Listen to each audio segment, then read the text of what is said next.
Check 1 2 3. Check 1 2 3.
Test, test, What?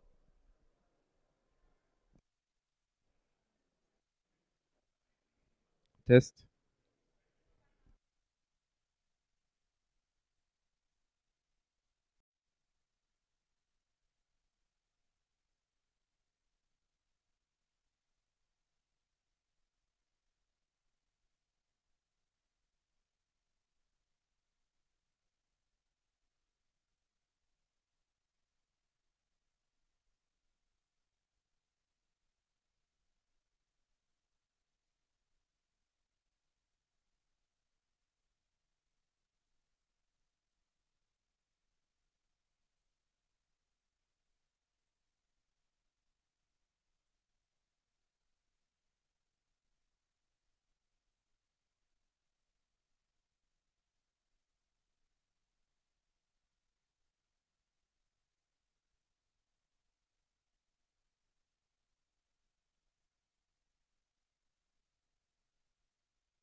Test, test, test, test.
Good morning.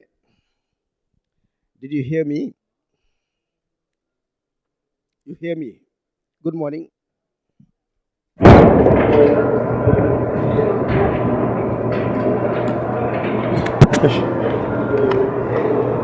Check. Check.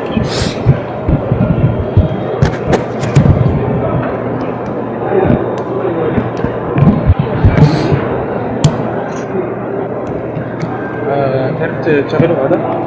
نشوف. أنا يا أخي ضغطت على الهندي ده ما بيصير.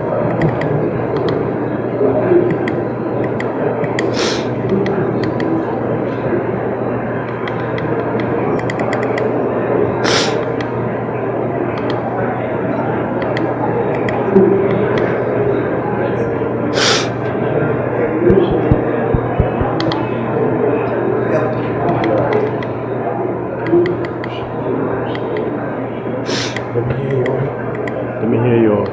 No. It's on. It's on channel 2. It's nice. Let me.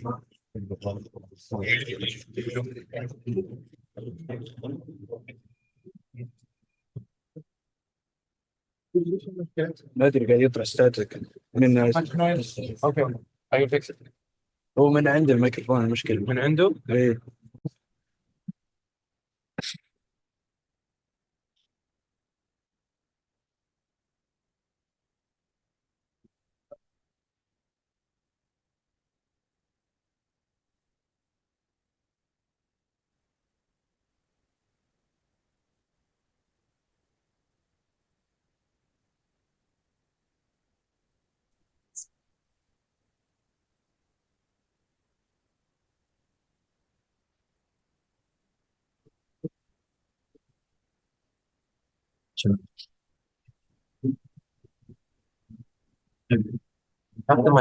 That's right. This way it's not working right now. ما هو ضابط بس ما ضبط. That's why. هلا يسويها المشكلة كان مع Check one.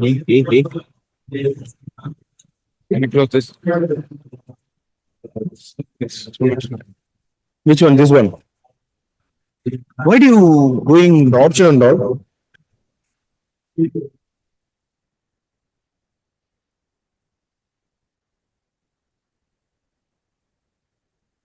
See, this interference. This is not our interference.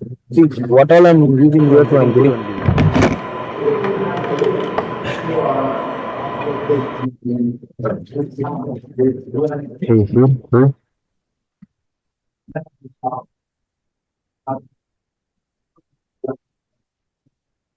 See, just listen. Hey. Yeah, I listen to you. Yeah, it's good only. See, that is that interference. That is not my responsibility for that. If you're getting noise from that, so you should call that particular person. Okay? I don't know, madam. I don't know. Close this one. Close this.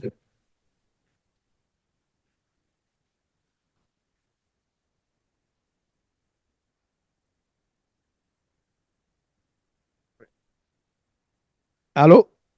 It's okay. All right. Thank you. Good morning, and sorry for that. We are going to start late this session. And let me check if we have all online, our online speaker. Suela, are you online? Okay, you are here. And also Vincent, Dr. Vincent. Yes, morning. Morning, good morning, and sorry for this delay. Let's start now this session. I think it is a very important session why you are here today. When you discuss about data sharing, governance of data in the continent is a very important. Why? You know, the digital market is estimated to $180 billion by 2025. And within this market, a lot of coming from data. And we have seen since the development of AI, data can provide a lot of opportunity in the continent, improve the economic growth for data, the growth of economy. Also, the issue of reliability is very important for data in the continent. But we can face some challenge in the African continent to take opportunity of this data generation. And key the challenge are the issue of policy, because several country, all country are several policy. Yeah, we need to harmonize this policy at the continental level. And why AUC come with this AU data framework strategy to guide the Africa data market. It is a very important strategy at the continental level. Second, we have issue of infrastructure. Digital infrastructure is a key challenge for data development in the continent. Such if you want to discuss about data sharing. Third, digital skills is very important also. And we have a digital gap, very big digital gaps in the continent.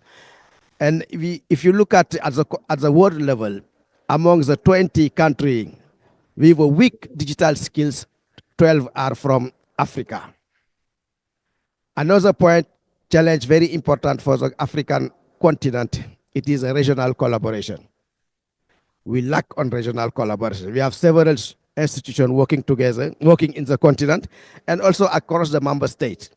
And for that, we need this collaboration between member states. It's very, very important.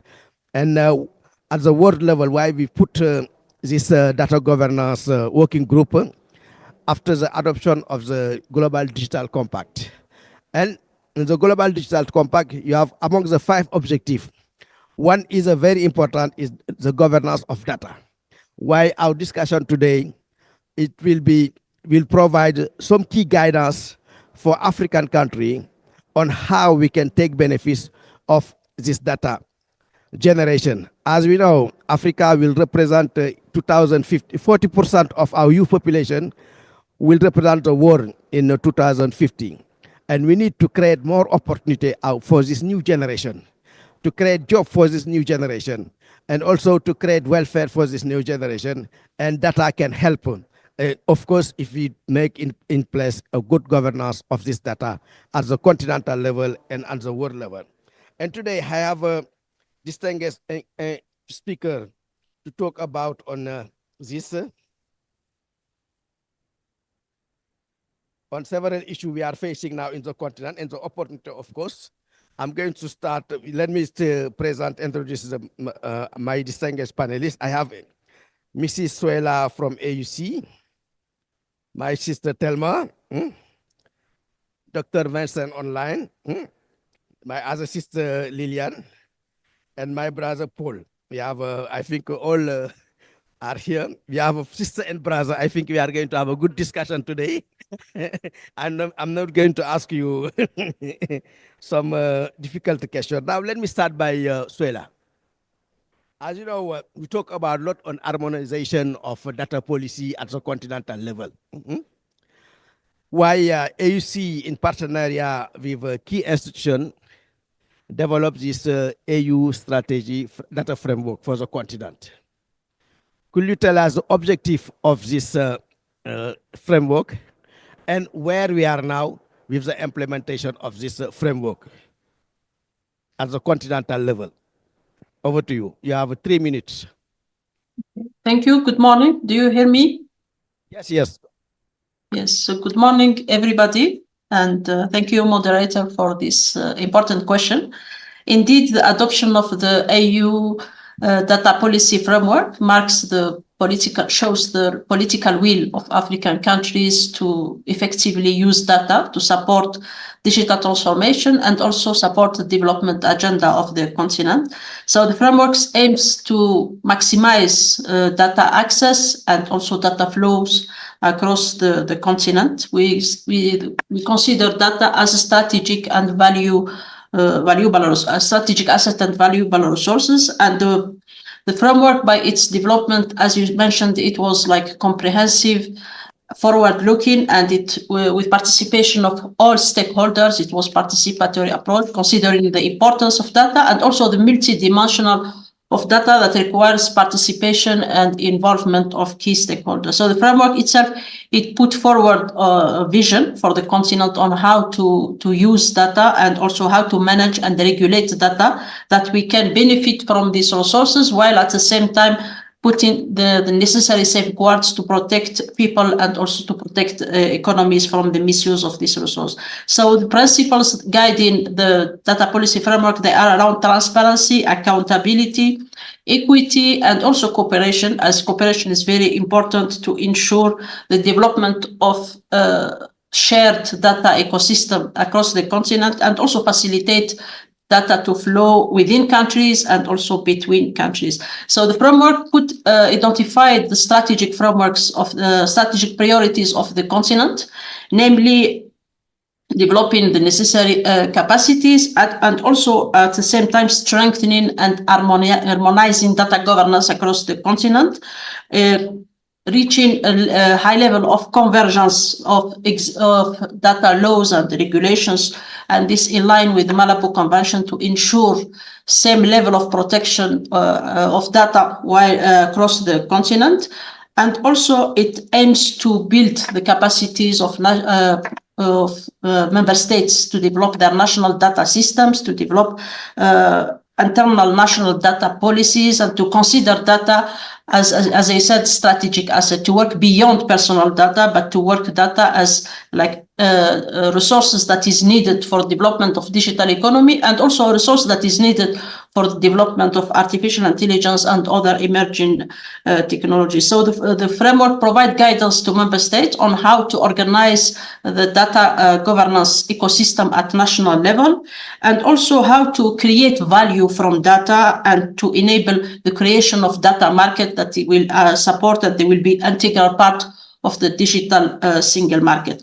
When it comes to harmonization and what we aim to achieve and where are we from the adoption of the framework since 2022. So we went through organizing kind of capacity building to explain and to have the same understanding, because we know one of the challenges of the fragmentation of data governance across the world is like there is not like common understanding on the data governance. There is different approaches on data governance. From our side, following the adoption of the framework, we organized several workshops, both at national and regional levels, like for us to reach the same level of understanding in line with data policy framework, and also to lay the foundation for the development of integrated and also interoperable data systems across the continent. The challenges when it comes to the harmonization of data policies or data governance across the continent is the fact that so far the focus mainly is on personal data. We have only few countries that developed their national data policies and they are working on data governance, but the work is ongoing as we are providing technical assistance program with support of our partner GIZ, and also as part of the Data Governance for Africa initiative, we are providing technical assistance to member states to develop their national data systems. There is also the issue of data storage capacity that also may prevent or may be an obstacle for data flows across the continent. And we also identified the need to empower and to incapacitate data protection authorities or commission, because like now the mandate goes beyond managing the personal data, but they need to be empowered and also they need to be incapacitated, and also to enhance cooperation between the different data protection authorities across the continent. We are working with the network of African data protection authorities, and also, as you mentioned, we are working with all organizations and stakeholders. We are, as part of the program, we are also trying to build the capacity of regional economic communities that they can facilitate and also develop the necessary frameworks and mechanisms at the regional level. At continental level, as part of the implementation, because the EU data policy framework provided guidance on how to facilitate and to enable data flows across the continent. As part of the recommendations, We are working on developing a mechanism to facilitate data flows across the continent and also to develop kind of data categorization and sharing framework, and also to work on open data, because as you mentioned, we need to make data available for artificial intelligence, and the two are very are linked. And also at the same time, also we need to work on incapacitating our member states, both at policy level, policy makers, and also technical levels, but also to enable Africa to participate in the ongoing discussion on shaping the data governance across the world, and this in line with the Global Digital Compact. It is what I can say, but I will be happy to answer any question. Okay, thank you very much. You highlight several issues very important, but we are guiding by two key framework in the continent. The first is the AU Digital Transformation 2020-2030, as well as the African Free Trade Area Continental Strategy. How this data governance will be fit in these two framework?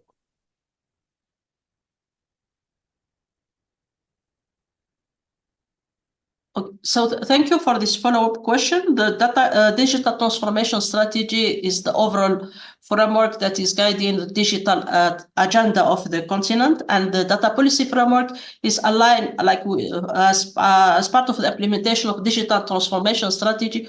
We developed several strategic frameworks, including the data policy framework that address the aspect related to data, but all of the overall objective is to accelerate an inclusive and sustainable digital transformation across the continent. Okay, thank you very much. Let me come now to my sister Telma. In the AU strategies, there is a lot of issue regarding to this cross-border data flow. As Smart Africa, you cover around, I think, 37 member states now. 41, good progress. 41 member states covered by Smart Africa. And what role can regional organizations such as Smart Africa can play in addressing this challenge? Thank you very much. Can you hear me? No, okay. So I don't hear you. You can't hear me? Yeah. Go ahead. So can you hear me? Yeah. Okay. So I think most of the challenges is what my sister Suila has mentioned. And the key, the first one she mentioned was on harmonization. And one key thing that the regional organizations can and should do is to move in the same direction when it comes to the regulations and the policies. And that's why it's very key that we are all aligned to the Africa Union data framework. You would find that a lot of regional economic communities, like ECOWAS, is trying to create a regional harmonized data framework. But it's important that whatever work is being done in ECOWAS, whatever is being done in SADC, whatever is being done in EAC is aligned to the, the Pan-African framework. That is the only way we can move in one direction with regards to the to the policies that are fragmented and the rest. Now, the other thing is the infrastructure. About 2 years ago, Smart Africa did a listening tour. We went around our countries to see the state of data infrastructure. And what we found out was that there was a lack of trust between government and businesses. Governments think that most of these businesses are in to harvest data for their own benefit. And so what a regional organization like Smart Africa can do is to foster or, start that sort of trust currency, create that trust currency by ensuring that countries are beyond the regulations and policies. Countries have the same understanding of what is a security threshold, for instance. What do I mean by that? Let's say if Rwanda and Uganda needed to share data, they need to understand that they have the same policies or the same understanding of security. They have the same tolerance of data privacy so that they are able to create that trust. But We also need to look at it from an economic point of view. Meaning, when we are creating these regulations and policies, we need to think of it like, let's say if an MTN came to Africa, would it be economically attractive for an MTN to deal with 50 plus policies? No. And that's why we also were looking at doing setting up a regional data centers where we try and bring we put cloud technology on different data centers across different countries so that we aggregate that space, because of the trust, by the way, that I started with. These governments, every government is trying to create a data center, and those data centers have very low utilization. That's a lot of costs that's we don't need to spend. And so to encourage that trust is, from the infrastructure point of view, is to build this cloud technology on top of the various data centers across. We chose 4 countries where these countries would sort of share a similar infrastructure, leveraging cloud technology, and thereby attracting multinationals to come in. And then the government also, in addition to making it easier for the multinationals, the government also have that confidence that they know where their data is and their data is not being extracted. One more thing that I want to add is that as regional organizations, beyond supporting countries, beyond creating frameworks and regulations and policies and all these data centers, we also need to be aligned amongst ourselves. We need to understand that there's only one Africa. And we need to understand that the only reason why we exist as regional organizations is the citizen, the African citizen. And so there needs to be what I call co-petition. We need to cooperate. We need to work together. We need to harmonize whatever it is that we are doing so that there's no duplication of efforts. You realize that a lot of organizations are doing the same thing, and, which we could be more efficient if we came together to, even if we are doing the same things, to split the regions, for instance, or to share the responsibilities within the value chain. I think that's something that we as regional organizations also need to do. In terms of, the technical things or the technical implementations, it's not lost on us, it's the how. So if we're able to coordinate properly, we will be able to move forward. Thank you. Thank you very much. All regional institutions should work together to avoid duplication for the interest of the continent when we come to implement this AU digital transformation strategy. Now we have a picture of the regional on the continental level with AUC and Smart Africa. They are also as an organization working on data, and we need to harmonize all this effort to come up with one strategy for the continent. And now let's see how we can implement now at the national level. The challenge faced by the country. We can get some example from Dr. Vincent. How do national data policy impact economic growth, trade, innovation, and digital transformation? As you know, data also is a key tool to promote innovation in the continent. Dr. Vincent, you have the floor. Thank you very much. Good morning, and thank you for inviting me to be a part of this whatever panel. I think what we're talking about now is really important. More importantly, that nearly everything we do in the digital world now depends on data. As we say commonly, that data is the new oil, it's the life and blood of human beings. So everything we do now depends on data. So it is really important for us as a continent to put in place appropriate strategies to harmonize data and have a continental approach to whatever we want to do in the area of the usage of data. However, we must restrain from just using data loosely. We need to properly identify the type of data we are talking about. Is it for planning? Is it for policies? Or is it for the areas of privacy or protection of the dignity of human beings or the rights of citizens or their freedom or their interests. These are things that we need to take into proper context. Because if you are talking of personal data, we've really done a lot in Africa. For instance, out of 54 countries, 37 currently have their laws. 47 currently have their laws, and about 17 still thinking of what to do in the area of developing appropriate laws to ensure there's protection of privacy of individuals.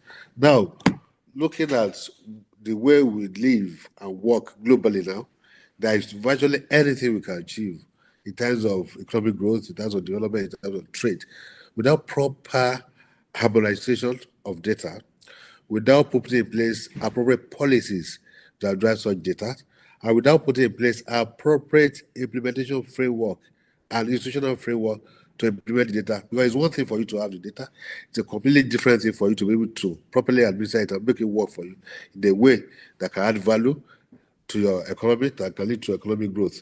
Now, for us to really tap from the benefit of data in the area of economic growth, we need to put in place appropriate policies. And I need to commend the African Union with what they have been doing with the African Union data framework, and also in the area of personal data, the Malabo Convention, which was actually a turning point for instituting data protection laws across the continent. And as I said before, that now a lot of countries have their personal data, which allows us speaks to confidence and trust in our economies, that people, foreigners, foreign direct investors coming to Africa to invest, they know that yes, when they share their data with you, the appropriate policies, appropriate laws, appropriate institutions can guarantee that yes, whatever information they are sharing with you is safe and secure. To a large extent, that has really growth in our economy, especially those countries that have existing laws. When you talk of trade, we are talking of African Continental Free Trade Agreement, which is the whole idea is all about having a common, unified digital trade regime in Africa. This cannot happen without data, because this will definitely lead to e-commerce. I need to cross-border transfer of data from one country to the other to enhance trade and commerce. And if you don't really have that, there's no way we can make progress. And with what has been done under Africa, I'm sure by the time we really come together for proper implementation, I'm sure we'll need to benefit from the inherent potentials in data organization and proper implementation of data policies across the continent. In the area of innovation, you look at what is happening in the startup ecosystem in Africa. They are really growing at a really unprecedented rate. Yes, it's too slow as compared to other countries. For instance, the number of unicorns we have in Africa, they still remain 7, as compared to the likes of the US that is having over 600, India over 100. So we still have a lot of work to do.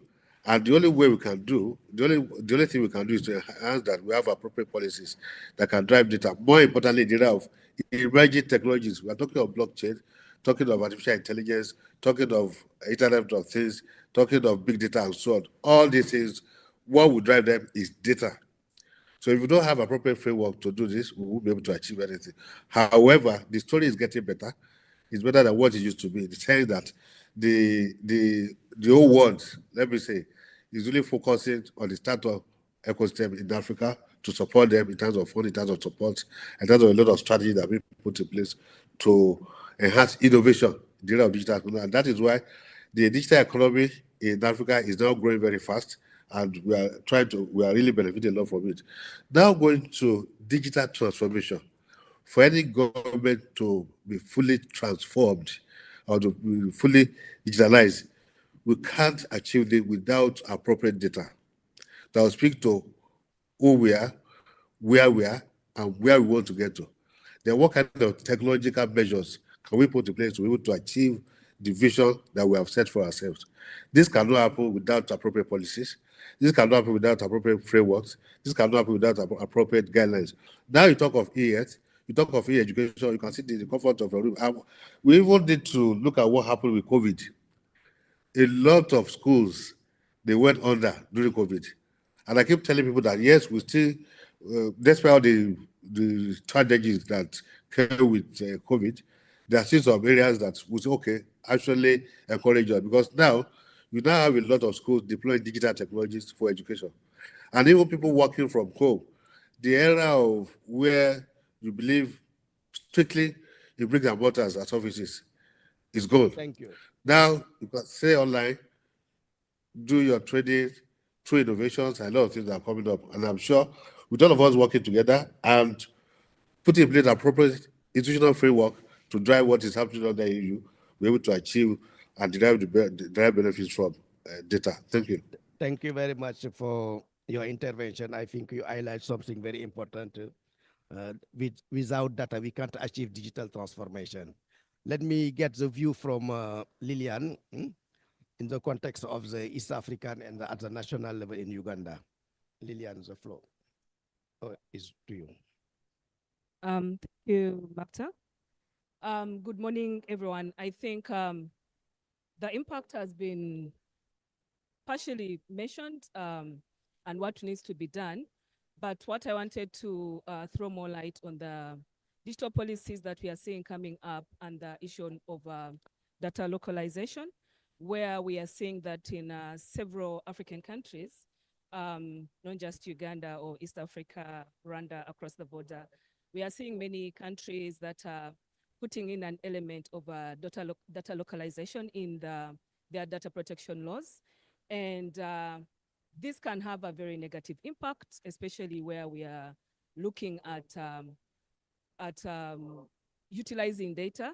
We are seeing their economic costs. It's most likely to increase the cost of doing business.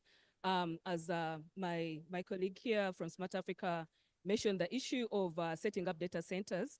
So if you're looking at countries, say in Rwanda, which I think has a clause in their data protection law on data localization, pushing for having individual country, data center. You come to Uganda, we also want to have our data locally hosted. It's going to increase the cost of doing business, And if we are looking at promoting or advancing digital transformation, you'll find that other aspects are not going to be, it will hinder cross-data flow, across the different countries. So that is one of the other negative impacts. But also what we are seeing that among the policies and the possible impact of pushing for data localization is the issue of privacy undermining. I think the previous speaker mentioned about a few countries, about I think 47 having data protection laws. Some of these are still at infant implementation. So when you push for things like policies that are advancing localization of data, you're going to cut out a few of these other countries. And also this is going to impact the other continental level, us pushing for the Africa Union data policy. You find that you have a few countries moving forward and others being constant. We conducted, my organization, I work with CPESA, we've been documenting impacts of, we did an analysis of the AU data policy. We also did an analysis on which way for data localization. And we are finding that where this is happening, there's really a negative impact in terms of privacy violations. We have a few countries that, much as they have their data protection laws, they are still struggling to have data protection officers set up, and they are very much in the infant stage. I think the most active ones we are seeing is Ghana, South Africa, Uganda, Kenya just recently. There's still a lot that needs to be done when we are talking about promoting, utilizing data policies and the actual implementation. So I think I can say that at the implementation level. So probably I'll come into the recommendations later. Thank you very much for that. Let me go, because we are running out of time now. Paul, Africa is a specific continent. We have 90% of our economy informal. And we listen some challenge on data localization, how data localization policy affect small business in Africa in view in the implementation of the African Free Trade Area? Thank you, Mokhtar, for the question. So just to say that, yes, data localization policies have their benefits in terms of trying to promote more confidence in the security of personal data and privacy requirements. But we also have to consider indeed the implementation of these policies and actually is data more secure in your own jurisdiction than it is in other jurisdictions? So, you know, the consideration of really what is the feasibility of enforcing strong data policies in different countries is questionable anyway. For MSMEs, this is obviously it means raising the cost of accessing services that might be cheaper elsewhere. That's the whole point of international trade, is to be able to access a more variety of choices, but also potentially more sophisticated choices, some that are less subject to cyber threats. It's not clear yet whether many countries actually have the systems in place to be able to combat these kind of risks and threats. You know, for businesses, we have to understand that it's true that there are opportunities for local businesses to develop cloud computing services.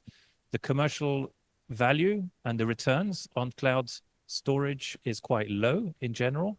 This is not where the main benefits come from. It comes from more the analytical tools that can be juxtaposed on these cloud computing centers. So are we also having a strategy to try and develop those kind of services? And I don't believe at the moment that there is that foresight. We're looking very much at the infrastructural development and looking at the actual cloud storage facilities rather than looking at the analytical tools. And again, on the analytical tools, if we look at the technology and sophistication of some tools that are available globally, it's going to be very hard to match those. And so accessing those for MSMEs is also considered critical. The AFCFTA Digital Trade Protocol, of course, does try and promote cross-border transfers of data.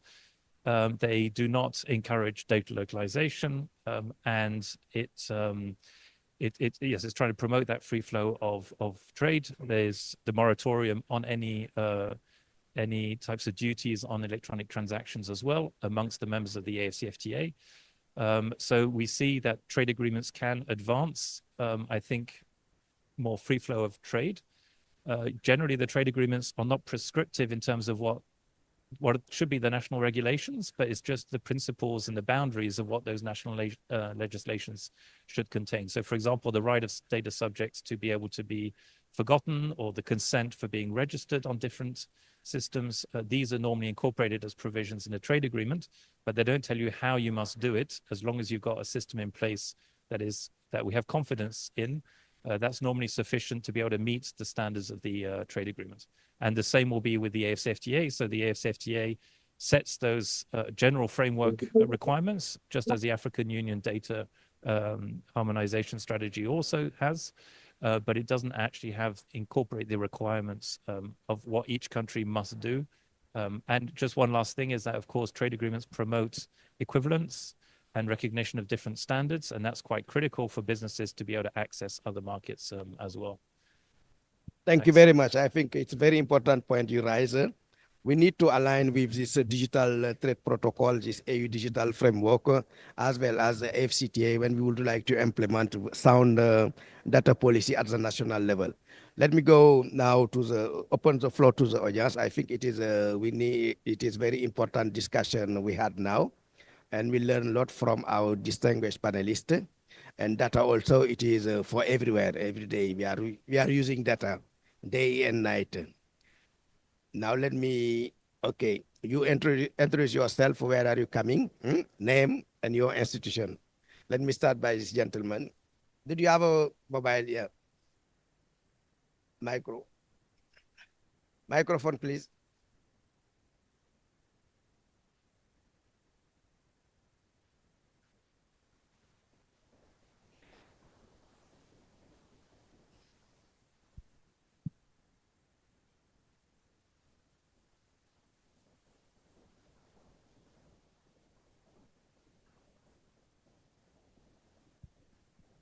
Good morning. I'm Levi Siansege with Internet Society Zambia chapter, but also with the Youth IGF. I love the discussions about data, and let me start with this.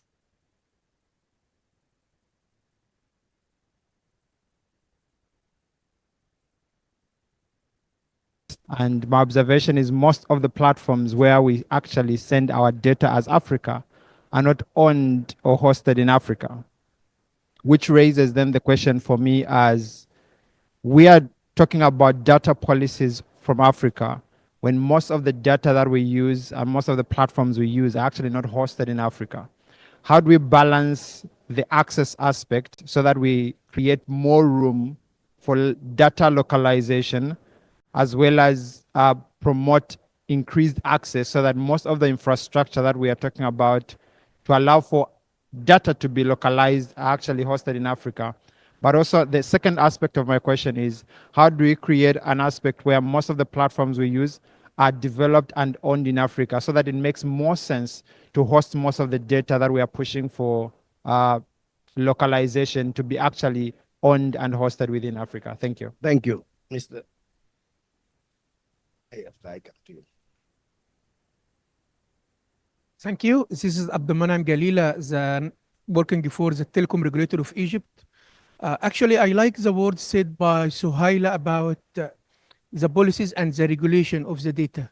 So the question is here, how could we manage the data to be a good one rather than be a fake one?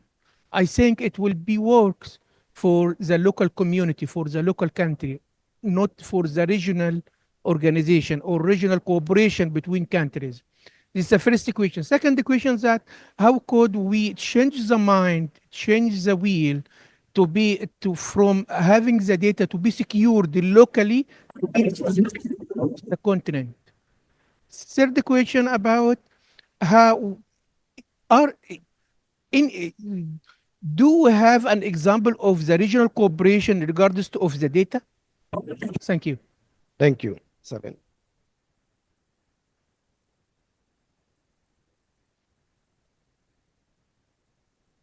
Hello, good morning. My name is Sorina Safa from UNECA. My question is, hello? Yes, please go ahead. Okay, my question is regarding the AU data policy framework compared to the European data policy framework. What did we learn? The European is the binding one, and the African Union is a voluntary based. And as Lillian highlighted, having a policy or a guideline is a good one, but to make it a reality, there are so many things need to follow up. The African Union policy focus solely, mostly on localization and data sovereignty. As you can see, Levy has highlighted the digital divide, but also if we cannot even have a stable electricity grid in Africa, how do we make sure that this aspiration that we have become a reality? So harmonization is one thing, but cross-sectoral or cross collaboration is necessary. So my focus or my question to AUC Suhaila is what is the implementation plan other than domesticating the EU data policy framework on its own as a policy framework? Thank you.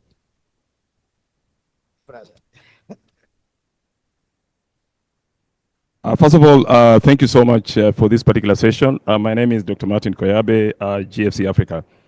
I've got two parts to my submission here. One is a prescription, and the other one is probably a question for the panel.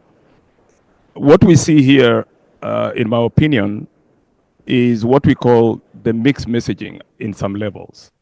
On one hand, if I'm seated here as a commissioner for data for a country, my responsibility will be to protect the data of my country as a sovereign entity. But then I'm being told, no, you've got to open your data so that we can be able to make sure that you do trade. And then someone also is saying, we don't have the data in my country, it is hosted somewhere else. So what we need to do probably would be a layered harmonization, where if we talk of infrastructure, do we have it in terms of data centers? if we talk of the issues of implementation, do we have the CTD, the top level domain names being used effectively? If we talk of awareness, are the levels that are supposed to be aware of what needs to be done? So I think for me, the messaging should be very clear in terms of harmonization. And then the second issue is also to look at the issues of infrastructure.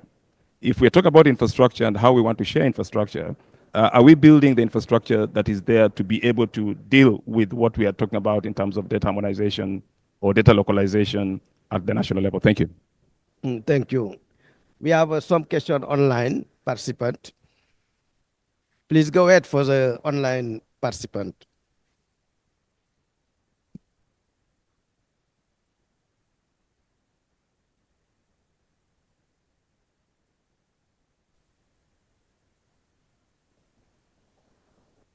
Good morning. Hello.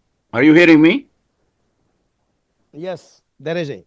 Okay, thank you, Maktar. I am Director Johannes from UNECA. So my question is on the data governance challenges in Africa. Actually, it's good to talk about, data governance and its challenges in Africa. So the issues like lack of comprehensive legal framework, limited institutional capacity, inadequate data infrastructure, cybersecurity threats, and digital divide are mentioned as one of the challenges of data governance in Africa. But for me, the most serious and the most challenges that we should focus is data fragmentation.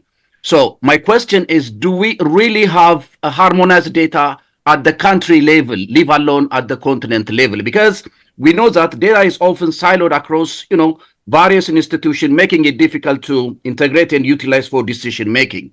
So we need to just, bring even an institution in a single country to have a kind of really the same format so that we can use that data appropriately. So the question is, do we really have that sort of, data harmonization in the country? And the second question is for Sohila. Do the AU data governance, considers this issue? Thank you. Thank you, Dereje. Another one online. What is it? Melody. Melody, you have the floor. Can you hear me? Yes. Yes. So I just wanted to chip in and say that we recently worked on a project as well on cross-border data flows in Africa, and we're mainly looking at the inconsistency between the continental vision and what is happening at national level. So we looked at Nigeria, Senegal, and Mozambique as a case study. And one of our findings, of course, I think some of the panelists have already mentioned it, is that there is always that clash between national interests versus continental vision and the broader continental vision. And we need to have more discussion around how best can we align what is happening in our national governments and what is happening at the AU level. And I guess something that I also want to add to the conversation, which wasn't mentioned, was the issue of data deficiencies and especially the low demand for cross-border data flows. So when we were doing this research, which actually found that a lot of African governments are operating manually and they're using outdated systems and have unreliable data. And because of that, there is always that challenge of low demand for use of that data, and that also impact on how African countries and businesses are approaching this question of cross-border data sharing as well.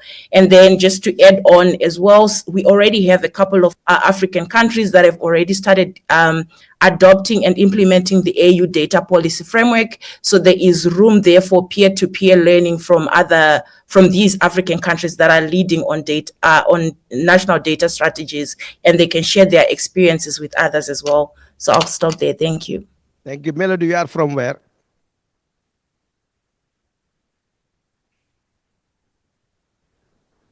You didn't introduce yourself. You are from where?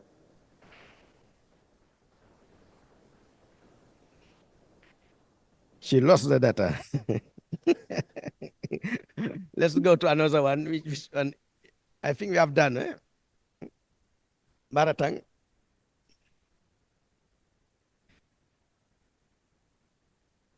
Microphone, please.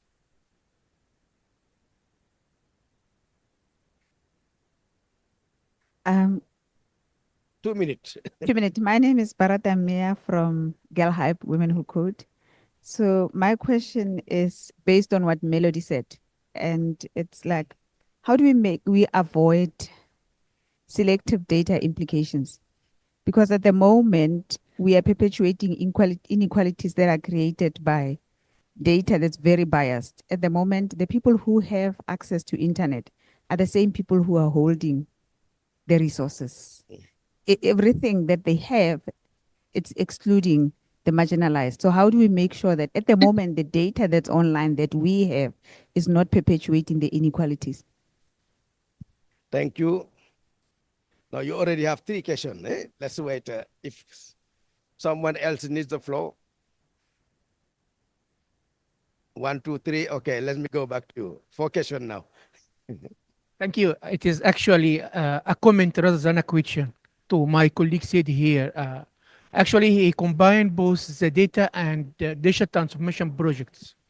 So in order to have communication between data and digital transformation projects, there should be some kind of AI that processes this data and have some decision or some output that could be processed by digital transformation project decision maker. Actually, how could I trust the books of AI or software of AI who depends on some input and have some output, and I don't know what are the algorithms used in order to extract this output from this input. That's one of the challenges. If we could overcome these challenges, I think we will go better for the data for Africa. Thank you. Thank you. Now, let me, if there is no question in the room, I will go back to the panelists. There are a lot of questions for AUC. Let me start by Suela. Thank you. Do you hear me?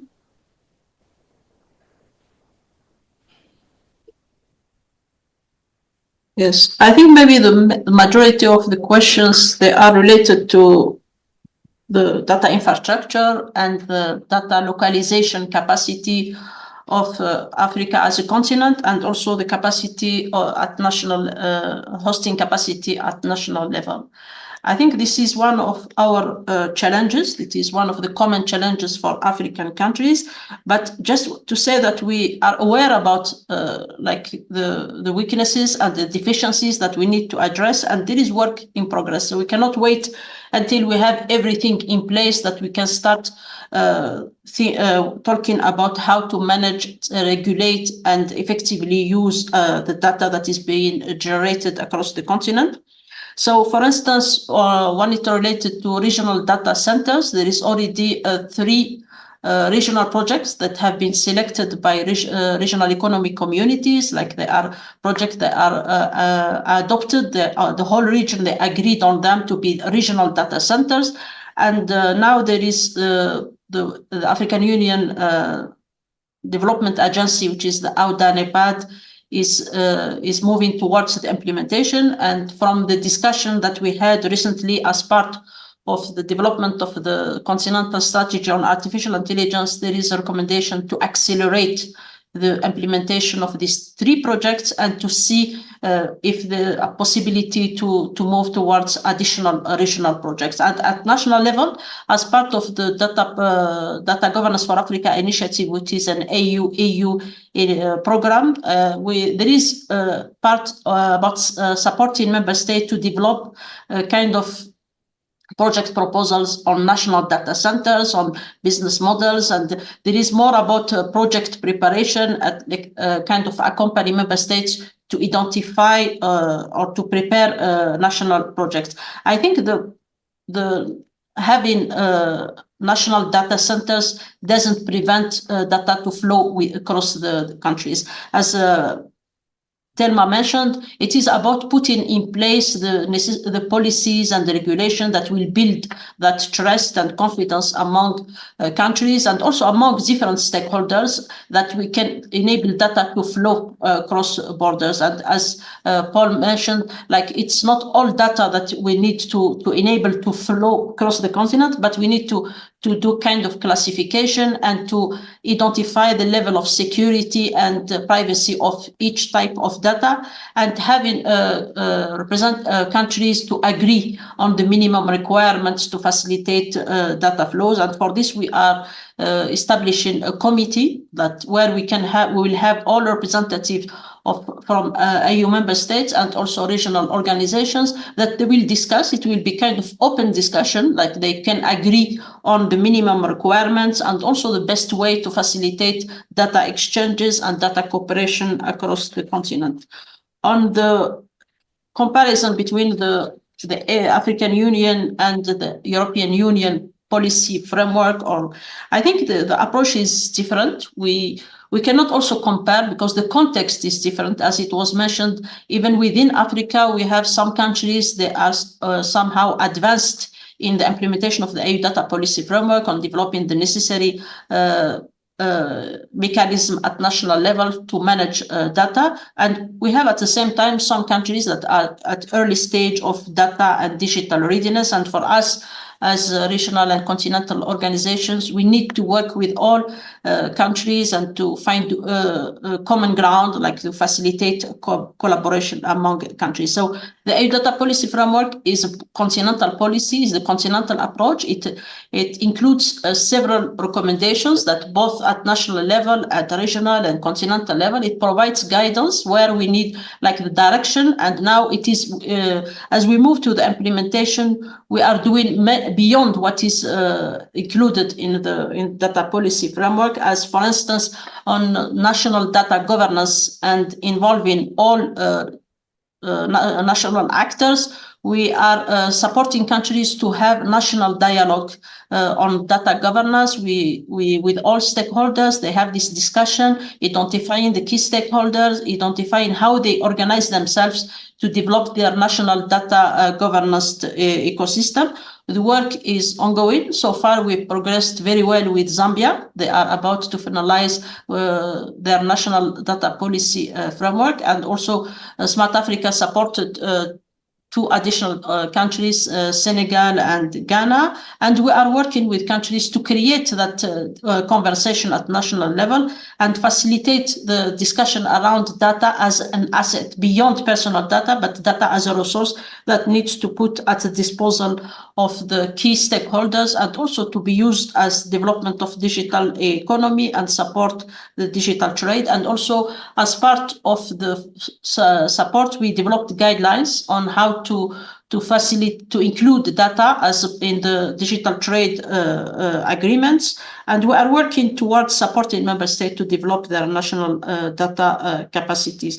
On the deficiencies in the laws, and there is all this, I think they are already identified also in our assessments. And as I said, like the work is ongoing. There is like 2/3 of countries that have in place their national data protection legislation. Some of them, they are outdated. Many countries, they are in the process of reviewing them.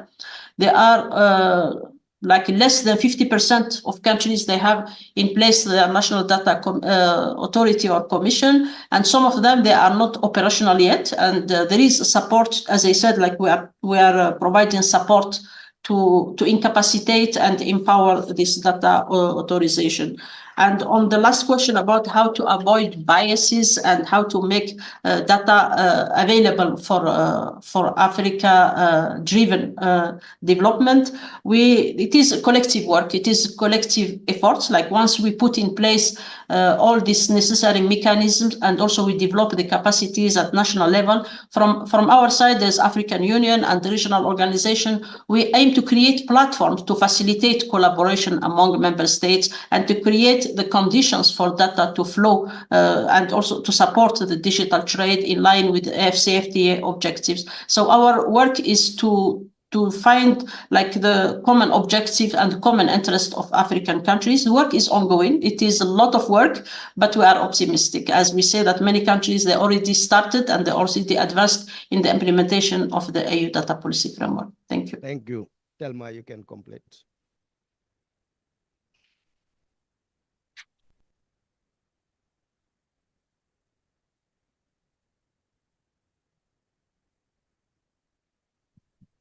Thank you. Can you hear me? So I'll try to answer one of the questions on how to balance the fact that most of the platforms we use are not owned in Africa, and we are talking about data localization.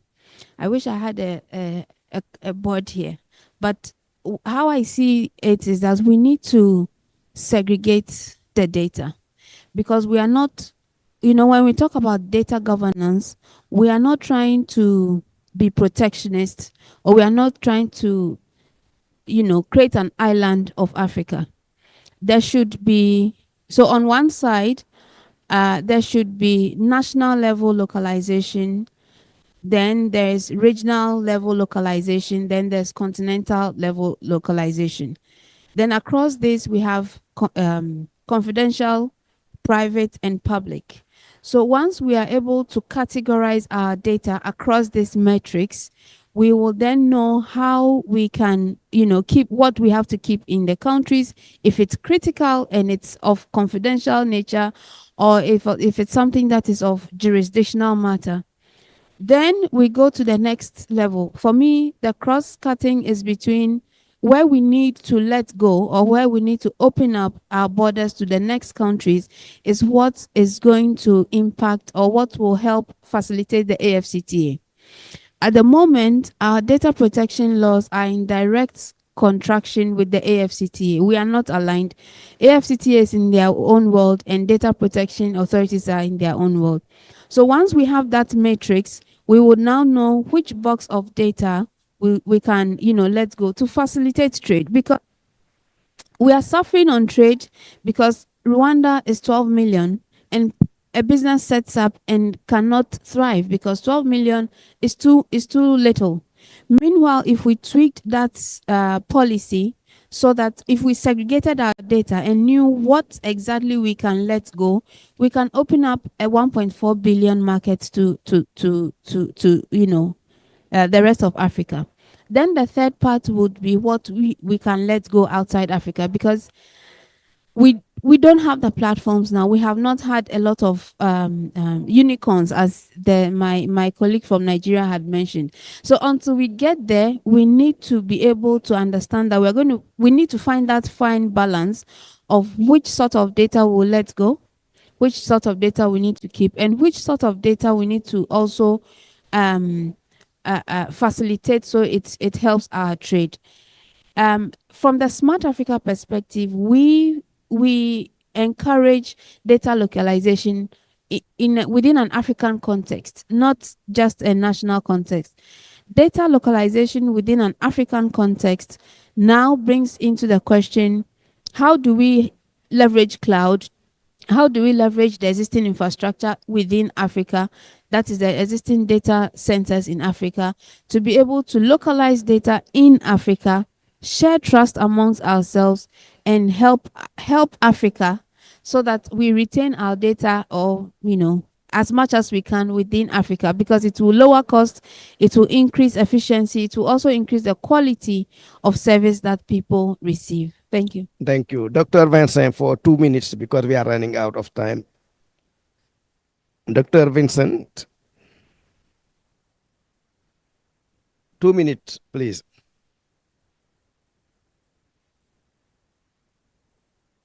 We didn't hear you. Eh?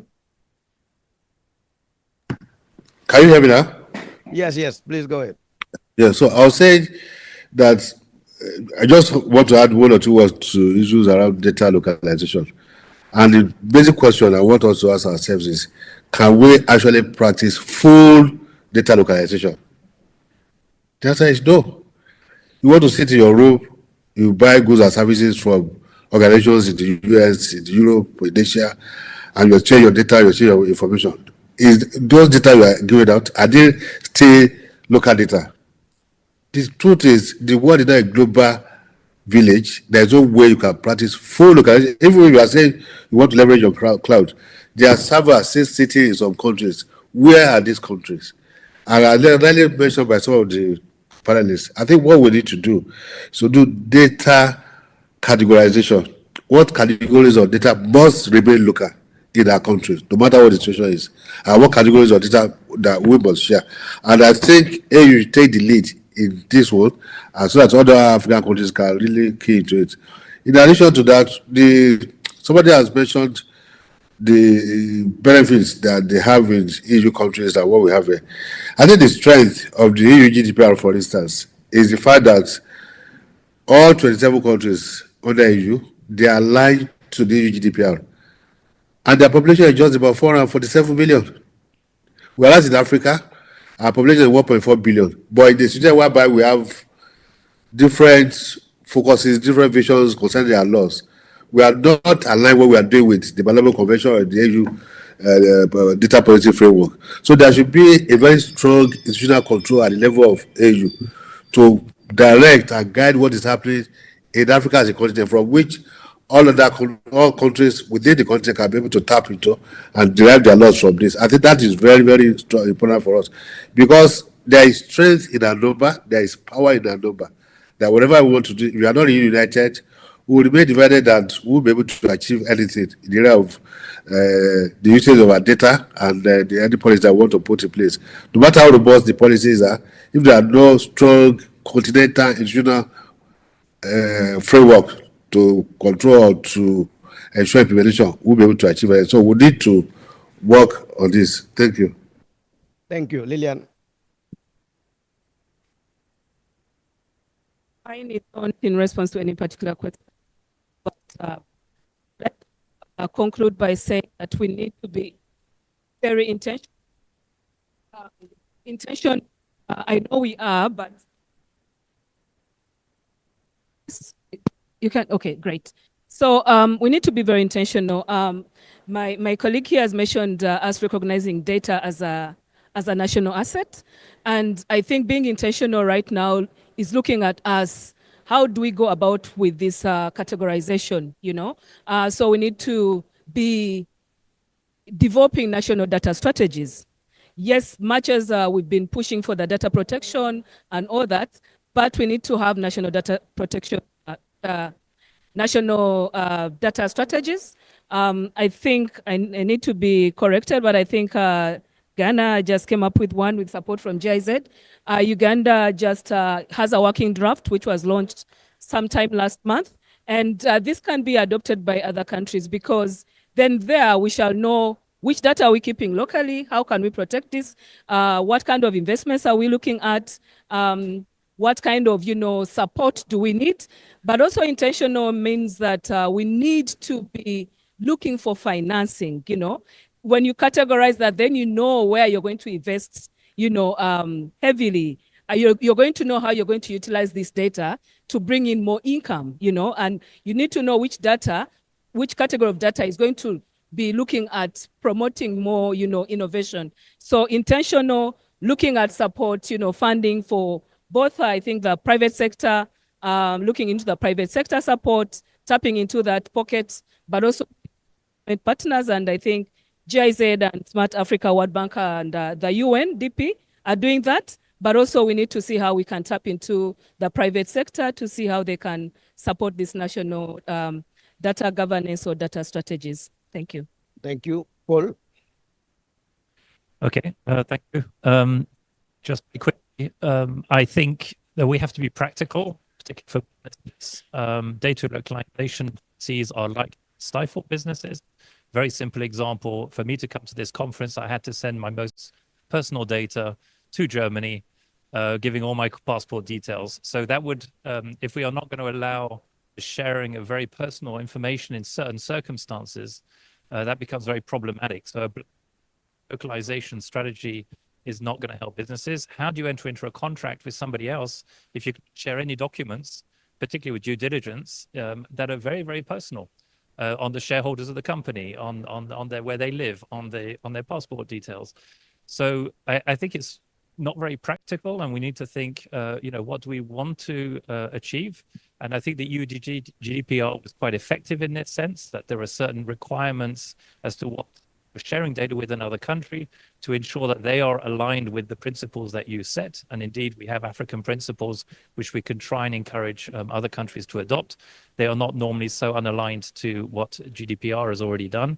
Many African countries have already adopted a GDPR model in their data protection acts.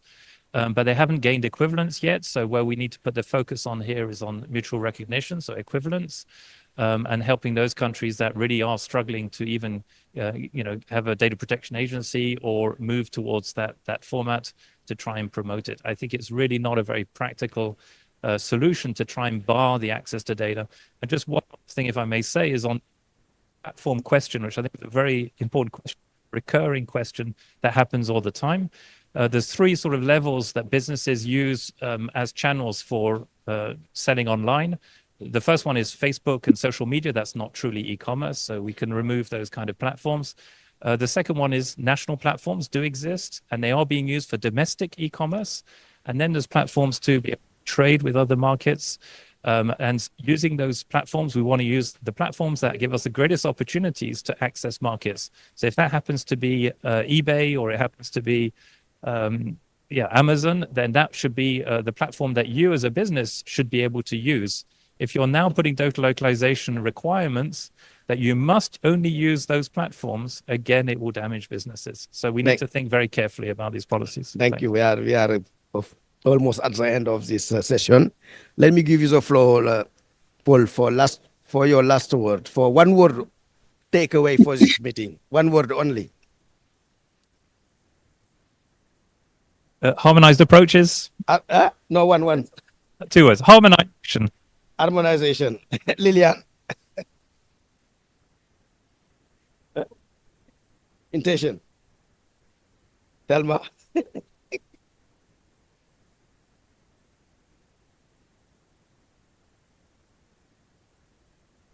One. Empowerment. Dr. Vincent, what? Empowerment. Yeah. Dr. Vincent, one word for takeaway of this session. Collaboration. And Suela? Balanced approach. No, one. Like forward looking. I would say forward looking. No, one word. I think I am allowed to have 2 words since I am the last one. One.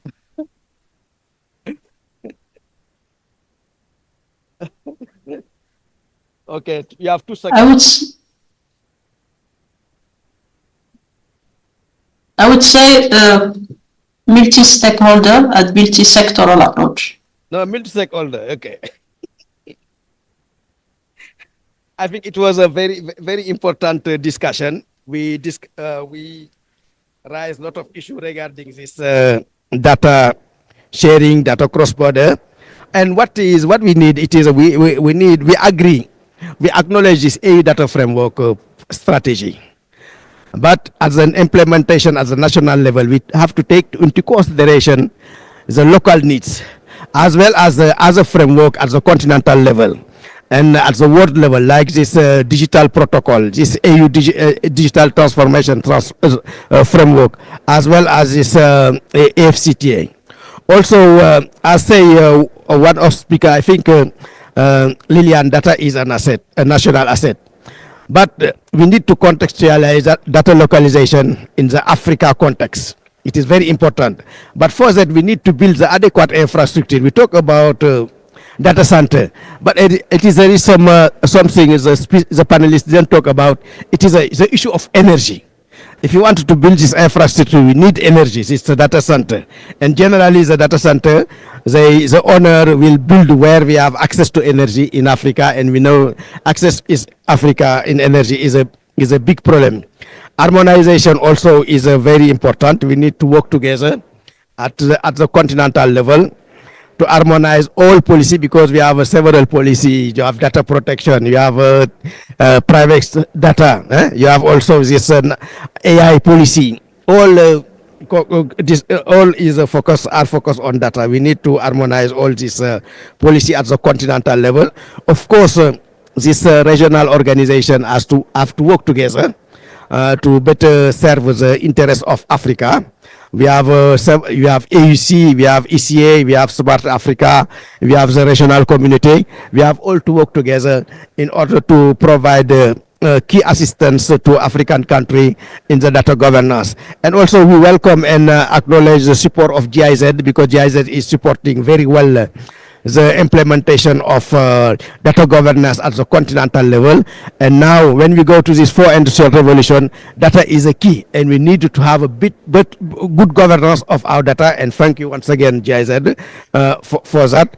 And I think African country can take benefits of this support by developing their national strategy for data governance, and also building capacity of member state, because we need to know what's happened at the continental level. What are the need for African country in terms of data?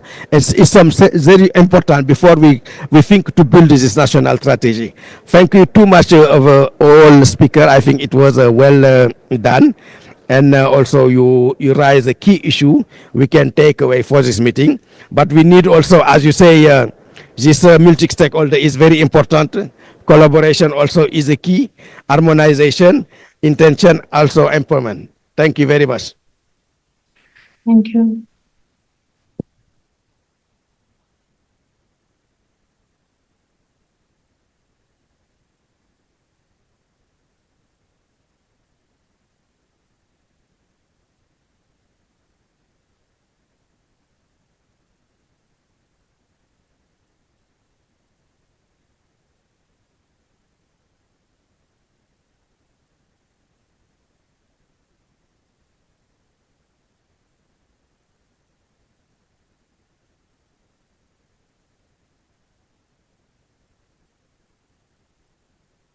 Photo. Yeah.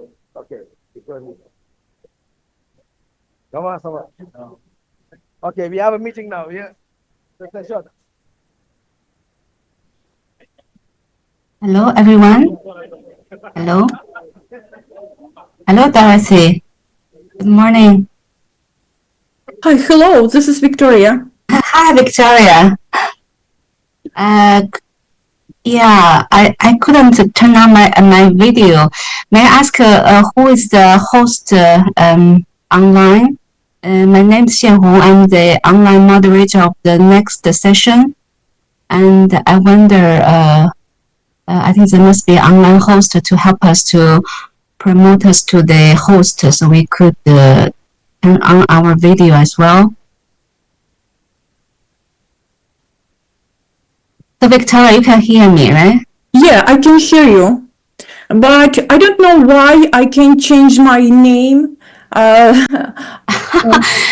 think it's because that we are the normal participants. We need to ask the host to promote all of us to the host and the co-host, so we can share screen, we can turn on the video, and also yeah, to change your name.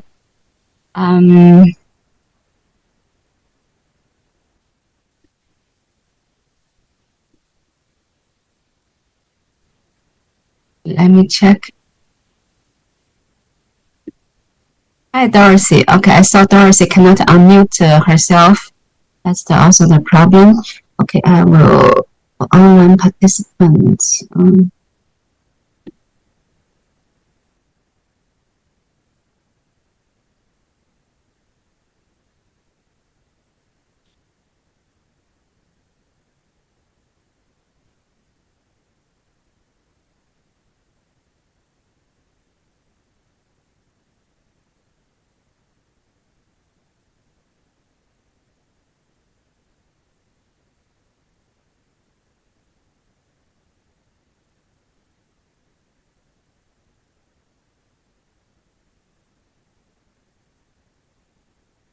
Native.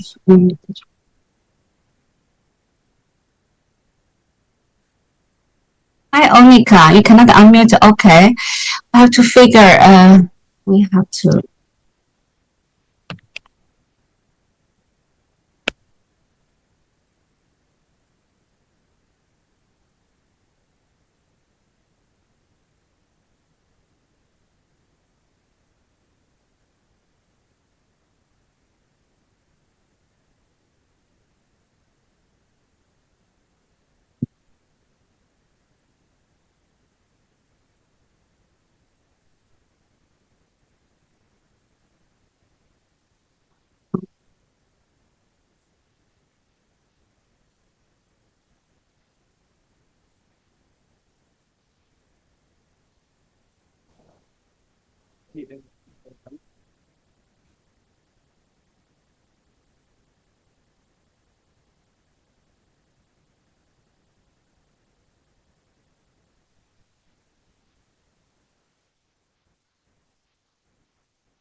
Hi, Dorothy. Hi, I think you are all promoted to the co-host. You can try if you can turn on your, yeah. Oh, good. It's working now. Okay, yes, excellent. Hi, Onika. Hi, Miriam. I'd like to thank our colleague Maria in the room to help us to talk to the host. So, Dorothy, may I see you in camera? Give me a few minutes. Oh, yes. Thank you. And also, I Okay. think we have Carmen. Carmen? When are we starting the session? Are we supposed to start now? Yes, I have to ask my colleague Najib in the room. He will start a session from the room with the on-site speakers, and then I will introduce our online speakers, the speaking orders, Onika, and then Onika first, and then Victoria second, and then Mariam. And then we open the floor. In the last 5 minutes, Dorothy, I'll give the floor to address 5 minutes final remarks. Okay. Okay. So, I will make my video available a little later. Okay. Oh, yeah, you could, but also, yeah, since we are attending online, you are all the active speakers, so it's also useful if you don't mind, we can still turn on your video so my colleague Natip can see us. I also try to tell him that we are all here because the program can be very tight. Okay, I also like to ask other colleagues, Yichen, are you also a co-host or not? If you cannot turn on, you can type. I will see if I can promote you to a co-host. Oh, I cannot do that. Victoria, are you with me? Hello, Victoria.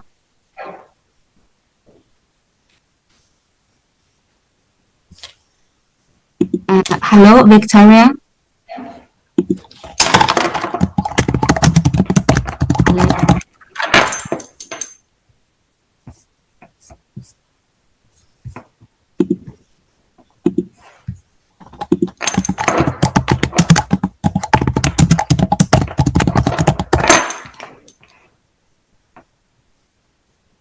I see. Victoria is still not a promoter. Okay, let me write to the host.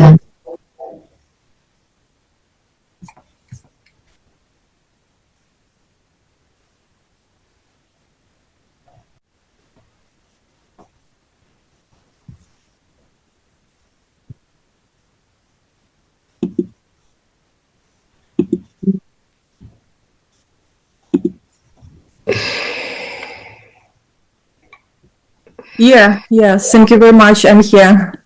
Okay, great. Great. Welcome, and also Ethan. I'm still writing. I hope the host can see. Okay, Ethan, well done. And also Carmen, can we see you?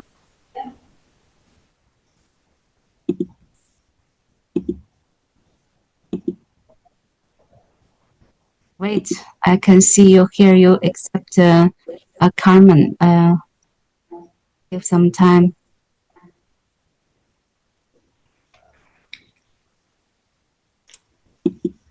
Yeah, I do appreciate you showing up on the video, so my colleague Najib, the on-site moderator, can see us, so we can make the entire moderation more smooth. Thank you. Okay, dear.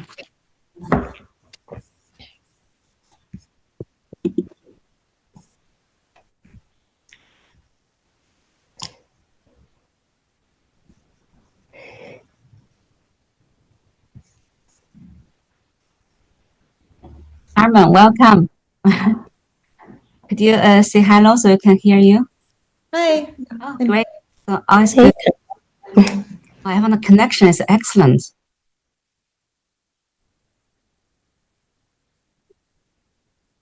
Sherman, I've missed a few emails. I just want to double check. Do we still have 5 minutes per speaker?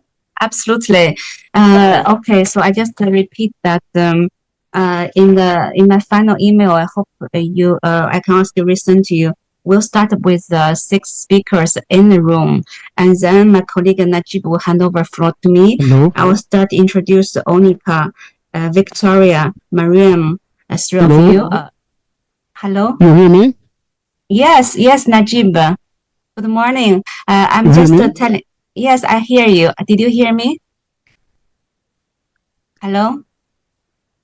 So I will introduce Onika You hear me? first. Hello? Yes, I do.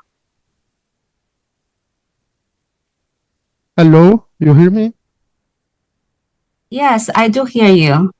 Did you ask me?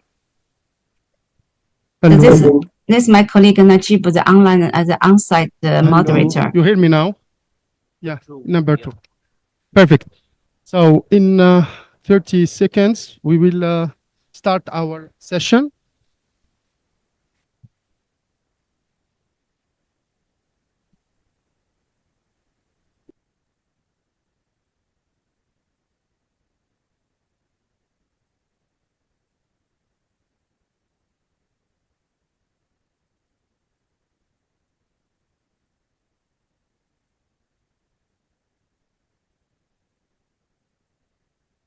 So good morning.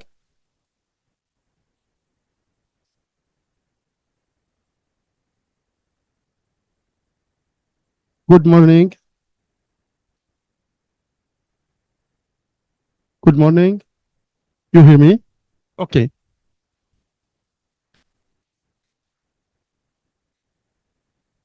Good morning, everybody. Dear partners, distinguished experts and speakers, welcome to this IFAP event and IFAP session at the 19th IGF edition on transformative digital inclusion, building a gender-responsive and inclusive framework for the underserved. My name is Najib Mokni. I'm program specialist for the CI sector at UNESCO Regional Office for Gulf States and Yemen, and happy to be the on-site moderator of this important workshop. My colleague San Hong, connected from UNESCO HQ, will be the online co-moderator for this meeting. Everyone. The today 90-minute session will be enabling in-depth discussions on measurement frameworks, best practices, and policy solutions related to advancing human rights and inclusion in the digital age.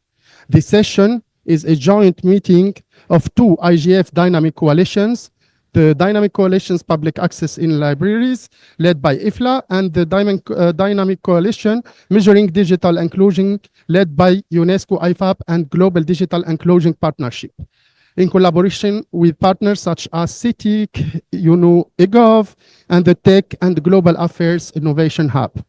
The aim is to engage IGF stakeholders in policy discussions on creating inclusive digital ecosystems accessible to all, especially women, girls, and underserved communities. Panelists will share best practices to inspire collaborative policy initiatives addressing connectivity and inclusion challenges. We'll start our session with the opening remarks by Dr. Tawfiq Shelasi, the Assistant Director General of Communication and Information Sector of UNESCO. Dr. Shelasi is responsible for UNESCO's program on fostering freedom of expression, leading digital transformation, strategizing the role of ICT in education, and building inclusive knowledge society. Mr. Shelasi, the floor is yours.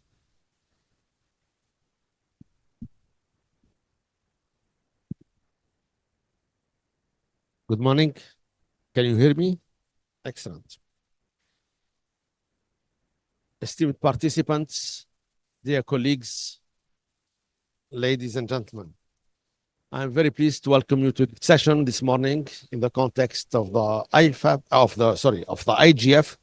It's a session organized by the UNESCO IFAP program, the Information for All program, which is an intergovernmental program of UNESCO running now for more than 23 years. The moderator, Mr. Najib Mokni, has introduced the topic, transformative digital inclusion, building a gender-responsive and inclusive framework for the underserved. Let me express our gratitude to our long-term partners the Global Digital Inclusion Partnership, GDIP, and the International Federation of Library Associations and Institutions, IFLA. We are very delighted to be together for this important event. I would like also to acknowledge the contribution of the National Commission of Saudi Arabia to UNESCO and to its Secretary General, His Excellency Mr. Ahmed Belhit.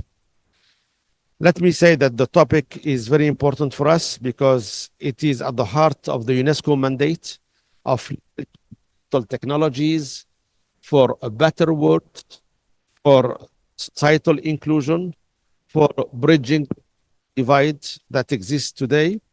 And I would like here to highlight briefly three key points.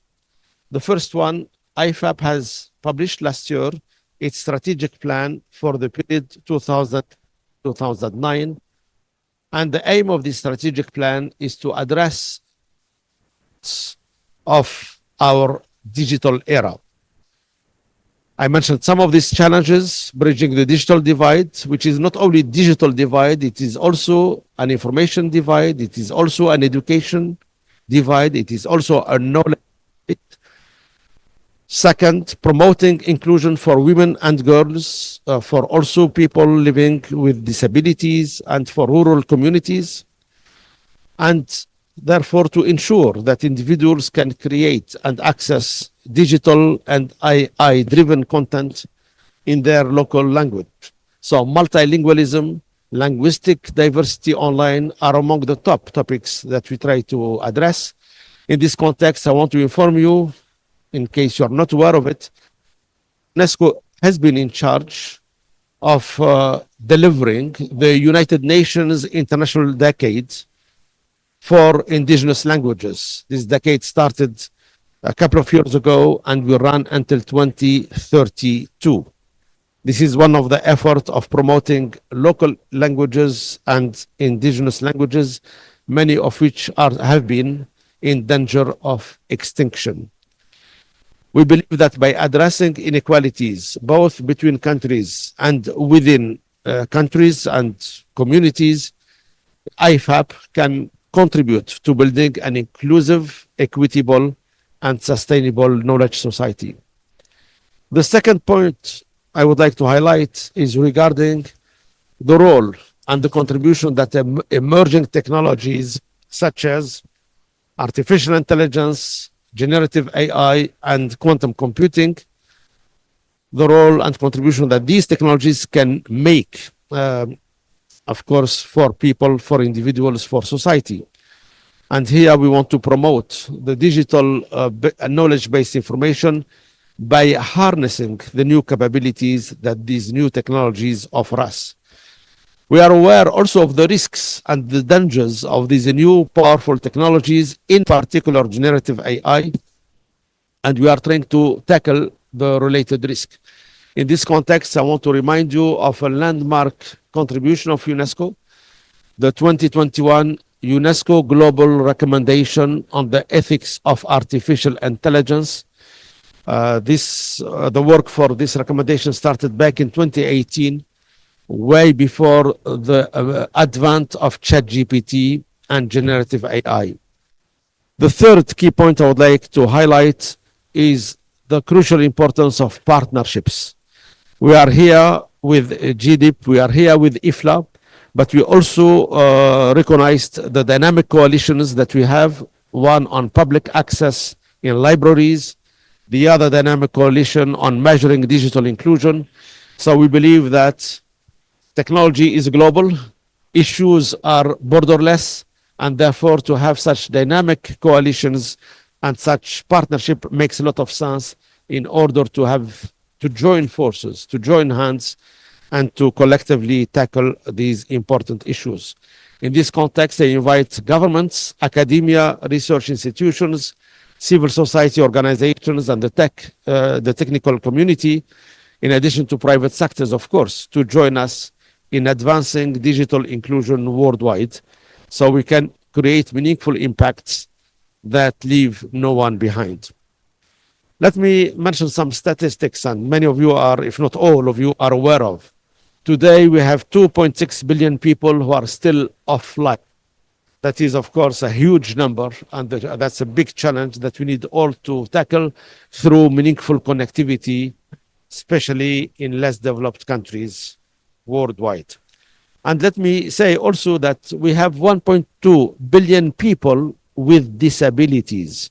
And obviously, we have to cater to these communities. We need to ensure inclusivity through digital, and we have to address and take into account the specificities of persons with disabilities. A recent survey from the Global Digital Inclusion Partnership, a survey conducted with over 6,000 women in India, Mozambique, Nigeria, and the Philippines, revealed the significant barriers they face, the significant barriers that women face in achieving meaningful connectivity, such as the lack of affordable internet connectivity or the lack of high-speed connection to suitable online services. IFAP also works on these issues, and again, with the collaboration I mentioned, we are trying to come up with solutions. And here, let me mention maybe three brief use cases. The first one is in India, where an IFAP project empowered 265 rural women with digital skills through the Swamlamban program. In Georgia, 60 women, including many Ukrainian refugees, went through a targeted training to master digital technologies. In Iran, women participants in an IFAP training now proficiently use digital tools offered to them for inclusive role in society. So digital technologies can, of course, transform lives, can also make users more successful in whatever they do through what we offer them.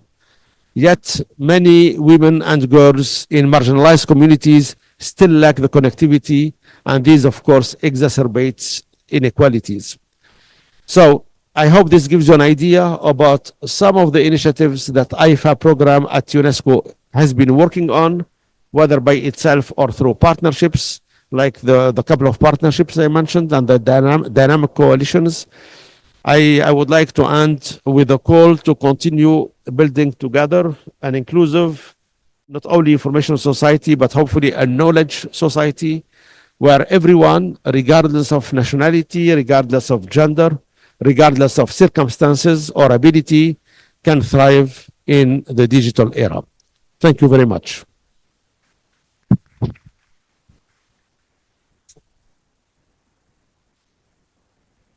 Thank you very much, Dr. Jelassi, for the key messages shared regarding the response to today's challenges, and for this call for all parties to continue to empower member states and state in developing policy for inclusive, equitable, and sustainable knowledge societies, and also for reiterating this commitment to partnerships.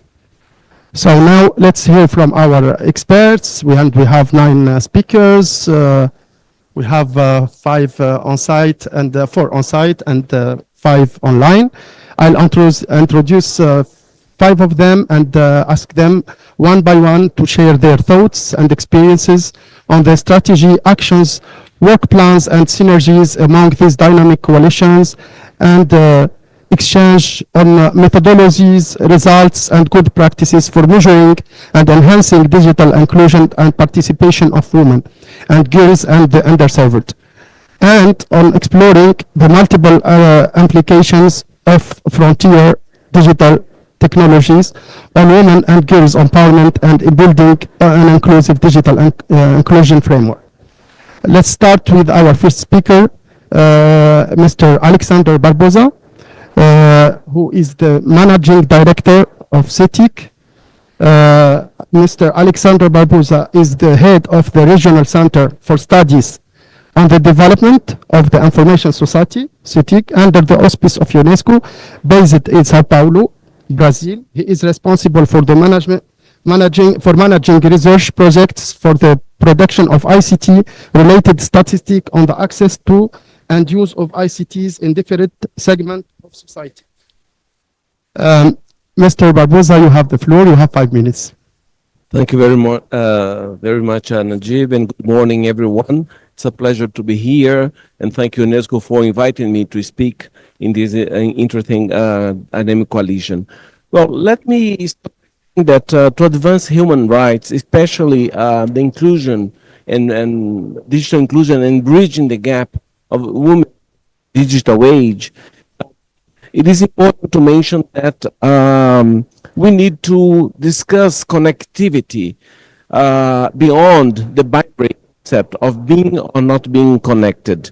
We need a broader, a more comprehensive approach that to fully understand and address the opportunities and challenges of digital inclusion and the realization of human rights online. And this concept that I want to bring to your attention today is called meaningful connectivity. And I guess that most of you here in this room have probably seen the launch of the revised Internet Universality Indicators, the IUI, and the ROMAX framework from UNESCO.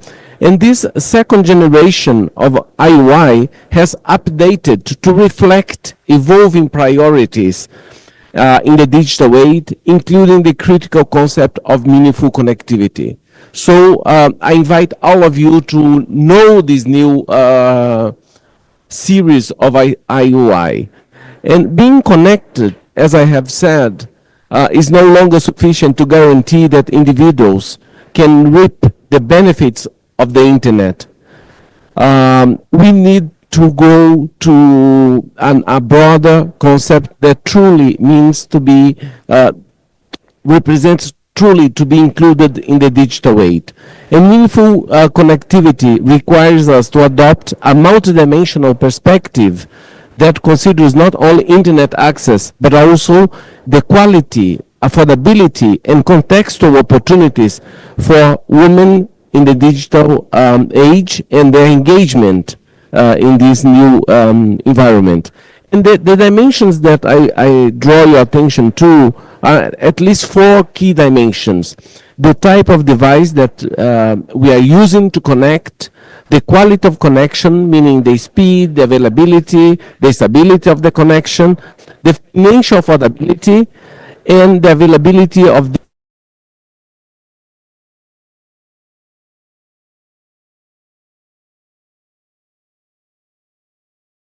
to measure the conditions of digital inclusion of the population and for development of effective public policies.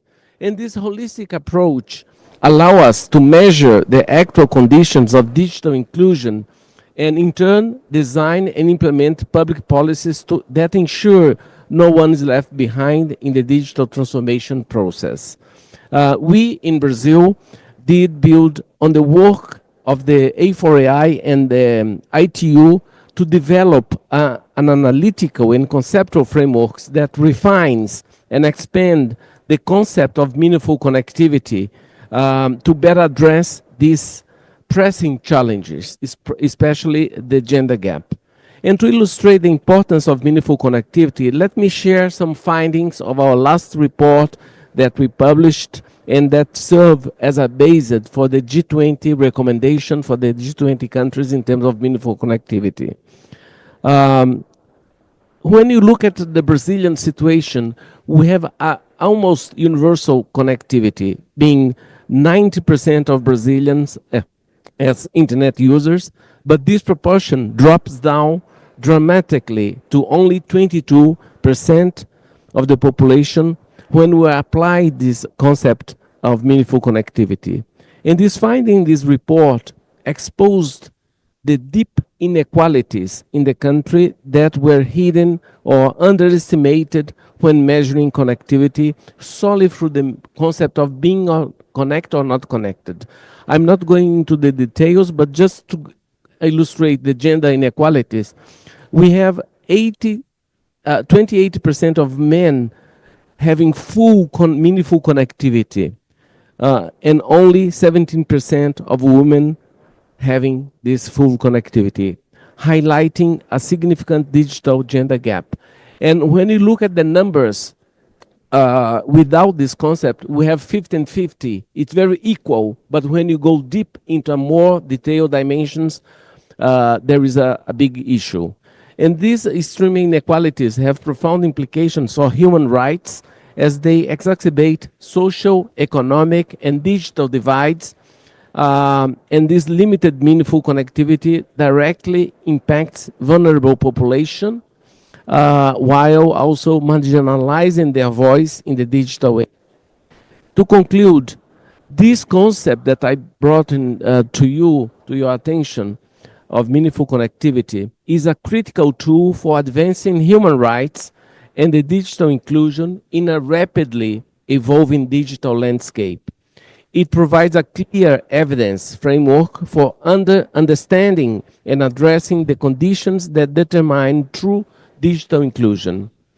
By uncovering hidden disparities and guiding the development of target effective policies, meaningful connectivity ensures that all individuals, regardless of gender, age, socioeconomic status, or geographic location, can fully participate in and benefit from the opportunities brought by the digital transformation. Promote meaningful connectivity is not just a matter of technology, but equity, dignity, and human rights. It is a fundamental enabler of social and economic development, empowering individuals and mainly women to access education, employment, healthcare, and civic participations in meaningful ways. As such, policies and initiatives to bridge the digital gaps must be grounded in principles of meaningful connectivities, ensuring that internet becomes a tool for advancing human rights, equity, and opportunity for all.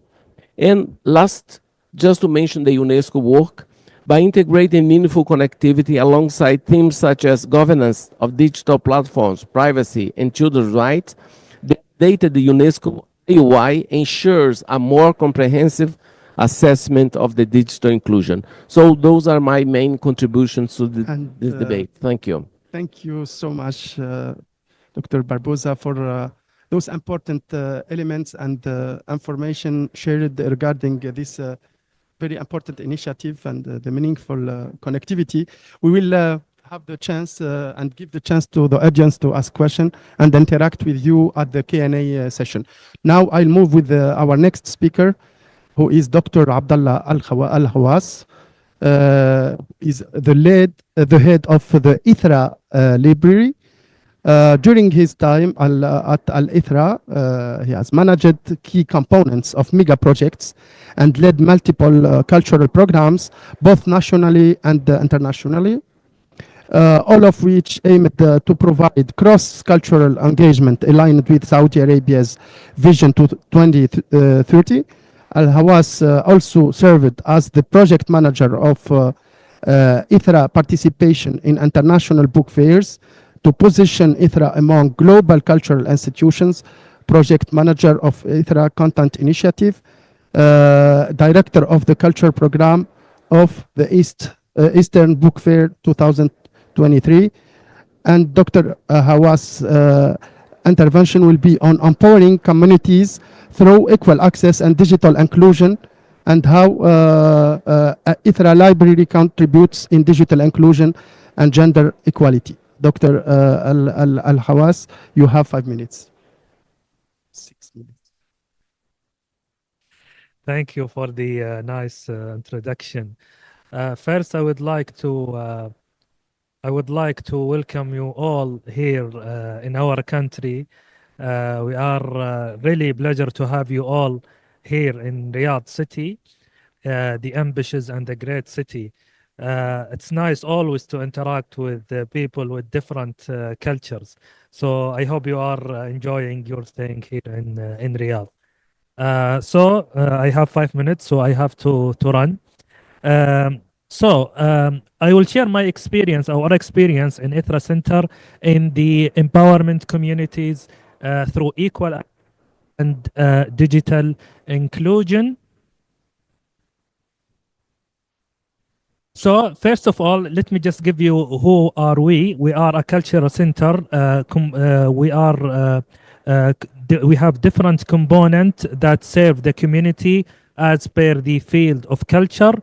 We have a theater, we have archive, museum, cinema, idea labs for innovation and creativity, and of course we have the library. This center is located in Dhahran, which is almost 400 kilometers from Riyadh city.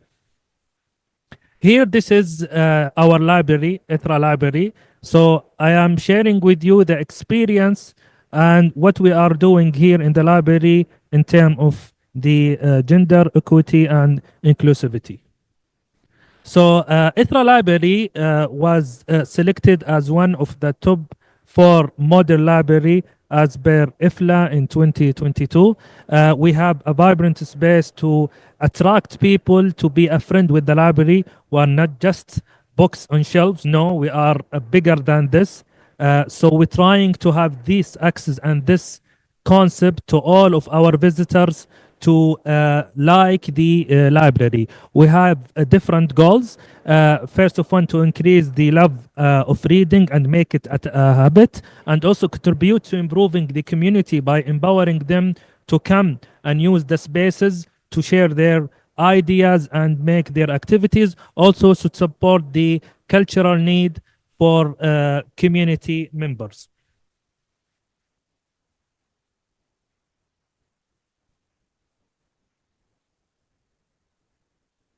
And this is now.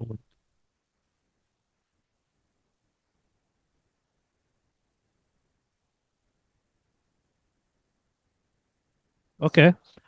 This is our library. We have 5 different, let's say, levels. Back of house, and we have second level for children and floor and children literacy and multimedia. We have social floor and non-fiction collection, and we have the 5th level, which is about research and reference floor. This is just a glimpse of our levels. This is the for children literacy and multimedia section in second level. We have this, the social floor and fiction books. Here where we are hosting different communities to activate and to meet and to interact with each other. Also, we have the level 4 for non-fiction collection, and also for the level 5 for research and reference floor. So, how ITRA Library contributes in digital inclusion and gender equality in through the vision of Saudi Arabia 2030 and also through UNESCO. So basically, our vision is ambitious one, and its results, you can see it around the city from now. We achieve a lot of targets so far, and yet to achieve the remaining. There are more than 90 targets, but here I put the target that's related to the library fields. 3 main pillars, which is developing administrative and operational efficiency, in enhancing the community participation, and developing the library sector, planning, developing standard and system, and financing and investment, and developing cadres. So what we are seeing here, this is where we interact or interfacing with 2030 vision.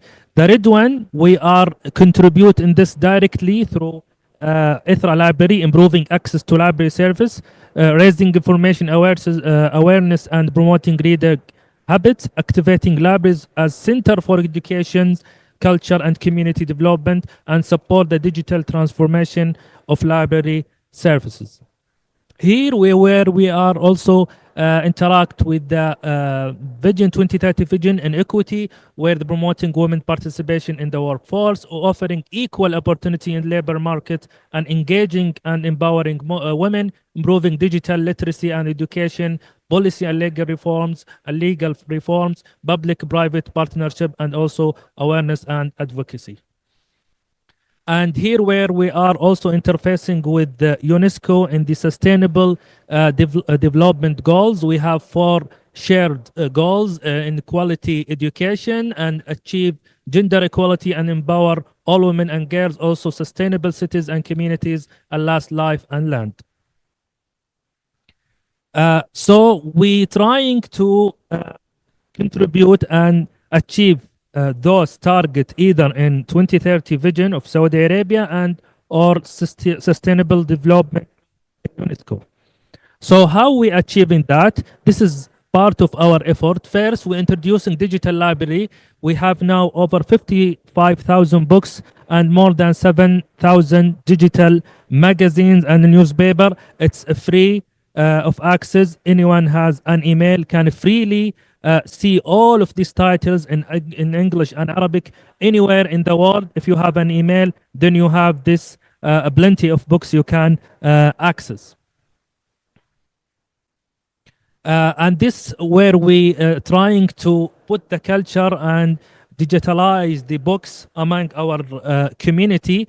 We started in 2019 with low numbers, and once COVID came, we think it will be raised and go down, but that wasn't the case because every year it's getting better and increased. Till now we have more than 300 active 3,000 active users with more than 25,000 checkout, which is exploring the books, and this is keep increasing with the time.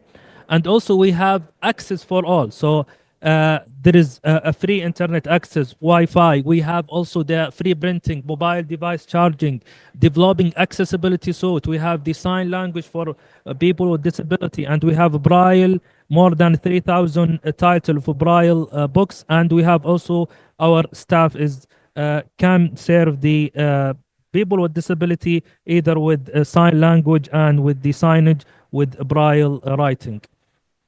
And also this is kind of our services, either compact shelving, self-checkout machines, and also smart screen if you don't need to interact with a human being. Also, we have the computers is distributed among the library with free access. We have smart book return system and also multi-purpose room. If you enter the library, you need to conduct a meeting, session, anything. If you just enter the library, you can get these services for free.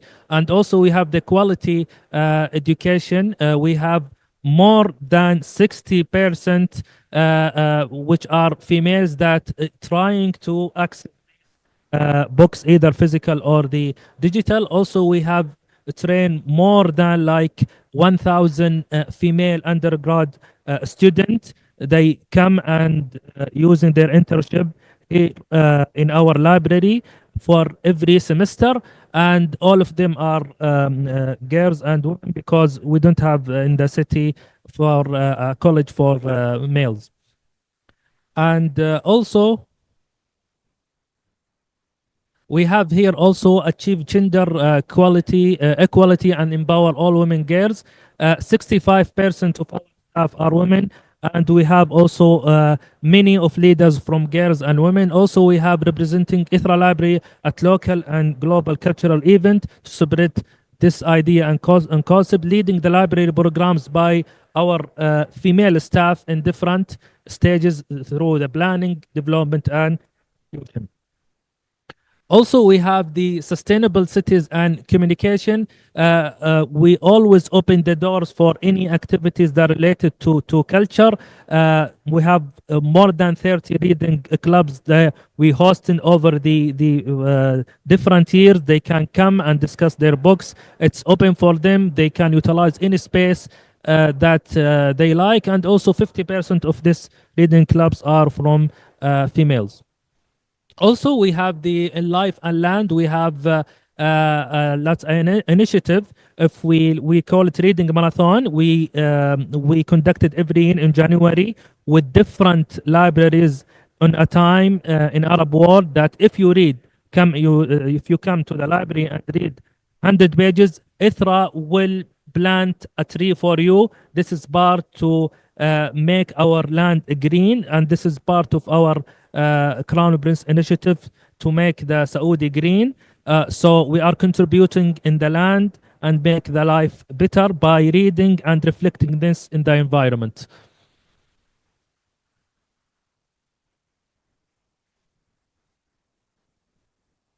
Okay, we have also safe space for cultural activities. This type of activities. It is free for all ages, for all genders. Reading clubs, children book fair. We have reading competition. We have Kutubiya exhibition where people can exchange their books with other books freely. We have different book signing for global and also local author in the picture, which is the prize Nobel Prize winner, Mrs. Olga. Also, we have poetry night all the time. Also, this is part of our initiative to make the new generation to like and love the reading. We have something called I Read program, which is designed to be a competition starting from Saudi. Then from 2022, it's spread to be include all the Arab countries. We have more than 100,000 applicants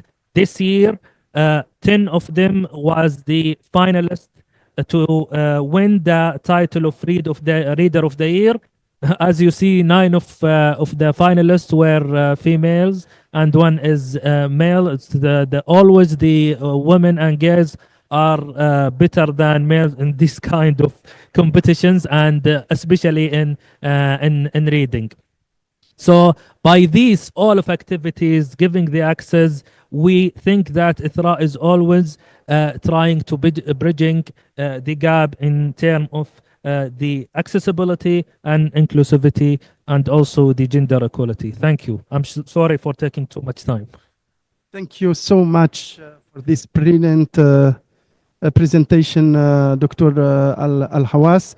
And I think this is very important to share the efforts of Al-ITRA Library, and it could be very, inspirational for many of our partners present at.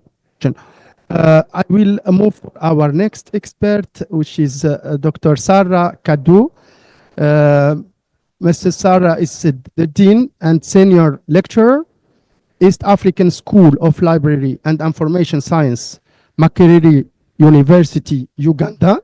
Dr. Kadu is Information Coordinator of IFLA Sub-Saharan Africa Regional Division Committee, and she's also the co-chair of International Steering Committee of UNESCO. The title of the presentation of Dr. Kadu is IFLA and Gender Inclusive Digital Transformation in Uganda, a call for action. You have the floor, Madam, with 5 minutes, if you could, please. Thank you.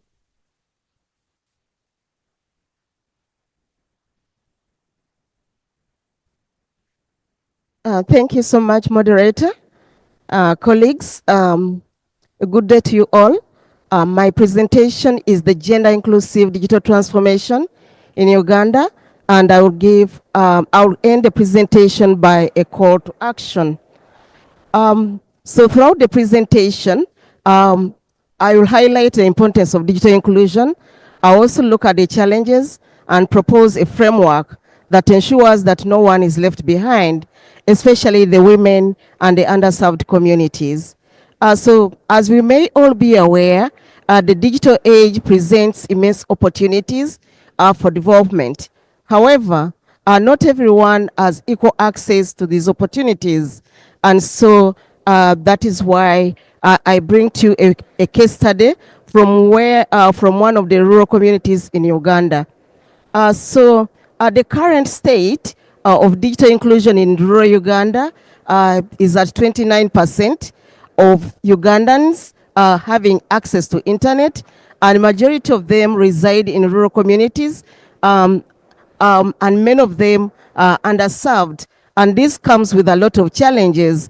For instance, there is poor infrastructure and limited connectivity, high cost of devices and internet services, and of course, lack of digital literacy.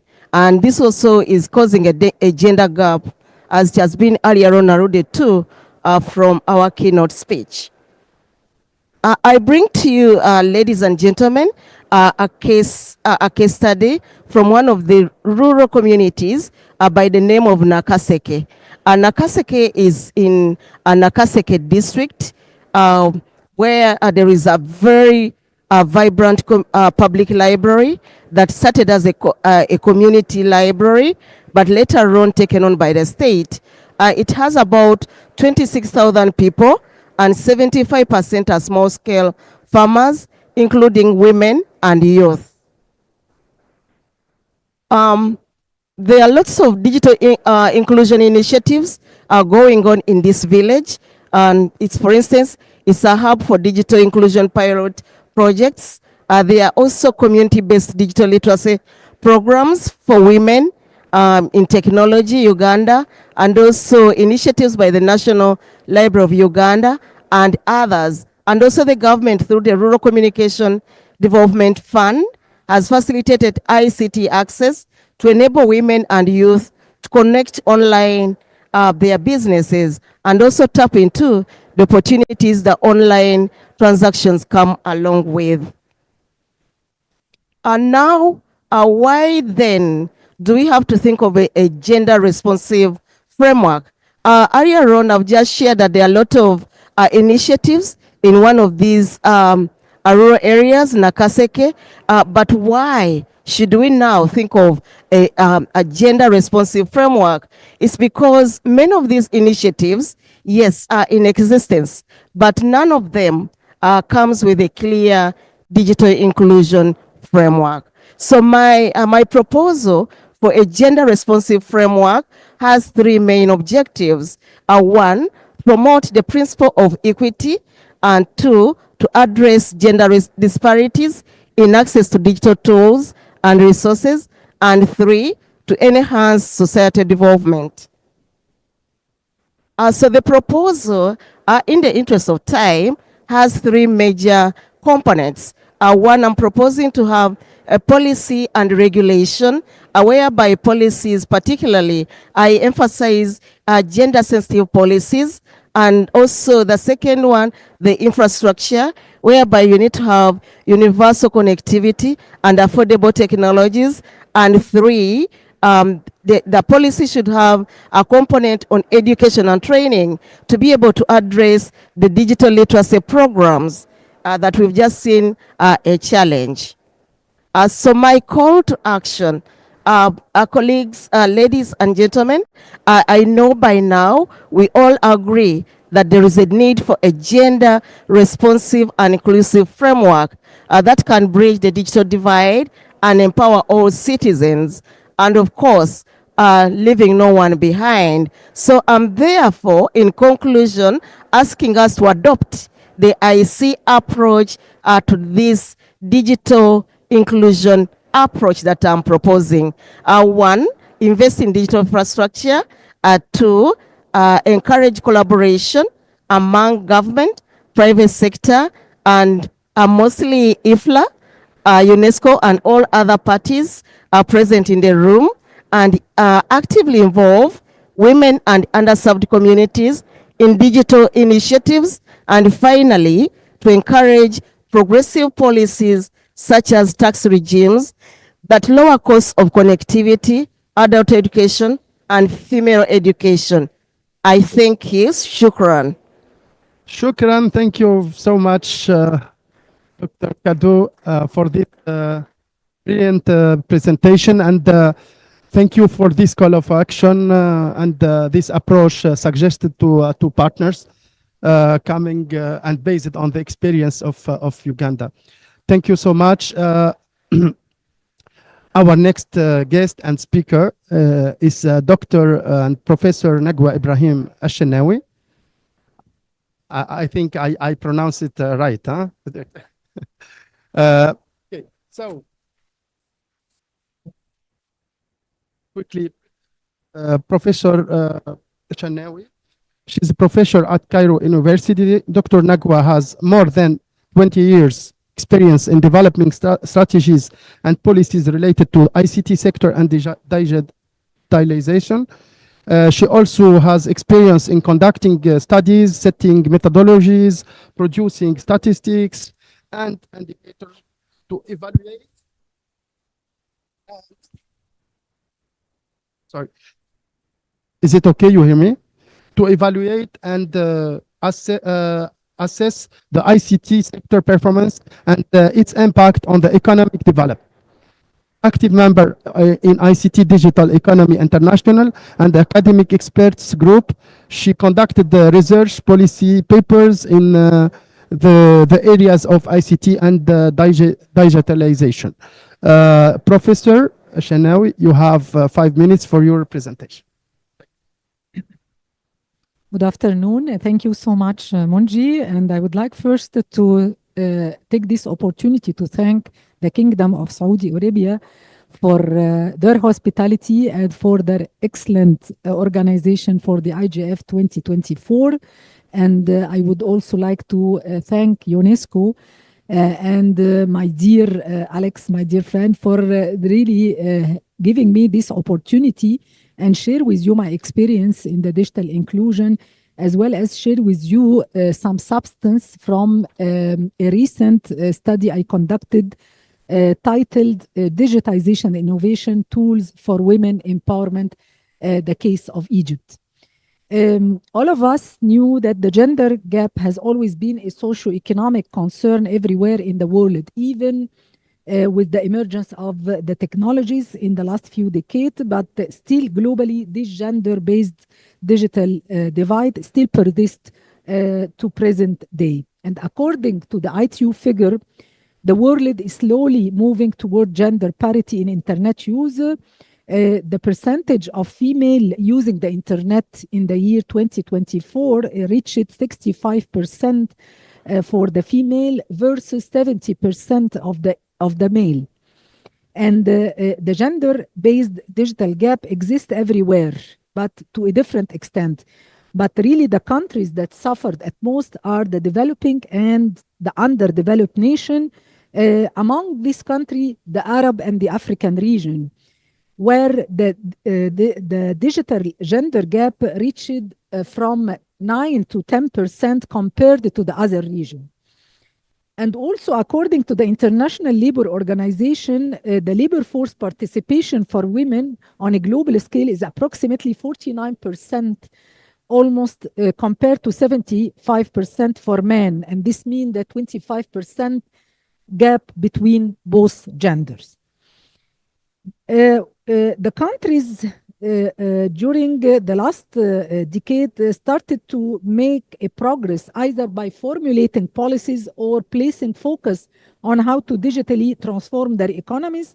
And this has allowed their societies, including women, to benefit from the opportunity offered by the digital transformation and digital economy. Among this country, Egypt, and digitization and innovation have significantly contributed to empowering women in Egypt and offering her opportunity in the education, in the entrepreneurship, as well as in the economic participation. And let me share with you some of this substance and how these developments are making a difference. For example, for the education. And I was proud and I had a great opportunity to initiate and managing and functioning the first ICT for Women platform in Egypt. And this is to fulfill the SDGs number 5. And this platform really helped the women and girls to access learning and building their digital capacity, especially in the rural and underserved area. Not only this, but also this platform offers other service to the women and girls. Among them, all the studies, the recent study conducted in the area of digital inclusion and in the area of ICT and women, we already succeeded to help them to reach these studies and this report, especially the report of the international organization. In addition to this also, I already succeeded to convince the international companies and the local one working in the area of ICT to offer a percentage of jobs for women in the ICT sector, in another also, in addition to other services.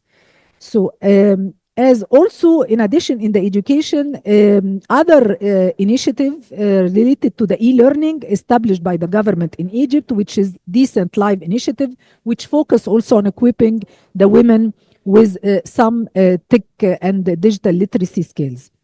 For the second area, which is entrepreneurship and fostering the entrepreneurship, we have already the marketplace existing in our country. We have the national and the regional one, which help the women to manage their business from home, overcoming traditional barriers like mobility and social restriction. And also, in addition to this, I had also some effort, and I'm continuing this effort till now, to build the capacity of especially the women entrepreneur. Women entrepreneur, we have different region. This region are almost more of them are rural area. And this women entrepreneur, they lack not only digital skills, but they lack also to test the technology, the digital technology. Use this digital technology in order to develop, for example, their Facebook page or Instagram page or web page. So I really I succeeded with some of my colleagues and in collaboration with different NGOs in my country to go to this entrepreneur in their rural area, in their villages. We offer them this type of workshop to help them really to test the technology, to help them to use the technology in order to building their web page and then sell their product on this web page. In addition to this as well, for the entrepreneurship, we have mobile banking and fintech innovation, and this is launched by the banking sector and financial institution, which allow the women to easy access to loan and financial tools to support their business. Supporting the employment. One of the important things that digitization has enabled a flexible and remote work option, allowing more women to join the workforce, especially those managing household responsibility.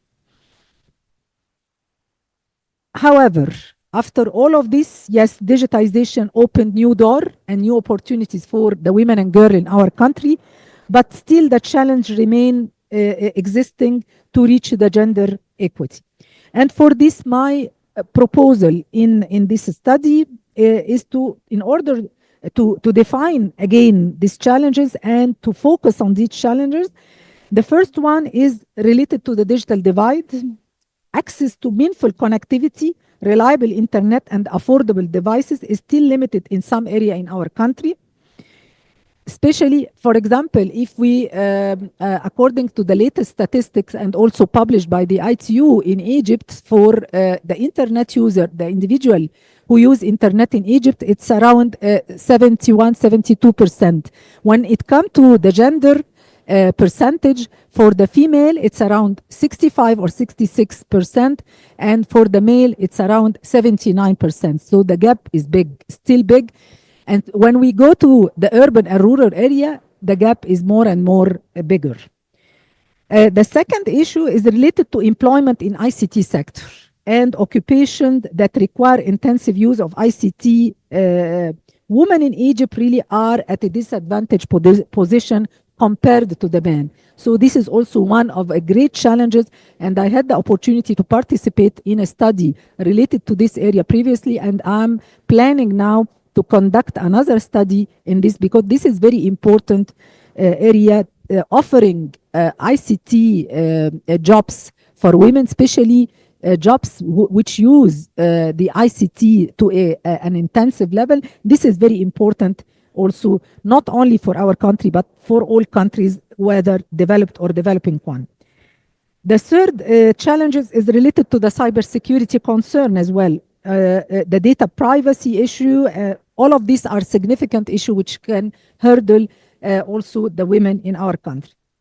Last things which addressing this challenge through targeted policy and initiative can further amplify the impact of digitization and innovation on women empowerment, not only for our country in Egypt. I believe this is for a major country in the Arab region, in the African region, and in other regions worldwide. With this, I submit, Monji. Thank you so much. Thank you so much, Professor, for this for sharing these key findings from this important study coming from Egypt. So, as I said before, we will to enter. For the audience to interact with your presentations. I don't see Mr. Kossi as Amesino connected. Sanhong, that's you can confirm. Yes, I confirm his is not available for this session. So I thank the speakers here present on the stage, and I give the floor to my colleague San Hong, who to introduce the next speakers. Thank you. Thank you, Najib. Thanks to all the previous speakers. I heard so much insights, vision, and aspirations from you. Now it's really my great honor to continue the moderation and introduce our online speakers. We are only having 30 minutes. I will do my best and also want to ensure about 10 minutes to open the floor. So for those participants in the room and online, please feel free to prepare your questions and introduce yourself because dynamic coalition meeting. So we are just want to know you more. So now, sorry, San Hong, sorry to interrupt you. Okay. Mr. Kosi was here. Okay. He was hiding in the room. So welcome, Mr. Kosi. And maybe before going to the online speakers, San Hong, could you give me 5 minutes to Yes, present maximum. and also to hear to the presentation of Mr. Amessino. So Mr. Kosi Amessino from the Ministry of Economic and Finance of Benin, the chair of the NGO Women Be Free. He is a civil servant of the Beninese state since 2008, and he has been working since June 2021 at the Ministry of Economy and Finance. He is the current head of the private sector monitoring and support service. He is also the regional director for West Africa at the African ICT Foundation, and he is the chair of NGO Women Be Free. Mr. Amessino, you have the floor. 5 minutes for your presentation. Thank you for inviting me. Previously, I said to our colleague from UNESCO that I will share only the experience from our process. The statement we do with UNESCO in Benin, according to how to use the Internet Universal indicators to transform our digital transformation process in our country. For the statement, for example, we put on the table one multi-stakeholder group where we have public representative, private representative, civil society representative, and also the research staff, led locally by myself and globally by Professor Alain Kiendu. And for the data collection locally, I lead the staff with 6 colleagues from different universities. We collect information from all the stakeholders. We analyze the data we collect, provide the resume, and to government make validation each step of the information we collect. After that process, with the government representative, we do one big validation event where government provides his inputs to let document be very acceptable for him, and also civil society and private sector, all of them provide their input, and we conclude our statement. In this process, we see the gap we have in implementation of digital process for ladies and women. We have more women who don't have possibility today to attend mathematical study, physical study, and informatics study, technical study globally. They are mostly in literal study. We are working now with government to let them have found support to go through it to the technical study now. And for this year, 2024, We have some that, like hundreds fellowship in a public university for the people who don't have money, coming from the family where we don't have more money to pay for their scholarship in high school. The government pay directly for them. With the support, we have some projects. One called Sweat is financed by World Bank, but working with government. We finance more of ladies to go to technical high school this year. We will do it next year again and continue to do this process to have more ladies and women in technical area and let them become our champion in how women can be reference in technical issue area in our country. That is the comment I need to share with you here. Thank you. Thank you so much for this experience shared from Benin, based on the IOI and it's the importance of the assessment based on the IOI indicators of UNESCO to come up with recommendations on gender inclusion. Thank you so much. I give back the floor to my colleague San Hong to continue with the next speakers. Thank you. Yeah, thank you, Najib. Thank you, Kosi. Since we only have 25 minutes, I'll be very fast to introduce our following 4 wonderful women speakers online. Please forgive me if we don't have time for the open floor. So please do type your comments in the chat. We have online moderator Carmen Ferry from GDIP to moderate online with you as well. So now it's my great honor to introduce Madame Onika Makwakwa, the Executive Director of the Global Digital Inclusion Partnership, GDIP, who is also co-founder of the IGF Dynamic Coalition on the Measuring Digital Inclusion. And Onika, floor is yours. Thank you. Great. Thank you so much, and greetings to you all. I will get quickly right to it. It is an honor to join you today for this session. I am going to base my contribution on a summary of a recent report which Global Digital Inclusion Partnership published earlier this year, titled Connected Resilience, Gendered Experiences of Meaningful Connectivity Through a Global Pandemic. This report is a reflection of our shared journey through one of the most transformative global challenges in recent history, the COVID-19 pandemic, and the digital divide that continues to shape the experiences of billions of people around the world, especially women. The pandemic underscored the essential role of the internet. For many, it became a lifeline, a means of staying connected to family, education, work, and healthcare.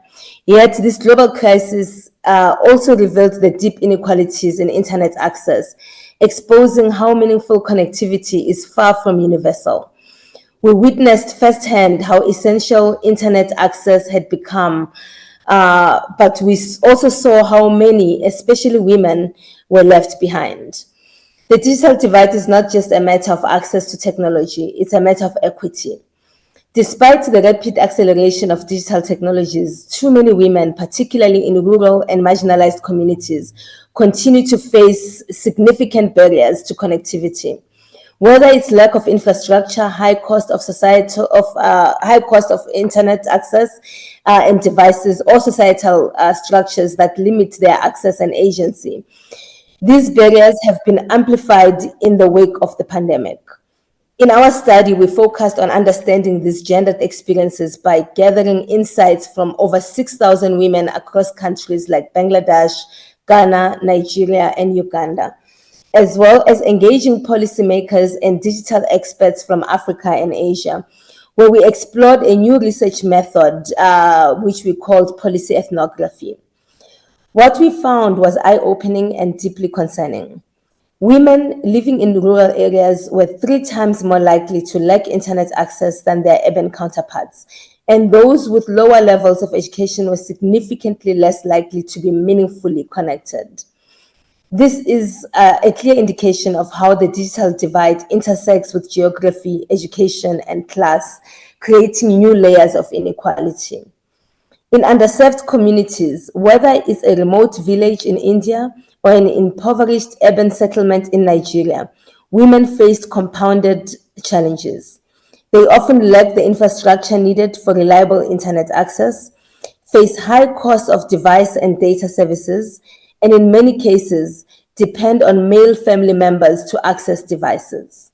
Additionally, the unpaid care work that many women shoulder leaves them with little time to acquire digital skills or engage in online activities. Yet, despite these formidable challenges, we also witnessed incredible resilience. Women continue to find creative ways to access the internet for education, employment, and family connections. This resilience is something we must not overlook. It is a testament to the strength and determination of women everywhere, but it is also a call to action for us to do more to ensure that these barriers are broken down and that women are fully included in the digital economy. Our research also offers a glimpse of hope, a pathway forward. If we are to close the digital divide and make meaningful progress, we must center policies that are people-focused and rooted in community consultation. Solutions should not be imposed from the top down, but co-created with communities that are most affected. This is why we propose 4 actionable tiers of solutions. 1 are deep investments. These are substantial, targeted investments that can make significant impact on a specific community or issue, driving meaningful change. Examples such as better use of universal service and access funds to close digital gender divides. 2 is grand visions, long-term transformative initiatives that require substantial funding and years of effort to bring about systemic change in the digital landscape, such as national broadband plans and key policy strategy documents that can be very clear about closing the gender gaps. Easy wins as the third recommendation, looking at smaller, more targeted interventions that can deliver tangible benefits quickly and build momentum for larger change. An example of this is collecting gender data and actually using it. Scalable systems is the 4th recommendation. Programs that take existing structures and systems and scale them to reach a broader audience, creating a lasting impact. Multi-stakeholder approaches and gender targets can provide the foundation for processes to scale progress towards closing the gender digital divide. Importantly, no single solution will work for everyone. Each region, each community, and each person has different needs and priorities. That's why it's essential that policymakers engage directly with local communities, listen to their experiences, and design strategies that reflect their specific contexts. Beyond technological development, the advancement of meaningful connectivity also requires building a supportive social environment. This means ensuring that connectivity is affordable, that digital skills are accessible, and that everyone, regardless of gender or geography, has an equal opportunity to benefit from the digital economy.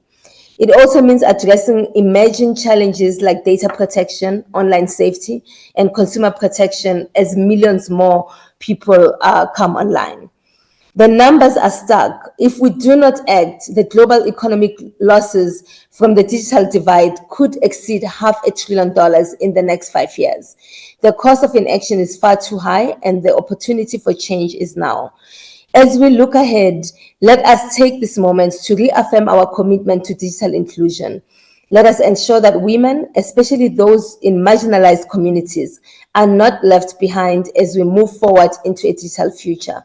Together, we can create a world where connectivity is not a privilege, but a right, a world where everyone, everywhere, has the tools and opportunities to thrive. Thank you. Thank you, Onika, for sharing so extensive work you've done on the ground. And for those who like to follow GDIP and the dynamic question work, you could always fill the membership submission formats typed in the chat to join us. We'll keep you updated on our good work. Now I'm very happy to present Dr. Victoria Romaniuk. She is the director of the Mohyla School of Journalism, the National University of Kiev, Mohyla in Ukraine. She is also the deputy chief editor of Stop Fake, a pioneering fact-checking organization. And most importantly, she's also the chair of the UNESCO IFAC Working Group on Information Ethics. So Dr. Roniuk, floor is yours. Thank you very much. Thank you very much. It's a great honor to be here and share our experience. Among the organization I represented is Fact-Checking Project Stop Fake. And today I would like to talk about the disinformation as one of the main threats and very big challenge for all of us. So the use of artificial intelligence in disinformation campaign and the manipulation of public opinion has become a significant challenge in spreading false narratives and misleading facts. Today, this is becoming a powerful challenge and an obstacle to access to information for all. The UNESCO report published in this year warned that without decisive step to integrate ethical principle, artificial intelligence could distort historical data about, for example, Holocaust, as it often generates false information. It has also been documented that AI enable malicious actor to manipulate historical context, create fabricated testimonies, and even alter historical records. The issue of promoted manipulative narratives and artificial intelligence generated fakes has become particularly acute for Ukraine during the full-scale invasion, and the use of artificial intelligence in the context of disinformation can be divided into following formats. First of all, it's creation of fake content, manipulation of photo, video, and audio, audience analysis and content adaptation to their needs, and dissemination of disinformation through coordinate inauthentic behavior generated by AI. In the spring of this year, OpenAI discovered 5 international disinformation campaigns that use generative AI to manipulate public opinion and influence geopolitics. The report mentions that their campaign involves governments, agencies, and private companies from Russia, China, Iran, and Israel. The content posted by this organization focused on the wide range of issues, including Russia's invasion of Ukraine and conflict in Gaza, in India election, and politics in Europe and United States, and of course, criticism of the Chinese government. And since the start of full-scale invasion in February 2022, Ukraine fact-checking and analytical organizations have documented various types of AI-driven disinformation campaign in Ukraine. This campaign are associated with content generation and use the deepfakes, of course. And also, this campaign were liked to undermine trust in the government and military, creating a crisis in society and intimidating the population and causing distortion, as well as inciting social and political conflict and undermining support for Ukraine. So, among the main narratives that we observe and that we analyze, that Ukraine is a failed state, Ukraine is a fascist state, and military support Ukraine, and the narratives that related to is trying to undermine military support for Ukraine, and so on and so on. Such technological disinformation campaign are aimed at influencing a large group of people and are often used in the context of political and military event, as I mentioned before, and they target changes in audiences' behavior. And it's very, very important for us because disinformation campaign really very, very dangerous and change in audience behavior, distortion of factual knowledge and creation of false perception of reality. And such disinformation campaign post a direct threats to preventing access to trustful and often live critical information for all group of people. And this posed significant threats to the information security of society, especially during the crisis, military conflict, war, election, and so on and so on. So it's extremely important, it's necessary to build information cooperation and coordinate effort between governments, information organization, international organization, and technological company to effectively combat disinformation campaign. It's important to actively cooperate with technology companies to direct and to detect and block disinformation, monitor the activity of bots and fake accounts, spreading manipulative content, and strengthens action within the legal framework.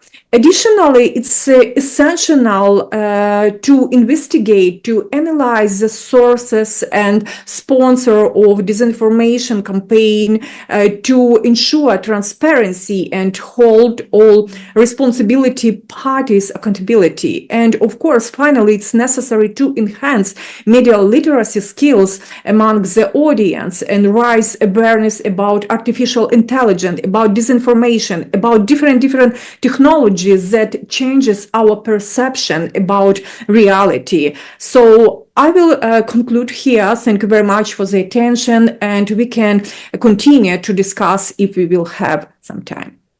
Thank you, Dr. Romaniuk, for unpacking so much complexities of the disinformation and related issues. Also, I enjoy listening to your solutions you have already accumulated in your past experience.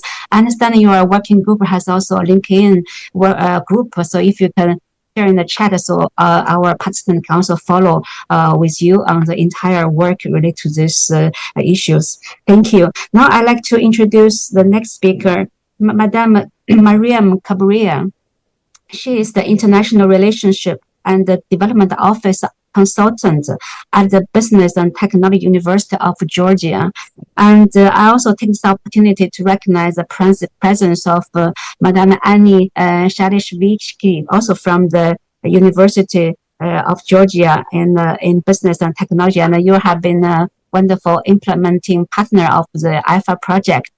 We support in your country. So Mariam, please take the floor and share your good practice. Thank you. Thank you so much, and warm greetings from Georgia and from our side, from Business and Technology University. First of all, I would like to, on behalf of our team, and we are together engaged in this great forum and opportunity to exchange with ideas. First of all, we would like to thank you most cordially for welcoming us, Business and Technology University, one of the actors from Georgia, to share our perspectives and also to feel much more global than before cooperating with IFA program and before cooperating with our global partners. If I could kind of title our intervention, it would be the global reach and local impact. This is the stories that we would like to share with you from Business and Technology University, which is a relatively small institution in Georgia and basically focused on delivering value-driven initiatives, projects in and for local communities.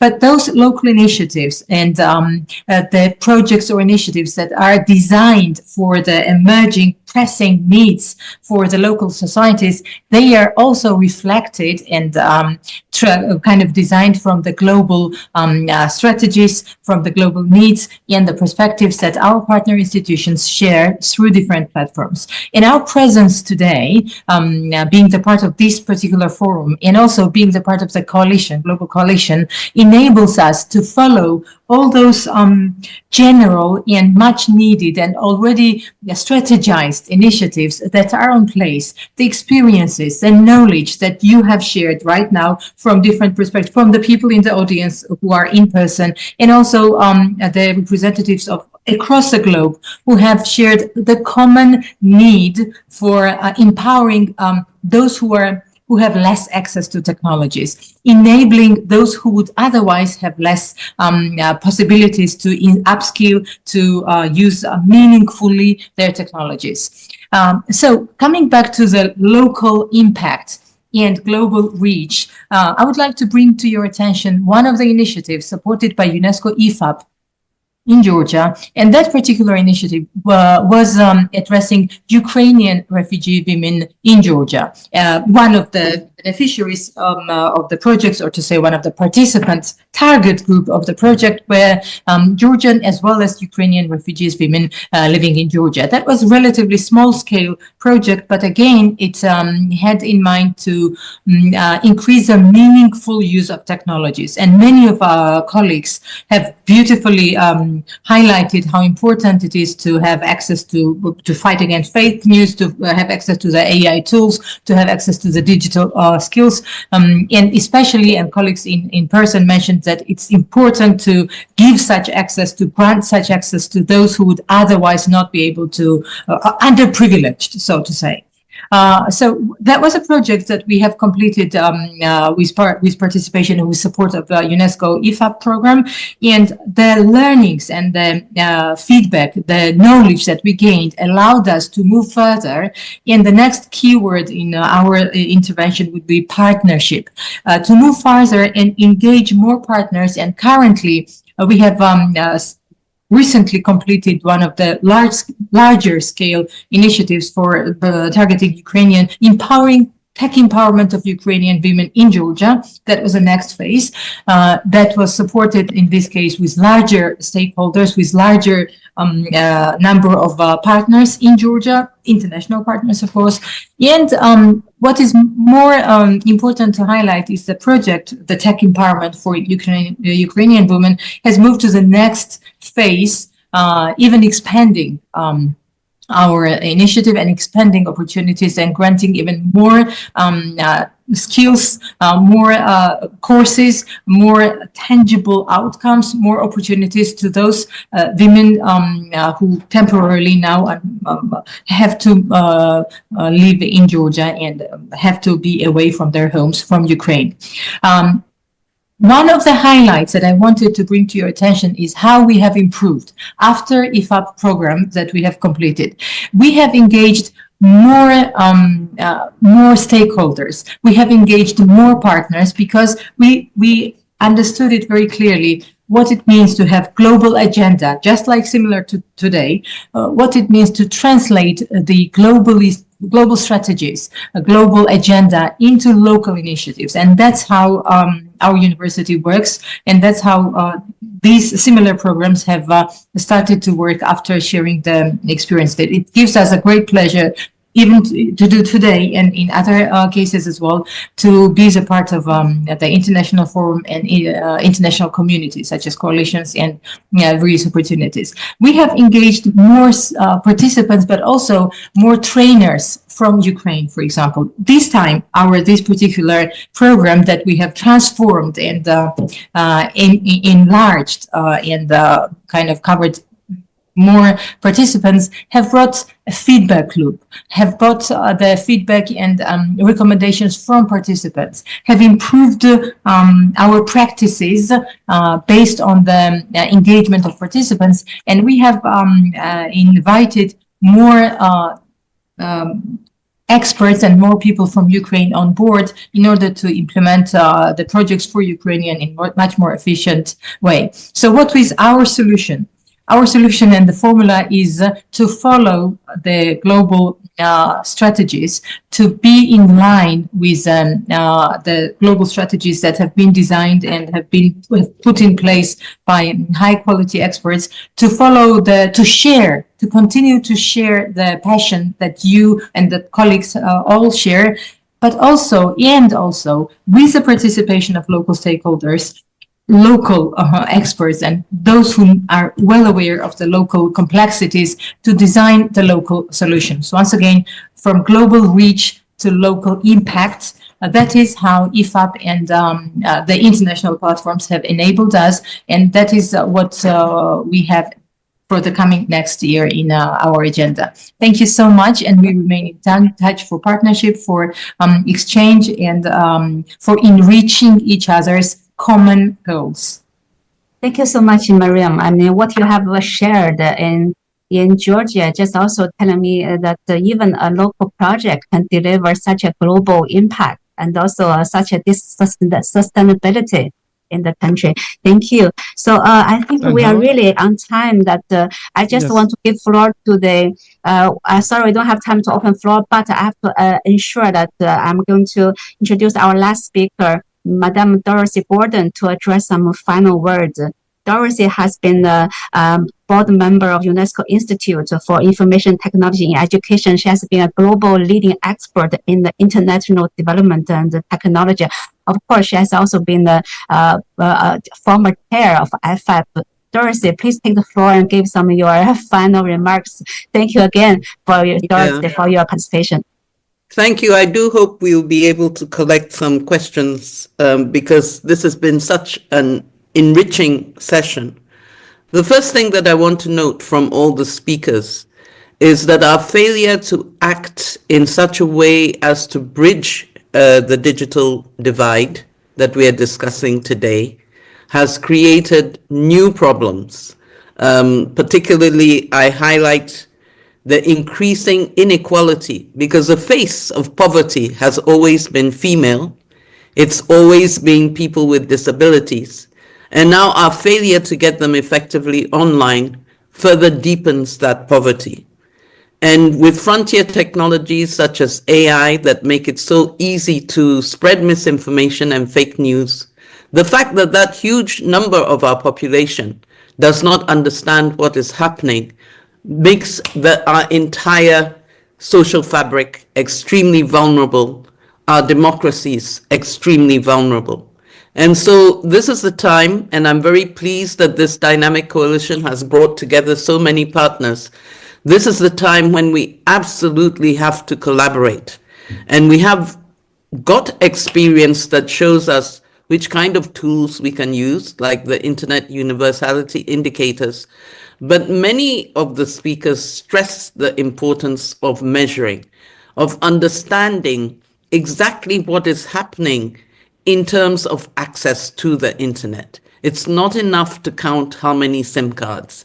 You have to know what proportion of people in rural areas have meaningful access. And I think that that emphasis on meaningful access actually came through in many of the presentations. I know that we don't have much time, but I want to emphasize that we need comprehensive policy. When it comes to media information literacy, we see that many of the efforts are very piecemeal. They are not coordinated among government agencies. When it comes to addressing digital divide issues, we are not seeing national policies that are rolled out consistently with clear benchmarks. So these things do have to happen. And I really want to end by emphasizing that we can, if we work together, and not just as women, but as men and as policymakers, as people in the not-for-profit sector, and also people in the private sector. And here, let me just make a side remark that it's very important that we encourage the creation of national level platforms that address these concerns for women. And those platforms should, in my view, comply with our Rome standards. They should be rights-based, they should be open, they should be access, they should give ease of access, and they should be multi-stakeholder. That means we have to reduce dependency on major platforms and focus on building our national level platforms. So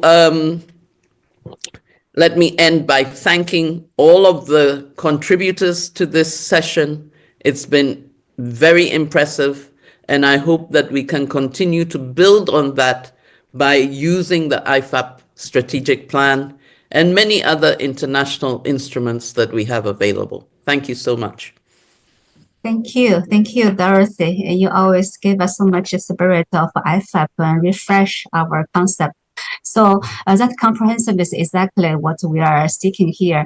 So may I ask, check with our online moderator, Carmen, if there are any burning question comments, we are still able to handle. And also ask our on-site moderator, Najib, is there any participants want to take the floor before we conclude? Thank you. Okay, thank you, Sanhong. We think we are out of the time, and we should close now, but we will maybe collect one reaction quickly if you want. Oh yeah, and the comment, anything from online? No, nothing online. Okay, great.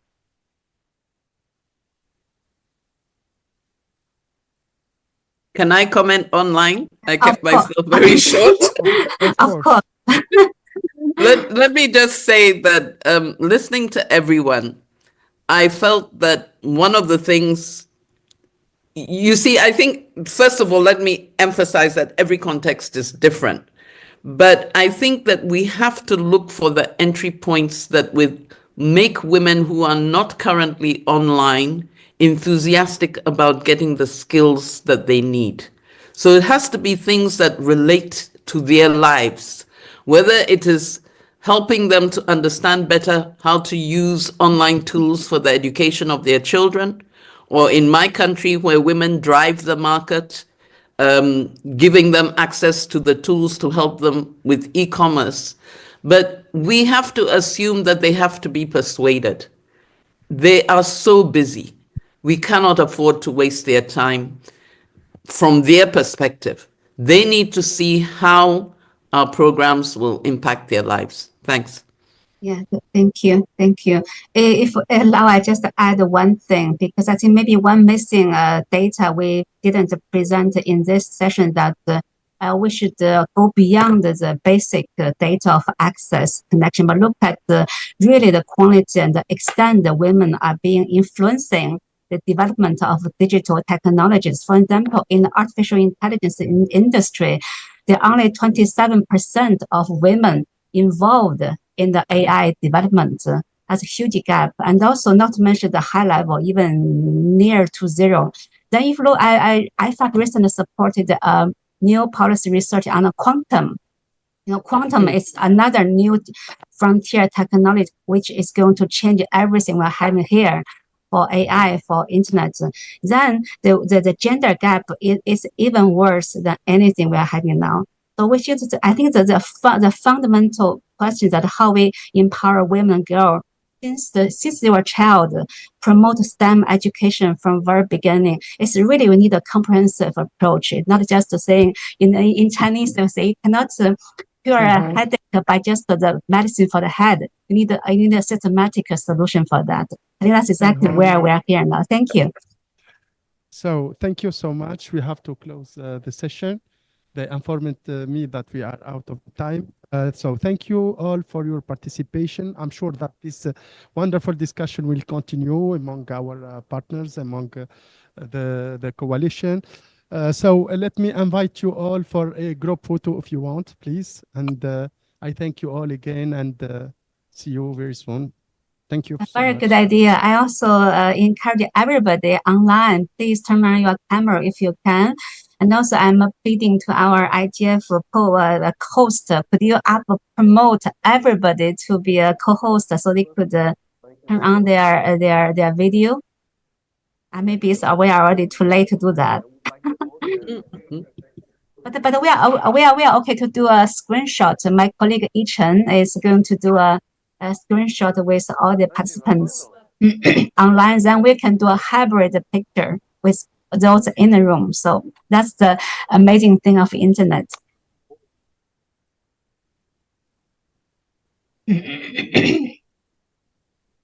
Okay, 1, 2, 3, smile.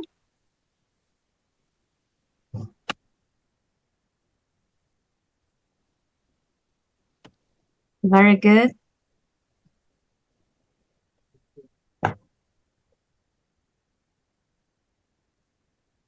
Can we leave? Yeah, yes, I think so. And thanks again. Anyway, congratulations on pulling together some excellent speakers. Thank you. Yeah, Xiang. Thank you. keep in touch. Have a good holiday. Yeah. Bye. Thank you. Bye-bye. Thank you. Bye.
In the case of Uganda, do you have cases like that, and what will you be doing?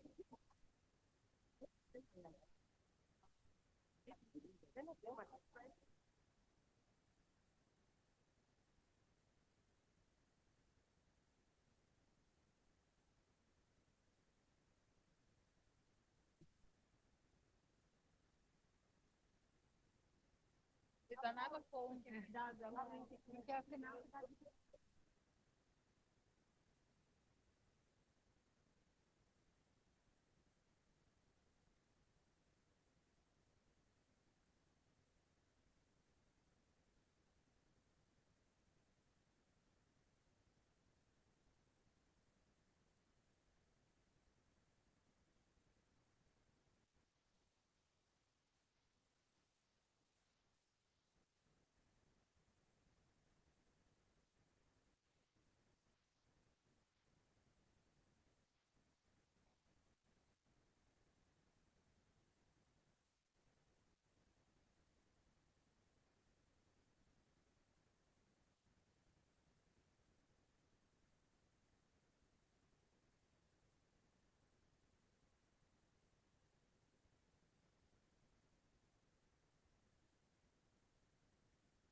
Okay, it works. No?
Can you hear me?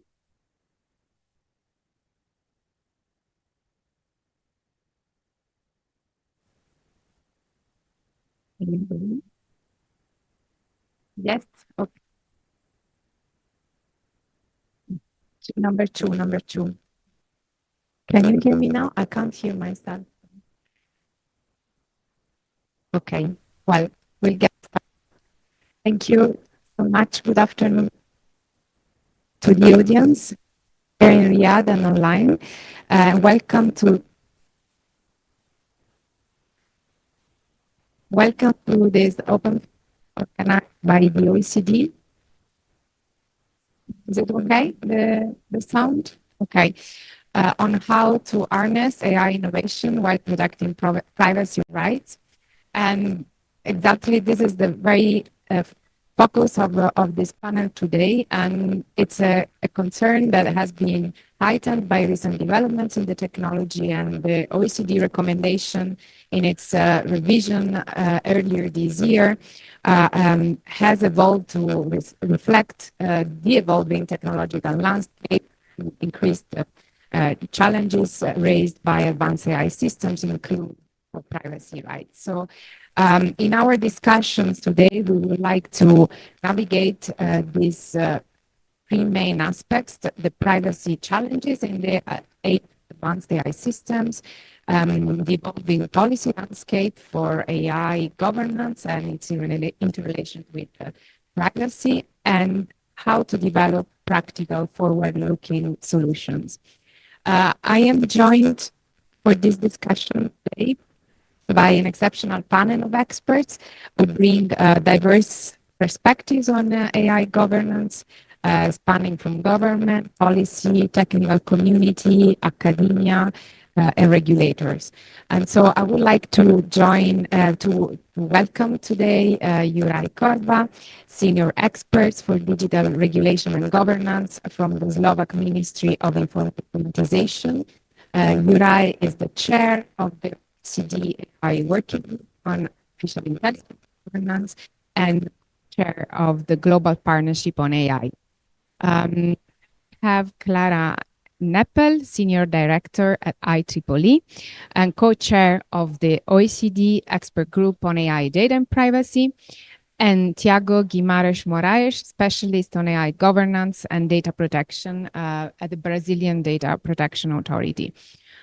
We will also have Jimena Viveros joining us, I believe, a little later. She's a member of the UN Secretary General's high-level advisory body on AI.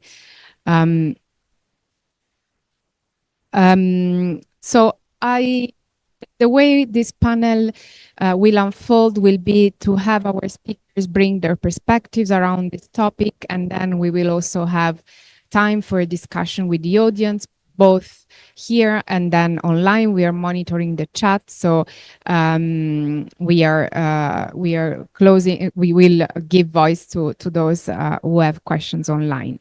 So I will now start with Juraj, and there should be some slides on the screen.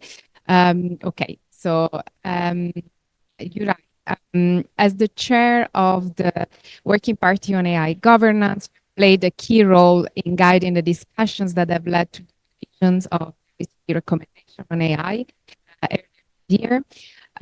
Could you motivations behind updating the OECD recommendation, and also tell us what were the primary concerns that were advanced AI systems and how these affect those?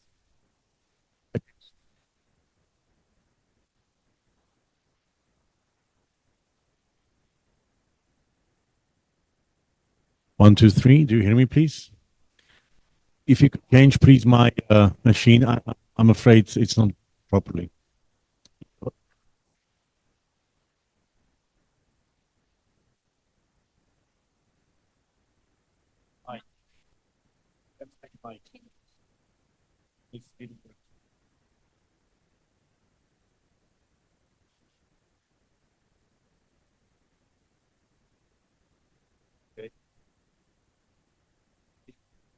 Right, thanks.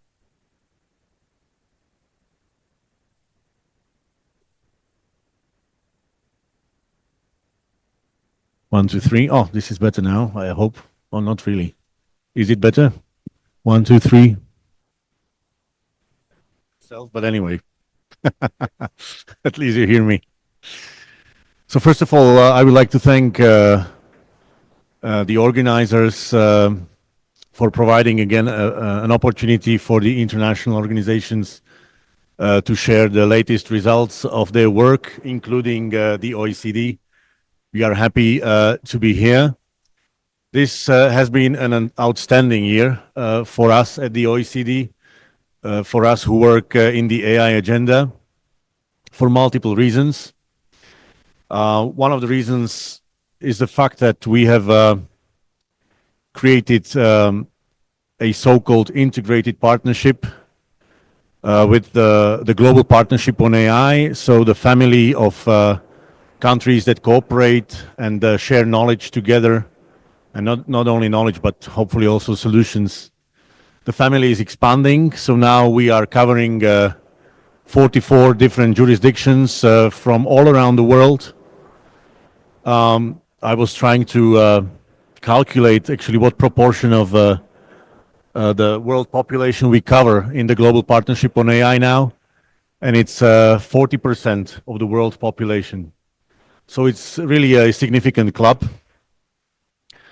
Now, notwithstanding the enlargement and possible further enlargement in 2025, we managed, as was already mentioned by Lucia, to update the first ever intergovernmental document on AI, which was adopted in 2019 by the OECD, the so-called OECD AI principles, which were then later incorporated into G20 AI principles, into the first International Convention on AI at the Council of Europe, with participation of non-European countries, and to some extent also into the AI Act of the European Union, with which some of you may be familiar with. So there are some successes that we really can look back at, and I must say I'm proud for the whole group that we managed. Now, when it comes to the reasons why we had to update the OECD AI principles in 2024 was primarily for reasons of clarity, for reasons of reflecting on the latest technological development. And of course, we had to take account of many different interests that have been raised. As you know, the OECD works, and now also the Global Partnership on AI, after the integration, we all work on a consensus basis. So in order to be able to actually come to any modifications, any updates, we had to listen to basically hundreds of people, not only people acting on behalf of the governments, but also people involved in the expert groups. You will learn more from Clara on the go. So this was a very interesting exercise, but surprisingly enough, we managed to have this revision updated in May by the ministers in Paris. Now, one of the key milestones that I would like to convey to you on the basis of the work that we did is actually the definition of the artificial intelligence as such. So when we discuss impact of artificial intelligence on privacy or personal data, we really need to make sure that we discuss the same thing. In other words, what is actually the artificial intelligence when we talk about it? How we can recognize, or can we actually recognize and make a clear difference between AI and what we would call classical software systems. Now, you can judge our work. If you go to the OECD website, you will find an explanatory memorandum.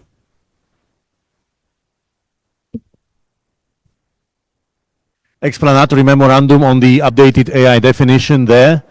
You will see how we actually arrived at the final solution. I recommend you to read this. And of course, there it is clear from the definition as such that any AI is highly dependent on data, on its quality, and of course, there is a clear breach to the privacy concerns. The last thing in relation to the AI definition I would like to mention is, of course, the fact that the definition is imperfect by definition. In other words, it's a work in progress. It will be reviewed again. And we also need to understand that making a clear line between software as we know it, or as we knew it, and the new elements that we call artificial intelligence is not necessarily as clear-cut as we would wish. We should rather see it as a scale, because also, of course, the systems that we call AI, they are also dependent and interact with classical software as well. So it's very delicate. Now, with the privacy, of course, we need to realize that, as I mentioned, AI is hungry for data. It needs data to be actually built and to work properly. The thing is that, of course, any restrictions on the use of data can be detrimental for building of AI models. At the same time, to complete the triangle, it's not only about building of models and systems, but it's, of course, also about the way security environments access information about us and evaluate possible threats and risks. So any limitations there, of course, interact also with this field, which is not always discussed, but we need to be aware of this. So it's a delicate balance we need to draw between the protection of privacy on one hand and security needs and the needs of building up of AI models and systems on the other hand. There are three principles in our OECD AI principles, which are foundational also now for the whole global partnership on AI community. And these three principles, they explicitly mention the need to protect privacy. But of course, we recognize that even inside this broad family of countries and jurisdictions, the approaches to privacy vary. And they are, of course, also contingent on certain cultural notions, on political approaches. So many issues are in place there. With that, I would like to commend the work of the expert groups. We have multiple groups comprised of experts feeding into the work of our bodies at the Global Partnership on AI and at the OECD. So this is a treasure, a big asset that we can build upon. You are all welcomed to find out more about the way we work. And of course, the more we can engage with you in a meaningful way, the more knowledge and the more understanding we can build. And last but not least, I would like to also commend the work of the UN Advisory Board on AI, of which Jimena is a distinguished member for Mexico, where if you look at the UN Advisory Board report that was published in September, and if you look at the UN Digital Compact that was adopted in the New York City also in December, there you will find that basically when it comes to the first pillar of the UN Digital Compact, which is to create knowledge and understanding of the AI systems and the impacts on economy, society, etc., it is actually the OECD and the Global Partnership on AI that is relied on to feed into this first pillar of the UN Digital Compact, to provide the necessary knowledge, to share it with the global community. So besides the opportunity there at the OECD and Global Partnership on AI to engage with all of you, we can certainly then engage also at the global level together. With that, Lucia, thank you very much again for having me here today. Thank you, Juraj, for providing this overview also of the most recent work of the OECD and what we have been engaged in with during this past very busy year. So now I would like to welcome and turn to Jimena. Jimena, you are an international lawyer and scholar, an advisor on AI and peace and security. You also lead a consultancy firm, Equilibrium AI, which is specialized on AI and peace and security. And as we heard, you served as a member of the United Nations Secretary General High-Level Advisory Board on AI. what we would like to hear from you is if you could unpack the social risks that you have identified with at the intersection of AI and privacy, and perhaps also comment on how proposed UN recommendations aim to create a more robust global framework for responsible AI deployment. Thank you. Hello. I don't know if anyone can hear me. Yes? Okay, great. So it is great to be here. Sorry for the delay. So thank you for the introduction. And I would also like to start commending the work of the OECD and the new partnership with GPI, which I think is going to be very fruitful and going to be very good for advancing global governance and recommendations in this space. So I'm happy to be an expert in different of the working groups. So I look forward to contributing on that. So as Juraj was saying, Juraj was saying, AI is data. So we cannot have AI without data. And data comes with privacy issues. That's just a problem. So when we look at it from the perspective of peace and security at large, I mean, it brings a lot of problems, because if we look at it even from, like, say, the civilian domain, all of the data, we live in a society where everything we consume, it consumes back our data, whether we willingly accept it or, but just because there's no other choice. So all of that data gathering by all of these platforms is then fed into systems, which could be civilian, which could be military, which could be of some security organizations, intelligence organizations, and we don't know what the purpose of it will be at the end. So we see this problem also in terms of all of the decision support systems, and for say autonomous weapons and other types of security implications that come along with the systems that work in this space. So so we have a lot of complications regarding that. What we also find is now the big hype with generative AI and all of the all of the breaches that come in that space, which we are all very familiar with, which is all just exacerbated by the different jurisdictions and approaches that are being used universally. So what we're witnessing is just a patchwork of initiatives.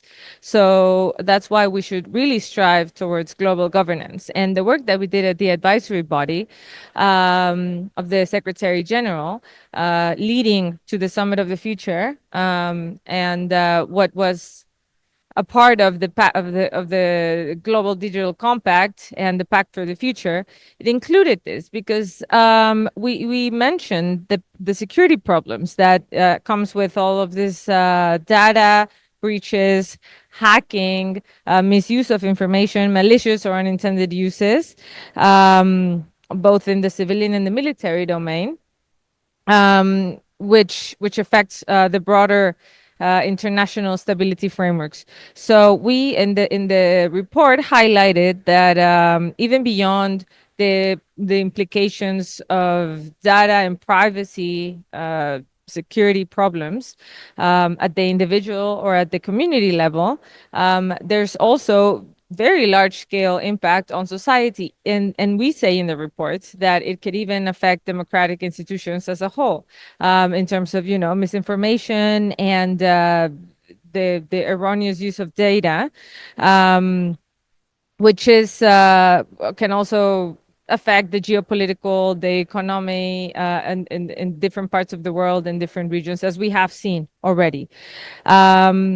Another problem that we have with data and with privacy in terms of security is the fact that we are now shifting the power dynamics of the world in terms of the technological dependency. So it's not about who has the best systems, it's about who has the best data or who has more data. And that is something that has been accumulated even years before AI was booming like it is now. So we have a problem. We also have a problem in the lack of data. It's a risk in itself because misrepresentation, bias, all of these things are a clear problem in terms of data. So, and this also affects the privacy and of children. That's a big risk that we have identified, and everything regarding future generations. So now the question is what we can do about this. So first of all, we should really recognize data as a digital public good. This is something that it's also stated in the Global Digital Compact, and that has been quite at the high list of the agendas of the Secretary General. All of this common digital goods. So data is one of them. And what we could do is create a global AI data framework to protect all kinds of human rights that can be affected by the use of data, and obviously implicating privacy issues. The GDC also offers some solutions, for example, awareness raising, capacity building, controlled cross-border data flows to foster a responsible, equitable, and interoperable framework to maximize the data benefits while minimizing the risks to data security and privacy. Because as I said, the lack of data is also a risk in itself. So that's why it's so important the work that the OECD and JPI has been doing in this respect, because it's precisely that awareness raising and capacity building and just bringing experts together to come up with solutions. Because the risks and the problems we have identified many times. The thing is how to do it and how to come up with actionable recommendations, because this is vital. So the OECD recommendations that were revised now this year, with all of the human-centered AI issues is vital, and I recommend for whoever hasn't read it that to read it because it's a really important material that you can find there. And obviously cooperation and synergies across organizations, across jurisdictions, across communities, across everything is vital because everything is complementary and everything helps. So with that, I will close. Thank you.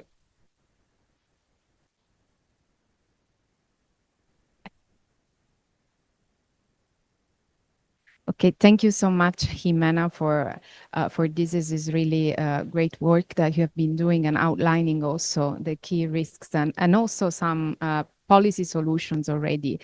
So now I will move to Clara. As we heard from Uri, the OECD has also established an expert group looking at particularly the interrelations between AI data and privacy, and you are co-chairing that expert group. So what we would like to hear from you is what are the motivations that led to the establishment of this group, but also what methodological approach you're using to assess comprehensively privacy risks across the AI life cycle. And lastly, if you could please share with the audience the key findings that have emerged from the first report that was published with the support of the expert group. Thank you. Thank you, Jimena. Can you hear me? I cannot hear myself, but good. Okay. Thank you. Thank you for inviting me here as well. And very pleased to share our experience with this cross-section, what you just mentioned, the collaboration between different communities. So as mentioned by both of my co-panelists before, we had privacy issues with AI even before generative AI, but this has been exacerbated with the vast collection of data across basically geographies, but also the possibility to then re-identify individuals, but also to identify, let's say, characteristics which were not even disclosed in the first place. I think I very much like to say that even very often you are surprised by the thing that the system knows about you, which can be accurate or not accurate. And if it's accurate, then you're a kind of Orwellian space, and if it's not accurate, you're in a kind of a Kafka space. So luckily, we now know that at least generative AI is not always to be relied on. So I think that's maybe the positive effect of let's say the vast adoption of AI. So with the OECD that has been so active in AI governance, as mentioned by Juraj, there are already a lot of expert groups. So I'm part of the AI and climate expert group, as well as on the AI futures expert group, and I'm co-chairing now this expert group on AI data governance and privacy. So you asked me about the motivation of why we created this. So I think that in the AI communities, you will find a lot of technologists, of course, also civil society and so on, which are looking to the different aspects of AI that start realizing and also establishing frameworks for governance for these different aspects. In the data privacy community, we already have an established frameworks. We have jurisdictions. We know how to enforce. We have also institutions, and of course methodologies. So what we saw in the AI space, that there is a lot of innovation that you just mentioned, also addressing privacy, but without knowing that there is already a lot of work going on in the other community and the other way around. So this was, I think, the main motivation to bring these two communities together and establish this working group. And indeed, the first deliverable of this working group is this report that was published in June. So one of the deliverables, outcomes, was really also to map the principles, the AI principles, to the privacy principles. And can you hear me? Yes. Okay. And as you can see here, it's a lot. I will just go into some which I think are specifically relevant. So principle one is really about inclusive growth, sustainable development, and well-being. And I think here it's really something which is very close to my heart, namely to weighing economic and social benefits of AI against risk to privacy, right? And really, this for me translates to have the right balance between the metrics of success. So not only concentrate on profit and performance, but really also on planet and people. And I think that has a lot to do with what we just heard before, and privacy being one of the important aspects here. The second is really about really respecting the rule of law, human rights, and democratic values. And here it's also interesting to learn from each other's terminology. So we both have established definition of what transparency means, but it's not, for instance, exactly the same. Justice for fairness. In the AI space, transparency relates more into how the system is set up, what kind of deliverables, so how understanding what the outcome is. In the privacy space, it's more about data collection and the intended use. So again, we needed to map the different definitions also so that we have the same language. And here I also see the human rights impact assessment. So I just had a session yesterday about Huderia, which was set up by the Council of Europe, the human rights impact assessment framework, that also needs to be harmonized with the data protection requirements. So I already talked about transparency. I think robust security is something that Jimena also alluded to. Here it's also coordinating on data security technologies, privacy and enhancing technologies being, for instance, one of the most important ones. And last but not least, it's about also accountability. And here I think that's what we bring. Let's say I'm a technologist myself. What we bring to the data privacy community is to the understanding of the technical aspects. So specifically to the AI lifecycle, and where in the AI lifecycle privacy can play and plays an important role, also beyond data collection, because also at the inference phase and also other phases, privacy is important. So yes, the next one. So this is basically the AI lifecycle, which is now the basis for further developing privacy related recommendations, but also others. This is, as you can see, it starts from planning and design. And what is new now, this was also revised, is that we have a new phase of retire and decommissioning. So it goes through collection and processing of data, building of models, testing, make it available for use and deployment, operation and monitoring. And you can see here, so basically what we want to do now as a next step of our working group is to go to every phase and see which recommendations, policy recommendations we have for these phases, especially when it comes to collection and processing of data. We have to see what does it mean, the limitation of AI when it comes to data collection. What does it mean if we are looking at large language model data scraping for the web? What are the privacy implications to that? Which are, of course, a lot.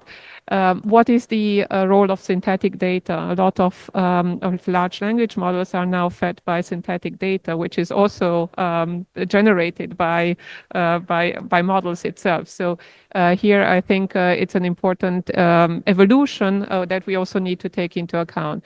And of course, data quality, which, as was mentioned before, is important for accuracy, but also for discrimination and bias.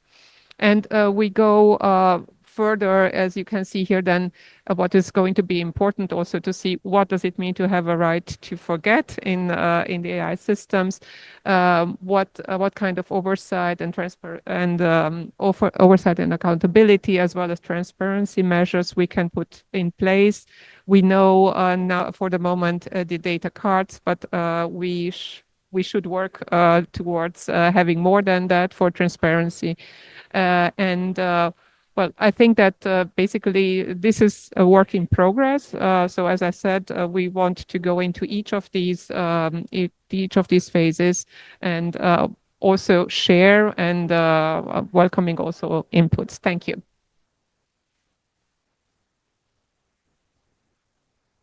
Thank you, Clara, for this overview.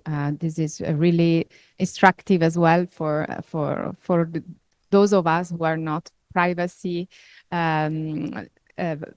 experts as you are.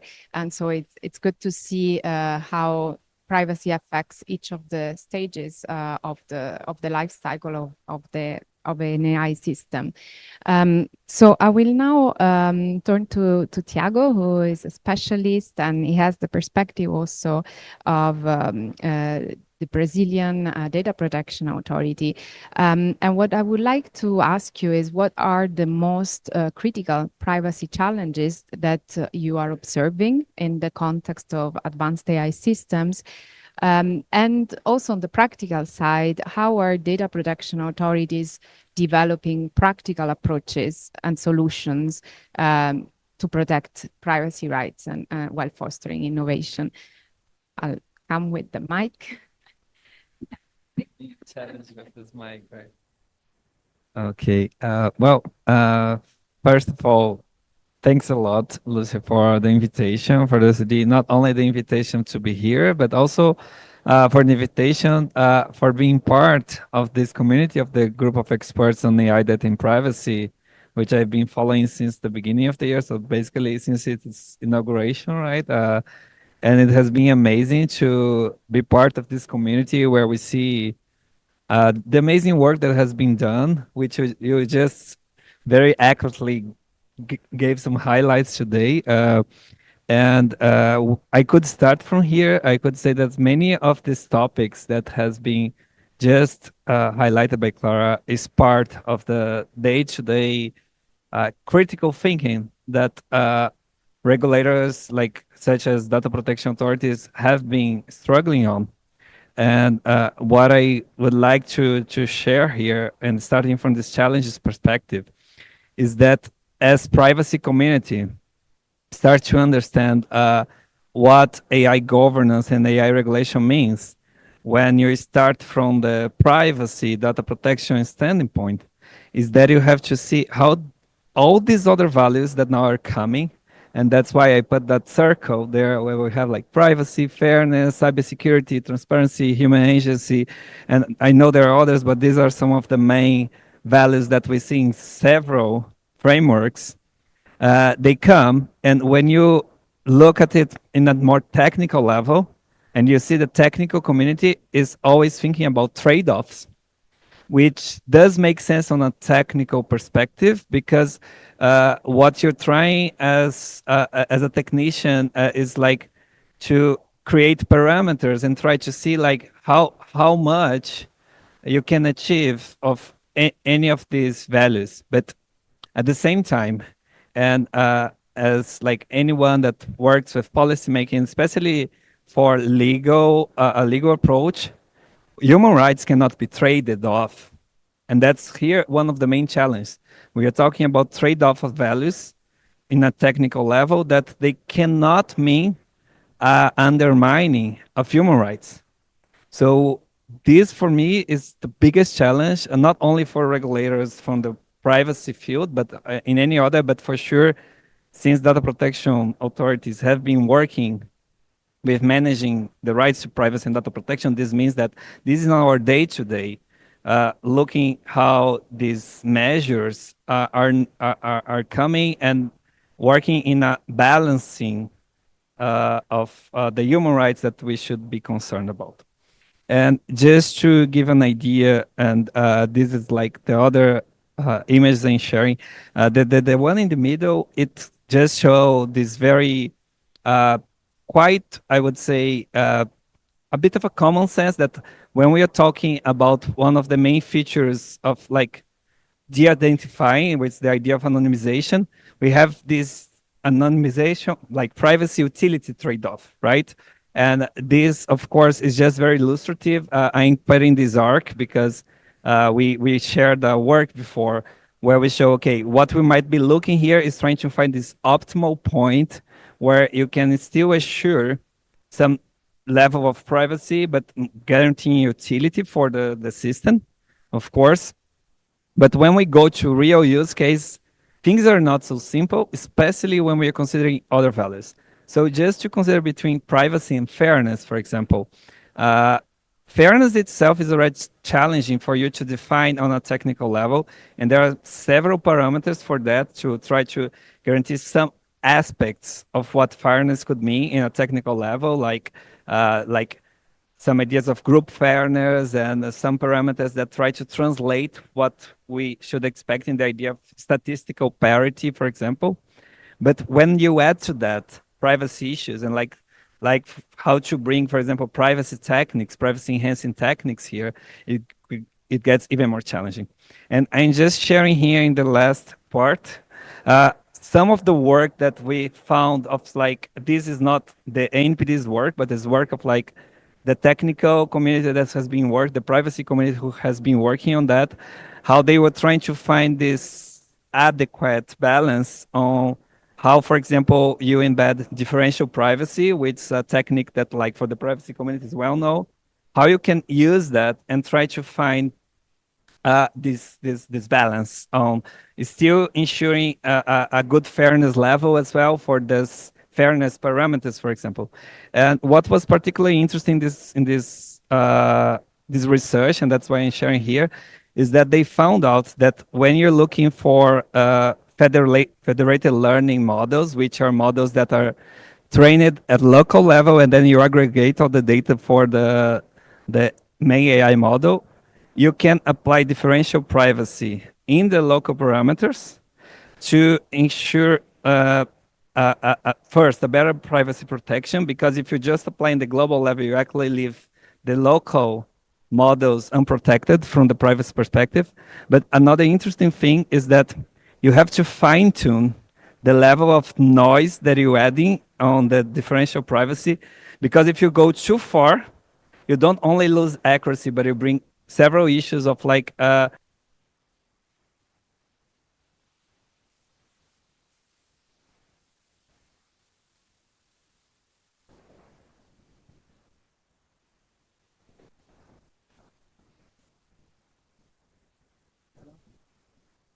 okay, yeah, okay. So maybe now that going, can you listen to me? Oh, okay. How have the room listened to me? Yes. Okay, good. So, well, then let's turn then to the last slide so I can. Oh, it's me here. Oh, good. How do we go? So this is just also very generally speaking, like what DPAs such as of our I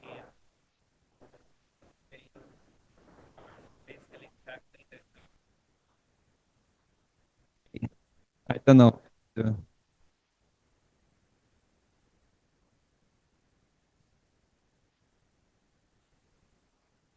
one here. Oh my god. Yeah. Okay. Now. Okay. Yeah. I mean, every internet governance forum we had, every digital forum we should have tech stuff. So we see how challenging that can be in practice, right? So talking about I see. Okay, thanks for the tip.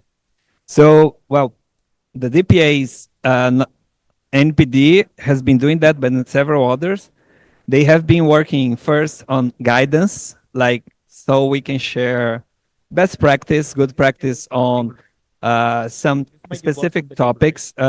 Just recently, NPD has published a work on the idea of like how generative AI is bringing some challenge for privacy, like what Clara just said, that sometimes synthetic content is being created, which it can infer some personal data, and it can infer in an accurate and in an inaccurate way. In both cases, there are consequences. So we try to tackle a bit of like what's part of this discussion, and we know some other peers have been doing the same. So we know like in France, for example, CNIL has been doing a very interesting work on that. And Singapore, the authority there is doing a sandbox on the paths for generative AI, privacy enhanced technologies for generative AI. So we see that like the works can, we are doing both in the theoretical level with guidance, but also more hands-on, like sandboxes. Us, as the Brazilian Data Protection Authority, we are starting a pilot sandbox next year on algorithmic transparency. So we can discuss this concept and what does this mean in the context of a data protection framework, like ours in this case, in the Brazilian GPD. And besides that, we have been also, all the DPAs, I could say, have been asking themselves what are the roles now that we have AI regulations coming up, and we have to think, should we be the main central AI authority, or even if that's not the case, because sometimes it can be very political level discussion, what will be our role and how we can ensure that our role is still guaranteed and protected, even like if we now in a more complex environment where we have to work together with other regulators that are also dealing with data governance related issues. So I think I stop from here, but thanks again for the invitation. Thank you, Tiago. It works? Okay. So I have some follow-up questions, but I would like this to be also a conversation with you. So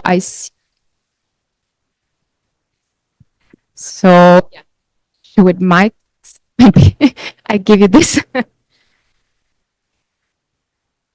Thank you very much. You can hear okay? Very much for these very interesting interventions. The issue, that's a really great example.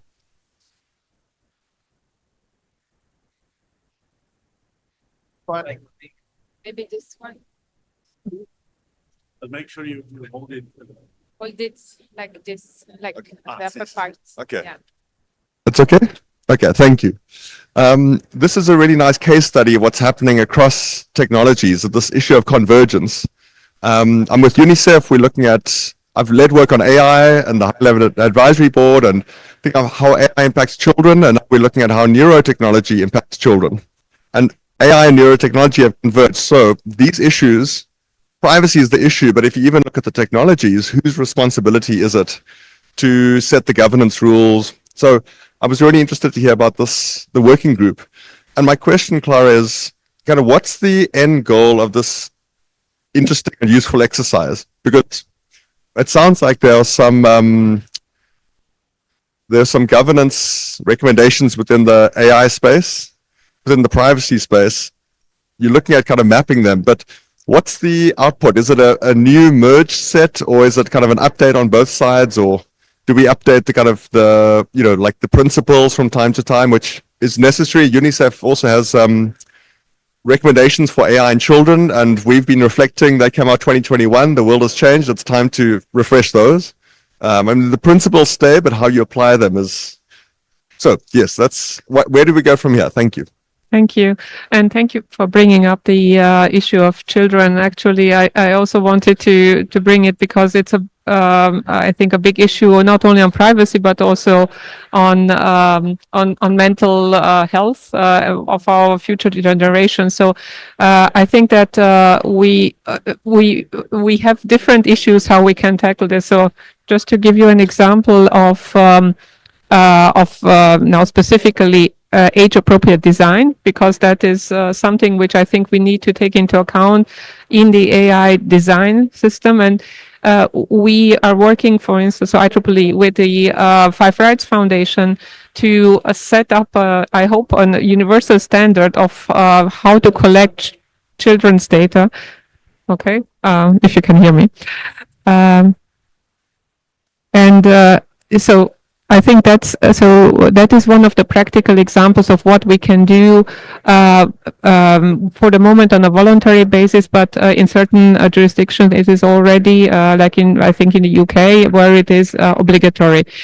So also I think this is what we want to do in the working group, is first of all understand what are the issues, where do we already have solutions that we can leverage from each other, and to identify the gaps. And some of them would be very certainly policy recommendations, but we also very clearly want to target the developers, for instance, when it comes to scraping data, so that they understand what the policy implications are, what the legal implications are, because a lot of them don't have that. So it's both sides. Is there any other question? Yes.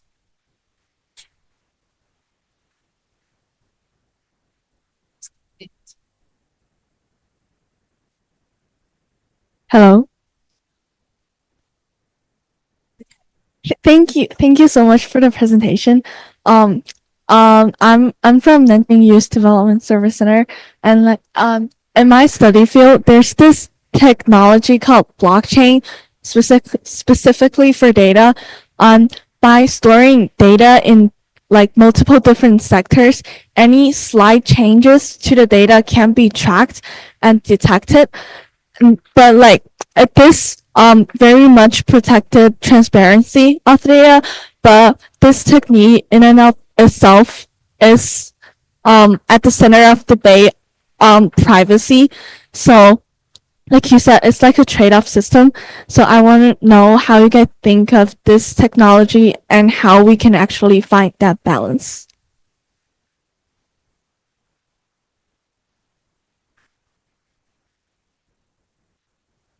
Okay. Okay. Yes. So, actually, does it work? Okay. So, oh yeah, thanks for the question, because it's actually very important, and then I can try to give an idea of like as a DPA, I share the experience of the Brazilian Data Protection Authority but also from what we heard of other peers, some similar approaches happen. Like we do look usually most data protection authorities, DPAs, as we call, we have units that work with monitoring technology progress. I am part of one of these units there in Brazil. We know other institutions like in the UK, in France, they have something similar. And what's interesting about these innovation technology monitoring units is that they have to look not only to AI, but several other technologies like blockchain. So blockchain, for example, is a topic that we also follow. We have like part of our team is working on looking on specific privacy related issues and with the blockchain technologies. For example, one very big challenge in when we talk about privacy and blockchain is because usually when you register the information in the blockchain, it stays in the blockchain. And we do have a right for elimination of a personal data. So how can we do that, right? If personal data is embedded in the blockchain. So what I can say for you is that this is part of the discussion that we're having. It's very challenging when we decide to provide a solution because we have to be very sure what we are proposing in a policy level. So far as I know, this is a topic that the privacy regulators, the privacy community has been discussing, but I am not aware of a very strong argument of how it should work. And I do believe that what we need to come to this answer is to be better engaged with the technical community that's working on that. And we've seen this working happening in the AI governance level. Like I can say this work of the OECD as a big example. And I think we should have more of the same in the blockchain discussion, because eventually we will actually be seeing these two emerging technologies getting together more and more as time passes by. So thanks for bringing blockchain to the discussion. Go ahead. Yeah, if I may, I just briefly intervene. 1, 2, 3, 1, 2, 3. Do you hear me? Yeah, okay. On the topic of converging technologies, just like blockchain and other, it is very important actually to realize that when we talk about privacy and AI, we cannot really discuss only this. You really need to have a whole picture of the whole digital stack. In other words, we can hardly talk about governance of privacy in AI without actually fully understanding the implications of digital platforms for privacy and the way platforms are being driven by AI or enabling AI via collection of data about the users, right? The same applies to Internet of Things, because those data taken from the sensors from the Internet of Things, they will feed into the AI systems. The same applies to digital finance, possibly now also to some new efforts in the field of biology, which can be even more delicate when it comes to privacy and our biological predispositions and design. So there, I think it's a very good example. Also, of course, blockchain as well. But this point that was raised really leads us to the necessity to have a full picture of how these different digital spheres interact and how they are integrated into the most sophisticated services and products available on the market, because the most successful ones on the market, they manage to integrate all these environments together. And of course, then the implications for privacy are even more imminent. All right, so just to add on the conversation, I think if we're talking about human rights, and I think we should start from there, the right to privacy stems from the right to identity, right? So, which also is very linked with the right to be forgotten, right? So, what we're witnessing now is we're trying to create or foster the protection of our personal digital identity or signature or print. And that is a new type of concept that we haven't had thought about before. So when this information, our personal information, especially when it comes to biometrics, genomics, neuro technologies that are happening, and all types of personal identifiable information, when it's locked into something, such as blockchain or any other technology or any other environment, it's complicated, and especially because sometimes the capturing of this information isn't necessarily consensual or well informed.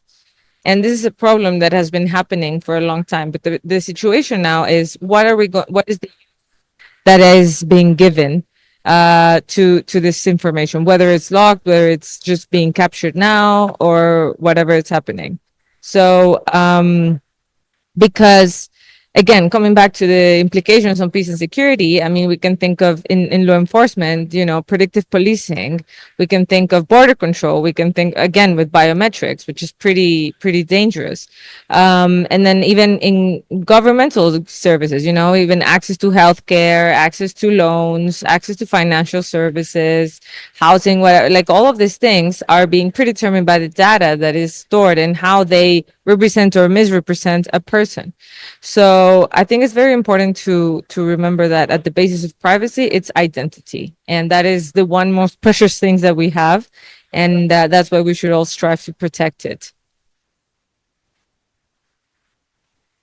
Thank you so much, all the speakers. We have 2 questions here and 1 online. Would you mind? Okay, I think I'll take the one online first, so that we have, but we have only 2 minutes to go. So please, quick reaction from the speakers. How do we deal with privacy by design within the AI changing state? One quick reaction so that we can hear another question from the floor.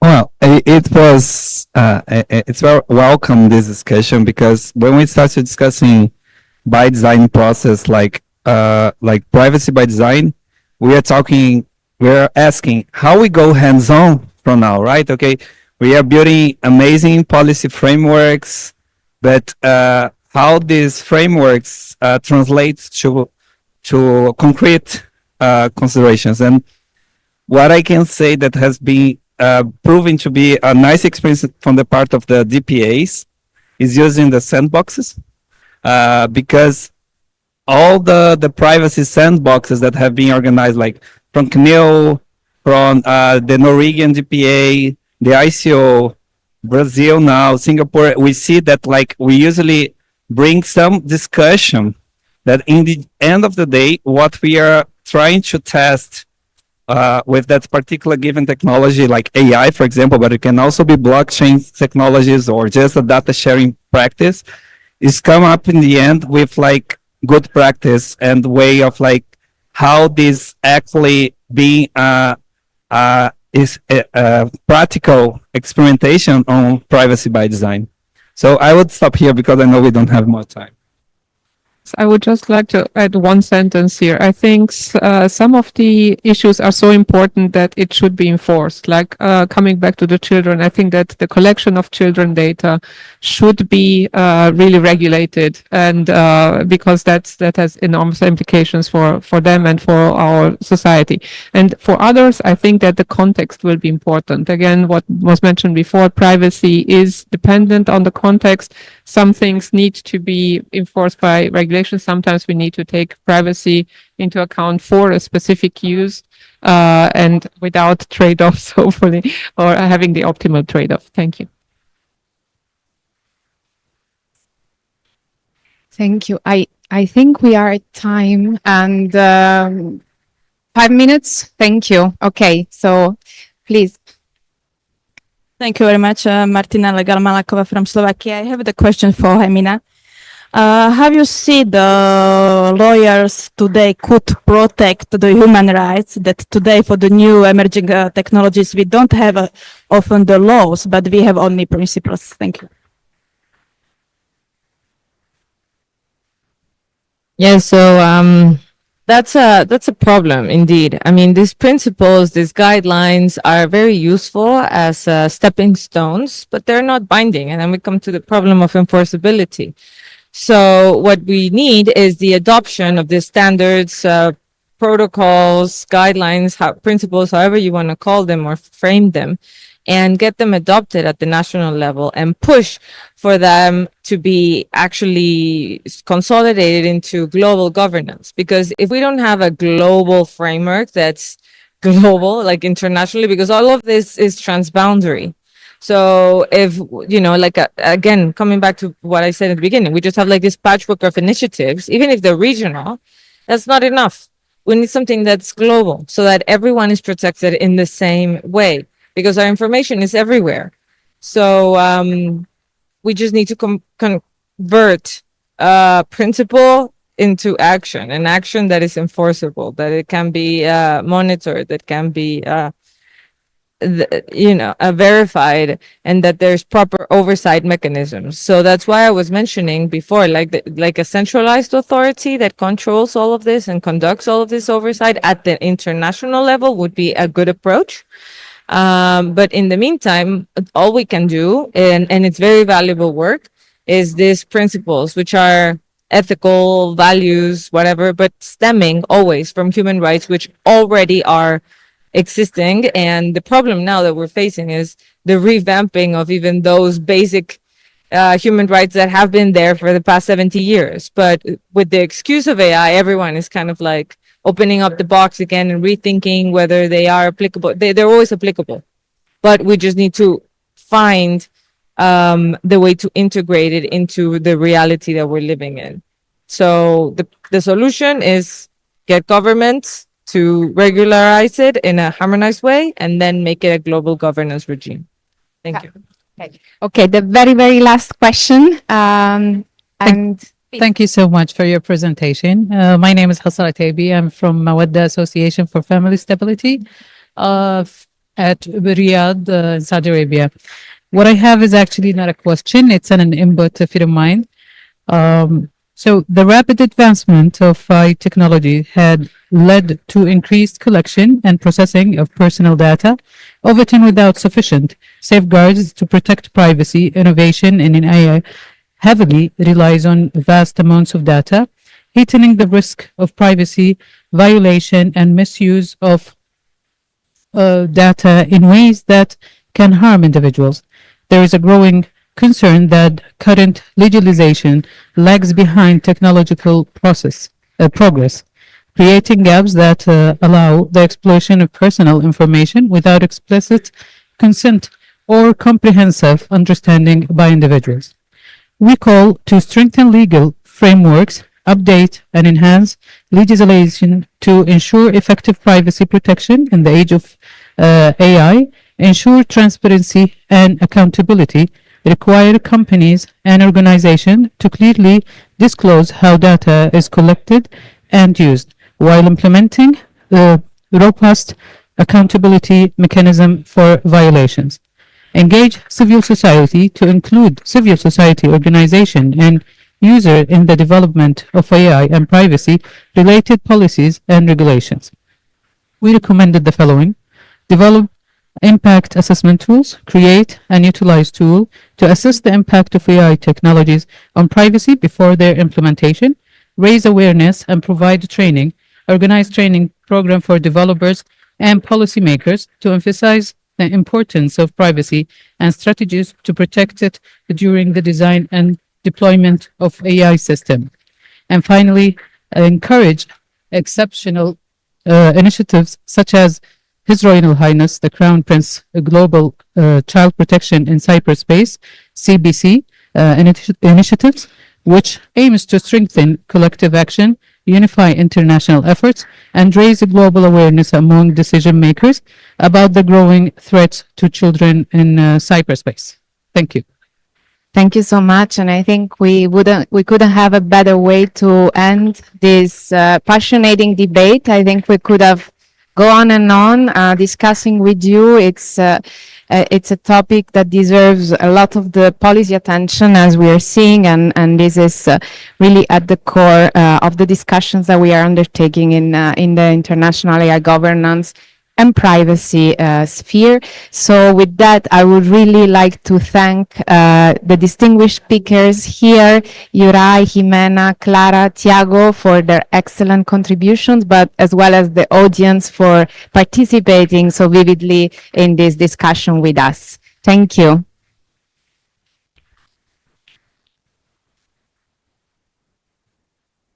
Picture. Yeah. Thank you. Thank you. Well done for you.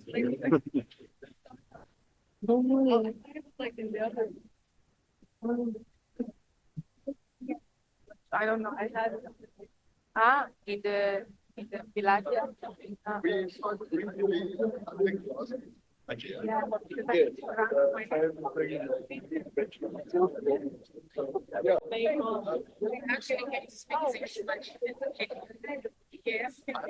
Yeah, I have a comment that we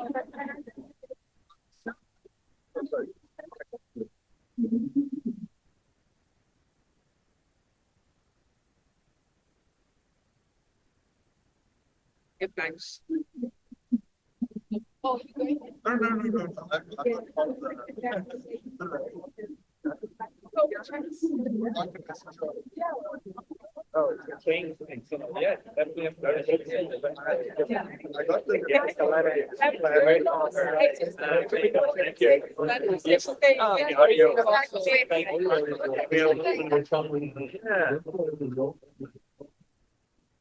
Yeah, yeah, how to handle this morning. I know. Yeah.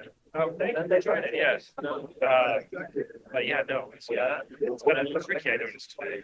Yeah. Where, so I didn't catch it. So we were working groups. I finished the report. Later.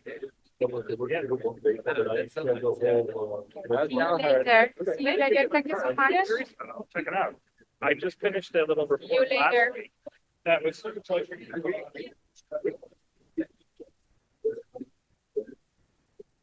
Yes, for sure. Like, where is easier to concept once okay.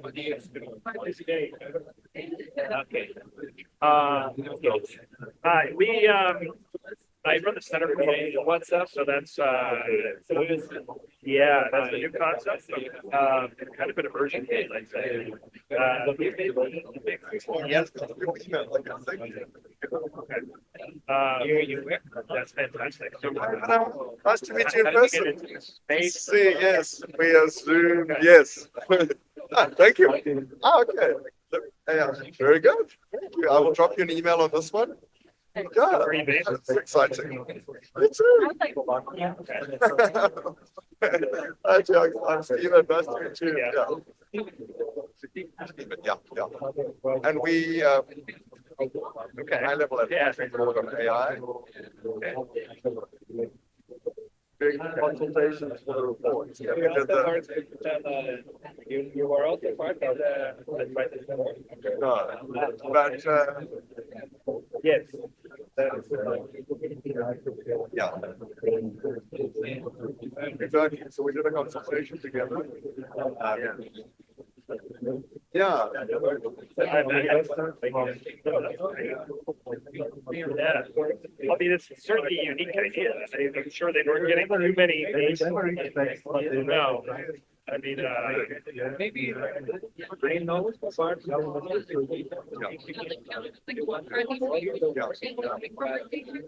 thank you. Good.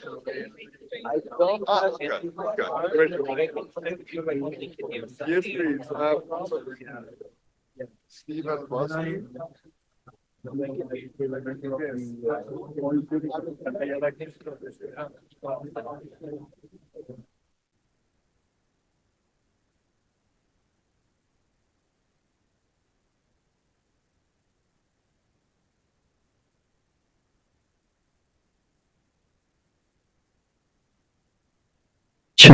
Check, check.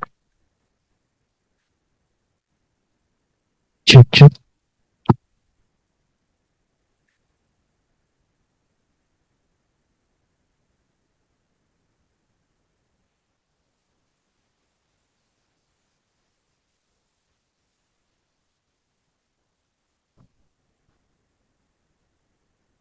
Check, check.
I've checked already.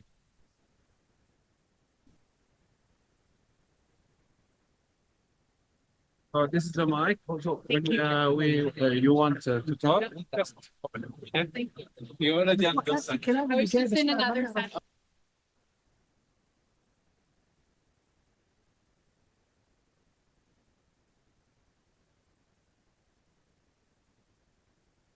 Two. Okay.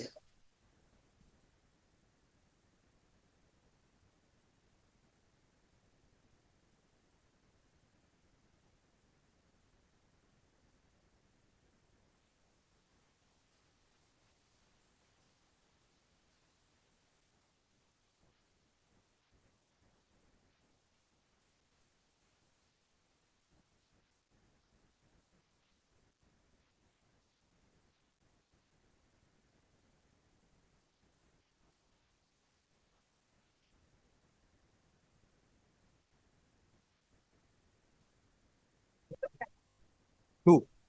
Testing. I hear. Testing, testing.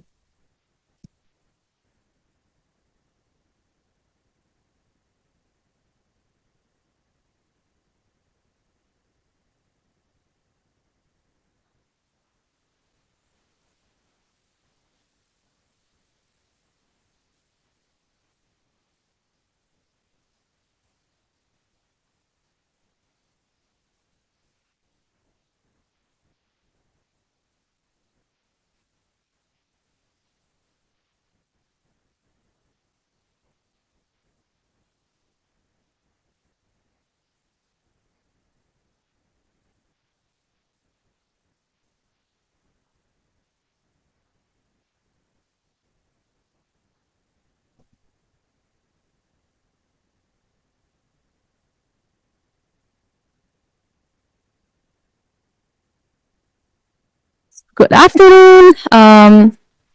It's not working. Number two. Everyone, if you're joining us, please tune to channel number 2. Thank you very much. Am I audible? Okay, great. Okay, so ready? Okay, so hello everyone. Good afternoon, good morning or evening from the other part of the world. So this is Jasmine Ko from Asia and ISO Hong Kong, and welcome to our NRI session on inclusion. Our topic. It's about, we talk about the universal multilingual inclusions and universal acceptance for all communities. This is our NLI's collaborative sessions. And I will be starting with a little bit introduction of the topic, and then introducing our wonderful speakers here. And then there will be a guided discussion, and then our floor will be open for the audience. So, to begin with the sessions, the universal access and digital inclusions, there will be an open statement by each speaker, and there will be brief insight on ensuring that digital platform accessibility across linguistic backgrounds, and also some initial perspective on multilingual inclusion in the digital space. To divide into different part of discussion, we will be talking about the current landscape, the national and regional practices on multilingualism. Second, we talk about the technical standards on and the protocols on examining the role of technology standards and to enable multilingual content. And third, we also talk about the implementation strategies on the practical approaches on how to promote and implement the universal acceptance, of diverse language. Lastly, we talk about multi-stakeholder collaboration for sure, and explore the role of these collaborative efforts between different stakeholders. And may I now please, introduce our speaker one by one, and I would love to introduce first Miss Christine Garbon Harry here. She's a UA ambassador, Universal Acceptance Ambassador, and she's from the Caribbean Digital Transformation Project. And then we have Miss Dana. Ms. Nana Grammer is a PhD candidate at Toronto Metropolitan University and also with the Center for International Governance Innovation Digital Policy Hub Fellow, so based in Canada. And then we have Mr. Tijana, sorry, my bad, from the Mediterranean Federation of Internet Association, the director. And then also on site with us is Mr. Fard, Director of Stakeholder Engagement for the Middle East of ICANN. And finally, our online speaker, Mr. Emin Chung, the CEO of Asia organization. Welcome. Okay, so also on the side, actually we have our online moderator, Miss Pio Tuling from Myanmar Youth IGF. Thank you very much for engaging our online speaker and participant as well. So let me just give the floor to the speaker on your open statement on this very important topic. So I would love to have Tejani, Mr. Tejani starting first, please. Thank you. It was difficult to pronounce my name. No problem. Okay, thank you very much, Jasmine.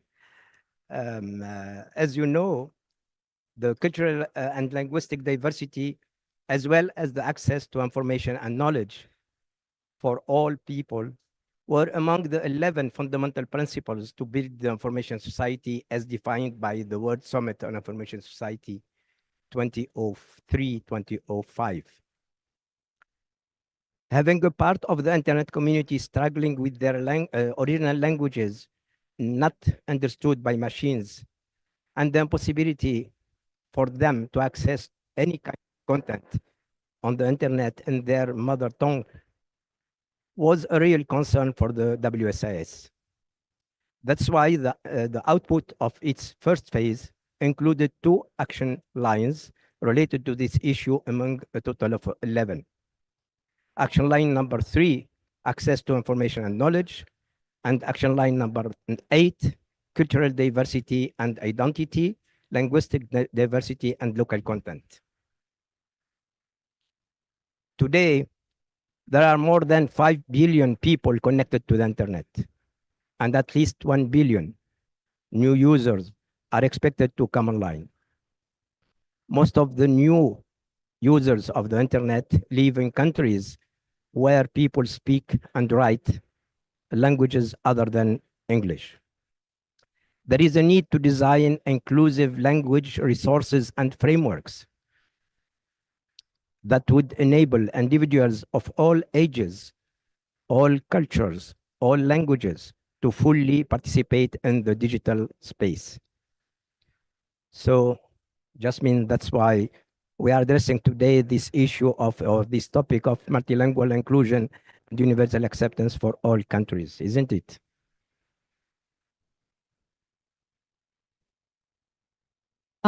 Yeah, thank you very much. I don't want to keep pronouncing your name wrong, but thank you very much. Can I also pass it to Mr. Edmonds on your open statement for this topic, please? Certainly. Thank you, Jasmine. Hopefully my voice is coming through fine. I'll just keep speaking until you tell me that you can't hear me. But I think building on what Tijani was saying, I think this is a fundamental issue. Yes, for those of you who know me, this is a topic that I care about very much for the last 25 years. But obviously the work is not done yet. The way I really see it is that digital inclusion needs to be the driver for universal acceptance and what we call a multilingual internet, which includes domain names and email addresses in the different languages. And in order to get us there or really get over the hump, I think it is very clear that we have learned that just the technical community or just the registries or just the hosting platforms is not enough. This is what collaboration, this is what multi-stakeholder collaboration means, and this is what we need for a truly multilingual and meaningful access, and also universal acceptance, because only together we can actually do this. The other thing about togetherness is I believe this cannot be a standalone thing. And that's why it's connected to digital inclusion. It's connecting to the next billion of people that are coming online. And also in terms of implementation, because of the long tail nature of universal acceptance, it needs to have a roadmap. It's not a, switch it on tomorrow and then we're done technically kind of issue here. It's a long tail. You need to update your system one after the other, and all the systems, different parts of the systems have different places where email addresses and domain names are used, and therefore it's a long tail thing. So I think as over the 20 years, what I have learned is that in order to get us over the hump, this needs to be thought of as really like a movement. And I really, really believe that it's kind of like a social movement. We need the groundswell of grassroots support, but we also need those in quote unquote power to realize that they also need to take a step. And therein lies what I start to call the language justice issue. In order for a multilingual internet to really be realized, we need to think of it as a language justice issue. Because every time we talk about it, those who are already online, actually, many of them are already familiar with English. Without the push for language justice in a movement kind of way, we can't get it over the hump. People need to understand that, yes, we're going to have to give up a little bit, maybe even give up a little bit efficiency for the longer tail, for the next billion to feel comfortable to come online. So I think part of the learning over the last 20 odd years is that this is not just a technical thing. This is something we need to do together in collaboration, and needs to be a movement that is about language justice. Thank you very much, Admin, for your open statement. To Fard, please. Thanks, Jasmine, and thank you for having me on this session. So since Edmund spoke about domain names, I mean, I'll try to divert a little bit from what Edmund just shared. So actually, I work for ICANN. ICANN is the Internet Corporation for Assigned Names and Numbers. The key thing that we work on at ICANN is really domain names. And of course, linguistic diversity is at the heart of today's domain name landscape. Of course, when the World Summit on the Information Society 2005 outcome document was released, linguistic diversity on the internet was one of the key components there. And so within ICANN, we took upon our shoulders to at least, I mean, since we are not into content, we did work on ensuring linguistic diversity when it comes to domain names. And of course, there was a lot of work happening within the ICANN community, and even within other organizations, such as the Internet Engineering Task Force, on developing protocols and standards that could actually amend the domain name system so that it can understand non-ASCII domain names. So the unfortunate reality about, well, okay, it's not an unfortunate reality, but when computer systems were first developed in the 70s and in the 80s, they only understood ASCII. And when the domain name system was developed in the 80s, again, it only understood ASCII. Now, in terms to include non-ASCII characters, so anything other than the A to Z and 0 to 9, things need to be amended. Standards, protocols need to be amended so that these systems can actually understand characters beyond ASCII. So yes, within ICANN, and in close coordination and in close cooperation with the ICANN community and the wider internet community, IDNs are a reality today. You can actually register domain names in your native languages. But then, of course, as we tried to find a solution to something that was missing, we bumped into another issue, which is called universal acceptability or universal acceptance when it comes to domain names. So the problem that we faced is that, or we saw as an ICANN community, is that not all software systems understand what is an Arabic domain name or what is a Chinese domain name. And this is where there's a huge push at the moment within the ICANN ecosystem to make all systems understand what an Arabic domain name is, or what a Chinese domain name is, or what a Japanese domain name. So what universal acceptance is trying to tackle is that all domain names and all email addresses must be acceptable in all systems or in the domain name system. Thank you. Thank you very much. Now to Christine, please. Yes. Sorry. Hello, everyone. Thank you for having me here. It's a beautiful city. I'm all the way from the Caribbean, and it's a pleasure to be here. No, linguistic diversity in the digital realm is not just important to preserve our cultural heritage, but it's also essential to empower communities to be able to freely express themselves fully in the digital realm. So when digital platforms and technologies support multilingualism, it helps to bridge the communication gaps in academia, also fosters innovation and enables economic growth. Now, in the Caribbean, by nature, we are a multilingual society, which means that at some point, universal acceptance is critical for us. But where we are right now in the Caribbean, we haven't actually reached the point where we are having the conversation seriously, which is why these type of forums are important for us.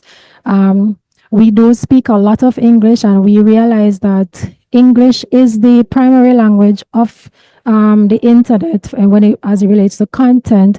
But if we look at the trends, we realize that this is actually going down. So at some point, other languages, other characters, other scripts are becoming relevant, critical to be included and accepted in our software applications, which is why UA, universal acceptance, is such an important topic that is rising right now, especially within the Caribbean region. Thank you.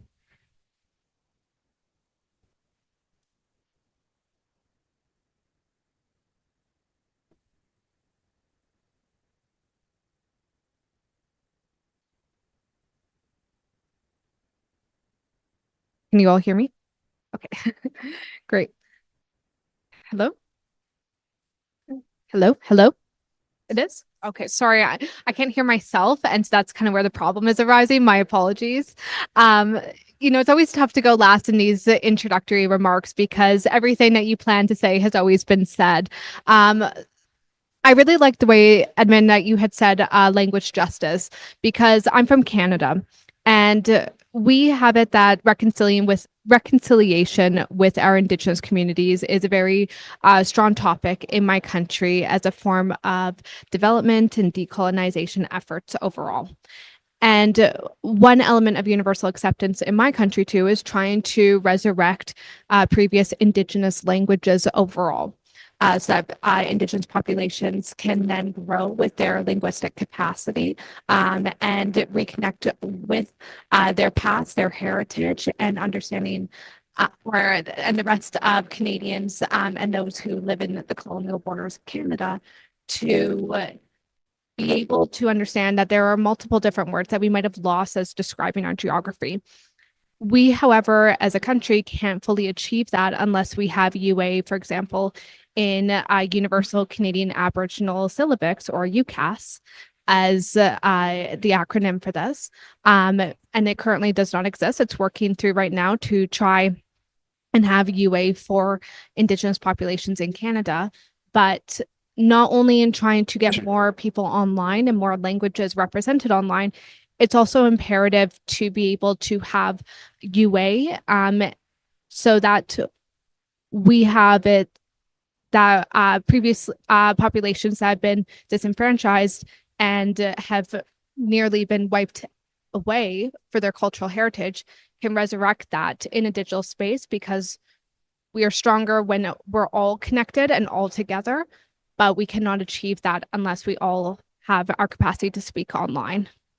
Thank you. Thank you, Dana. So thank you all for your open statement. Now we're moving to the guided discussion. The first part is about the current landscape. So I would love to turn to Fahd.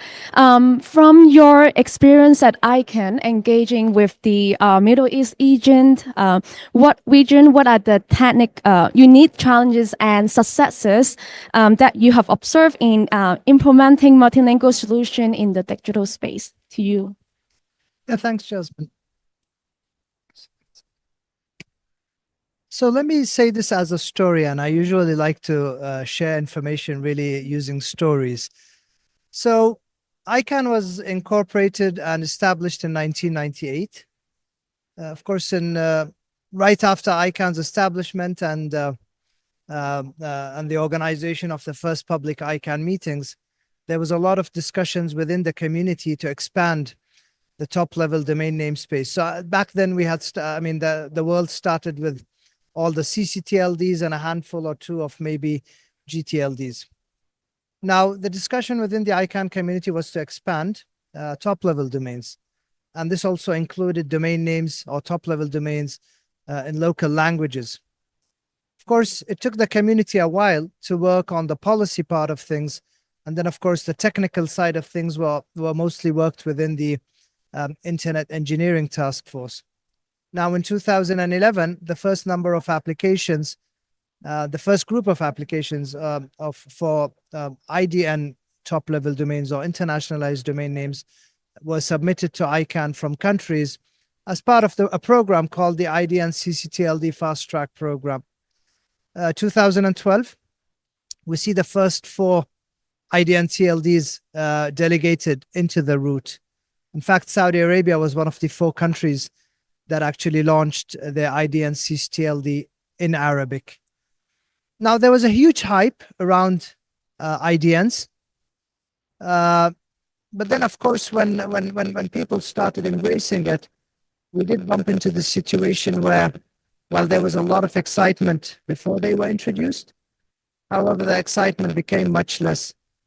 Of course, before the introduction of these top-level domains in local languages, registries actually did offer IDNs under ASCII top-level domains. So if you go, for example, to some of the TLDs like .com or .net, you did have the option of actually registering a domain name in your native language. Of course, for some languages that was okay, but for others it wasn't. One example could probably be the Arabic language or even the Arabic script, because in Arabic, we actually write from right to left, whereas in English or in many of the Latin scripts, we actually write from left to right. So that was an issue. So if you want to type www, and then you switch your keyboard so that you can write something in Arabic, and then you have to switch back so that you can write the rest of the domain name. That was problematic. Now, as IDNs were launched, and as we saw that there wasn't much adoption for IDN domain names, there were many issues that the community started looking into. Now, if you come to the Arab region, one of the things we lack is actually local content. So the unfortunate reality about the Arab region is that probably scientific, decent, good Arabic content is probably less than 1% of the content that is available online. Of course, if you look at the number of people who can speak the Arabic language, they are probably 800 million, 900 million. I mean, it's a really large number, but content is not on the same percentage or on the same equivalence as the population.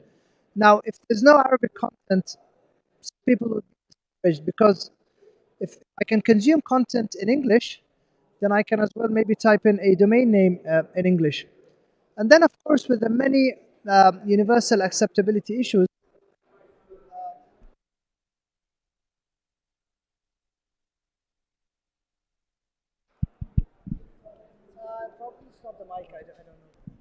can you hear me now? All right, fantastic. So we have 2 issues here with the mic. Of course, universal acceptability was another issue. I mean, even with these Arabic domain names, back in the early days, most of the web browsers, if not all, didn't understand what an Arabic domain name is. Email systems didn't understand what's an Arabic ID. So if you try to create an Arabic ID, it just doesn't go to the other end. And then, of course, even when Arabic email systems were built, exchange of email IDs happened within that system. So here, for example, in Saudi Arabia, they built the first Arabic ID and email system, Rasil, and actually there are people in the room who actually worked on that from Saudi Nick. You could exchange emails within the system, but if you tried to send out emails to other systems, they will not understand what's this ID. So as you can see, while IDNs empowered communities, they came with a couple of problems. And this is one of the, and universal acceptability of Arabic domain names or even internationalized domain names in general is one of the topics, is one of the key projects actually at ICANN. And there are people in the room actually here who can tell you a story of how they tried to tackle this concept of universal acceptance from a normal ASCII top-level domain name, leave alone from an internationalized domain name. Stop here, hand it back over to you.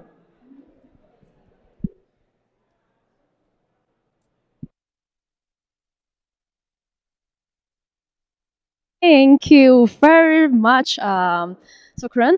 And now across the Atlantic Ocean to the Caribbean region. So this is a question for Chrislyn.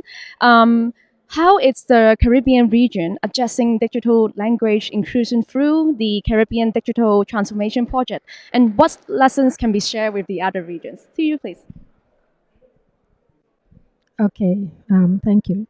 So when I started, I mentioned that the Caribbean is a multilingual region, right?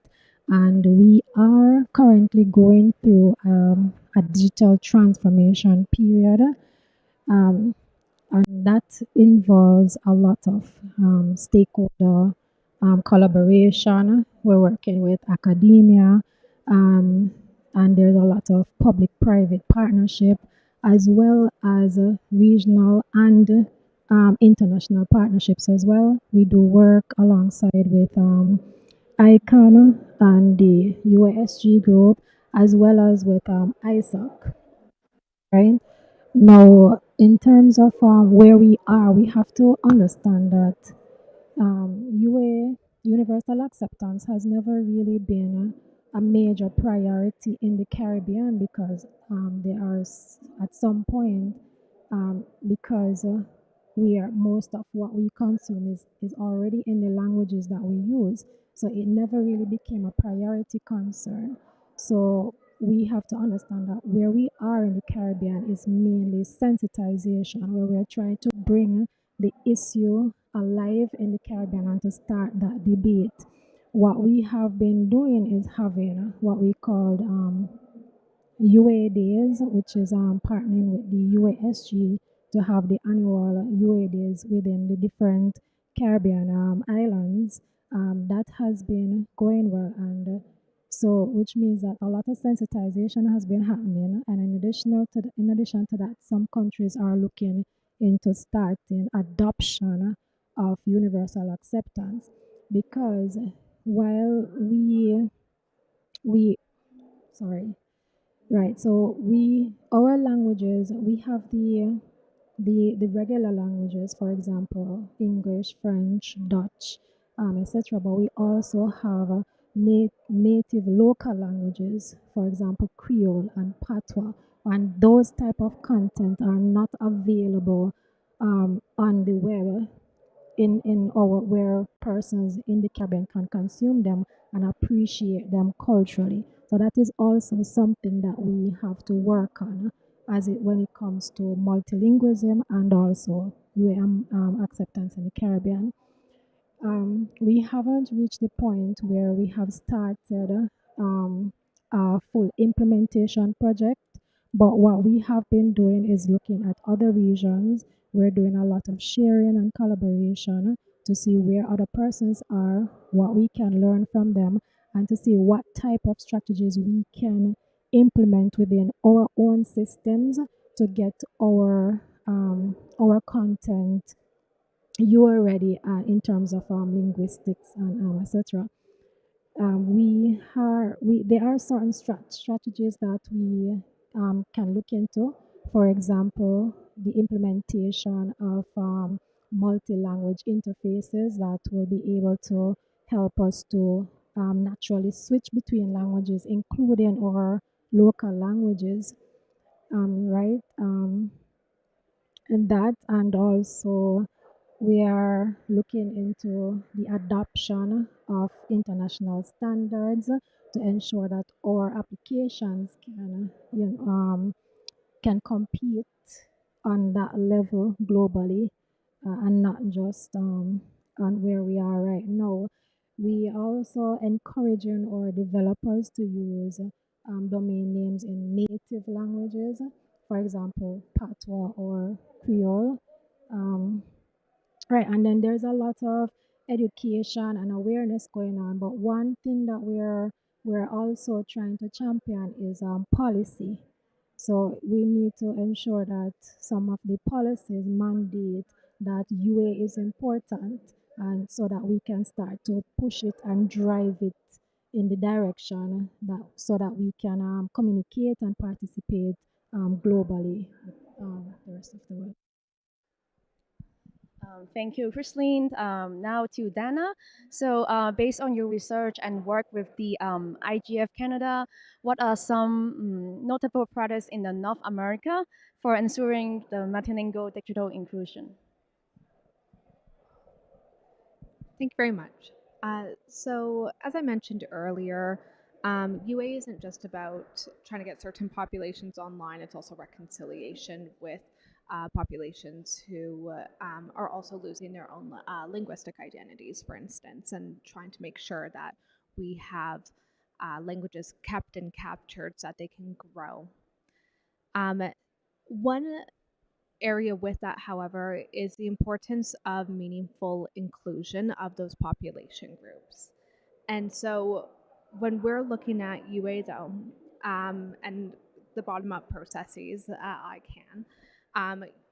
working groups, of course, will form, and there's one right now that includes having UCAS to be involved in domains.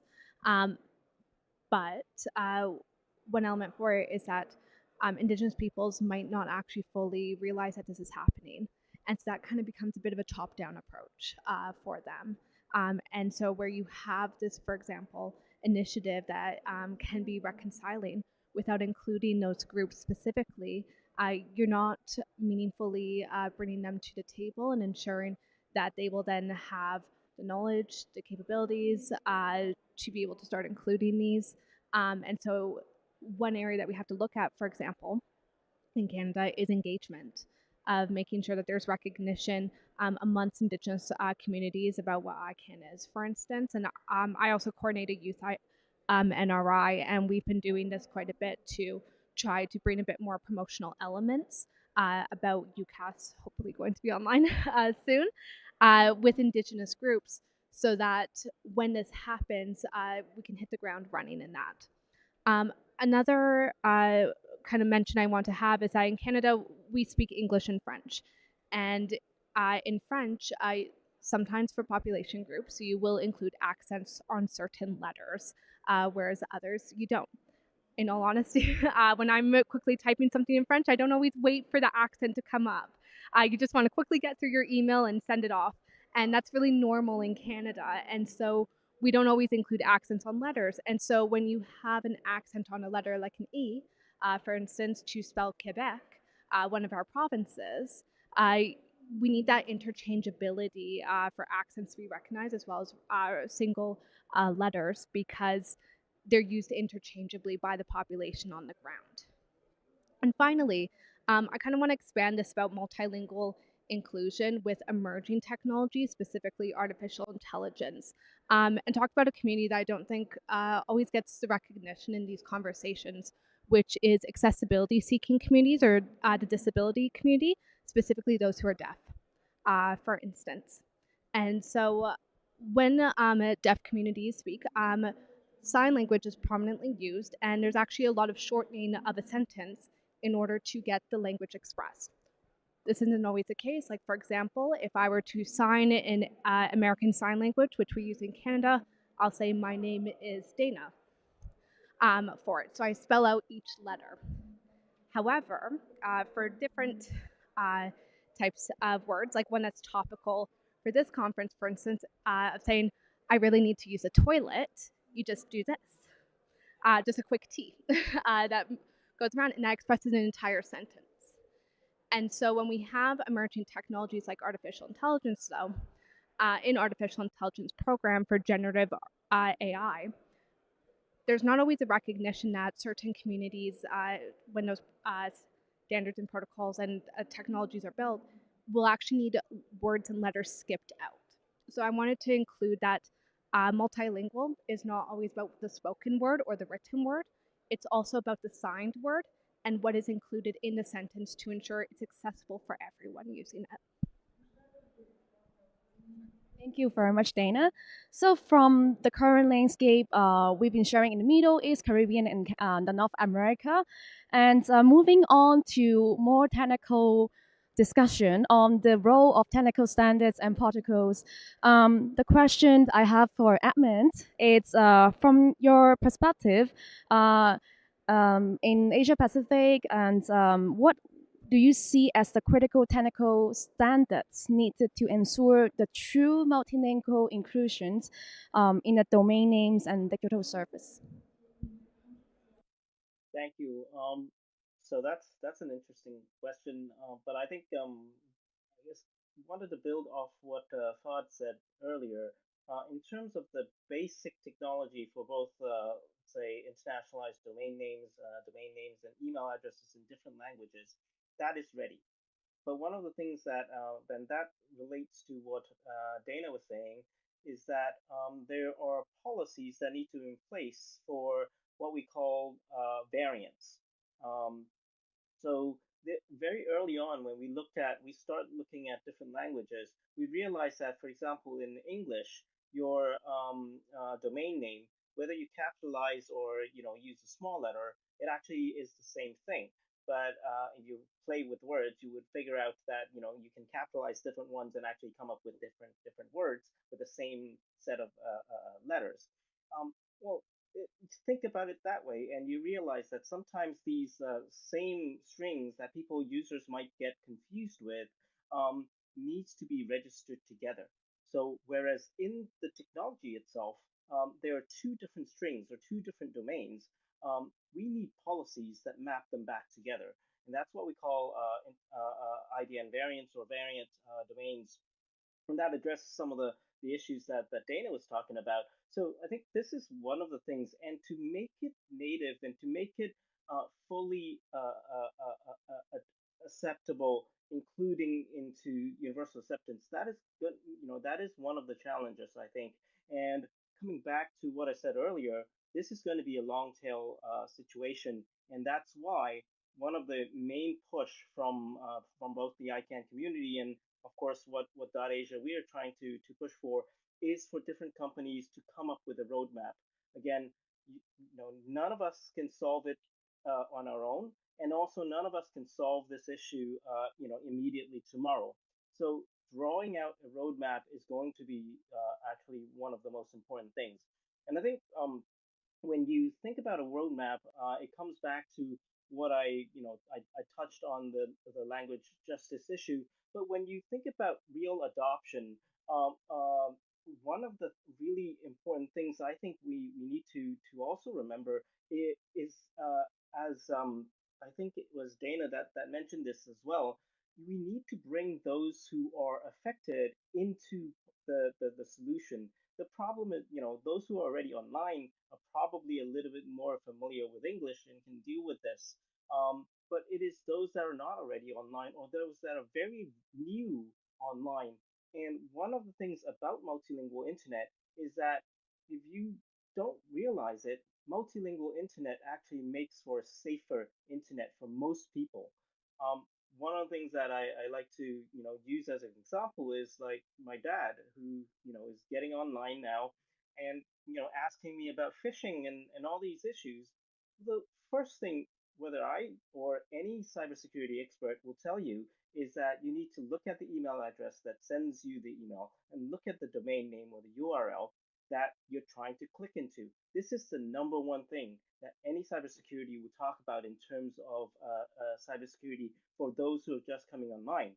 And with domain names and email addresses in the language that they know, then their trusted services can actually send information to them in their language with the domain names and email addresses in the languages that they can be familiar with, because a string of English characters mean nothing to them, so a slight difference is very easy to miss. But if it is presented in the local language, that is why a multilingual internet actually makes for a safer internet for more people, that are especially that is coming online. So I think these are some of the things that needs to be in place when we think about it. And finally, before I close off, I think we also need to try to get them early, and in order for the next generation of people to really think that I always think that universal acceptance is successful when one generation starts to think about why was multilingual domain names not available in the first place. That's the right question. If we get to that world, we're done. We're not there yet, so we want to get them early. We need to have IDNs. We need to have multilingual domain names and email addresses when people first learn about networking, when they first learn about DNS in high school or in first year of university, when they first learn about networking, they need to know this. So I think these are some of the technical challenges. How do we get it into the curriculum? How do we get make people understand that cybersecurity, a multilingual internet makes for a safer internet, and also how do we implement the variants into the hosting platforms, into the different technology platforms with a roadmap in place. I think these are the technical challenges that that's still in front of us. But I think there are standards and universal acceptance work that is being done, but we need people to realize the roadmap and push forward with it. Thank you very much, admins. And now to Tijani, also on about the technical question about because you have very extensive experience in ICANN, IGF, and regional internet associations. How have the technical standards and protocols for multilingual support evolved so far? Thank you, Jasmine. Before I answer your question, let's draw your attention on the fact that we are speaking about universal acceptance. And we are lucky to have here in this room, sitting in the second row here, the man who invented this concept, Ram Mohan. Thank you, Ram.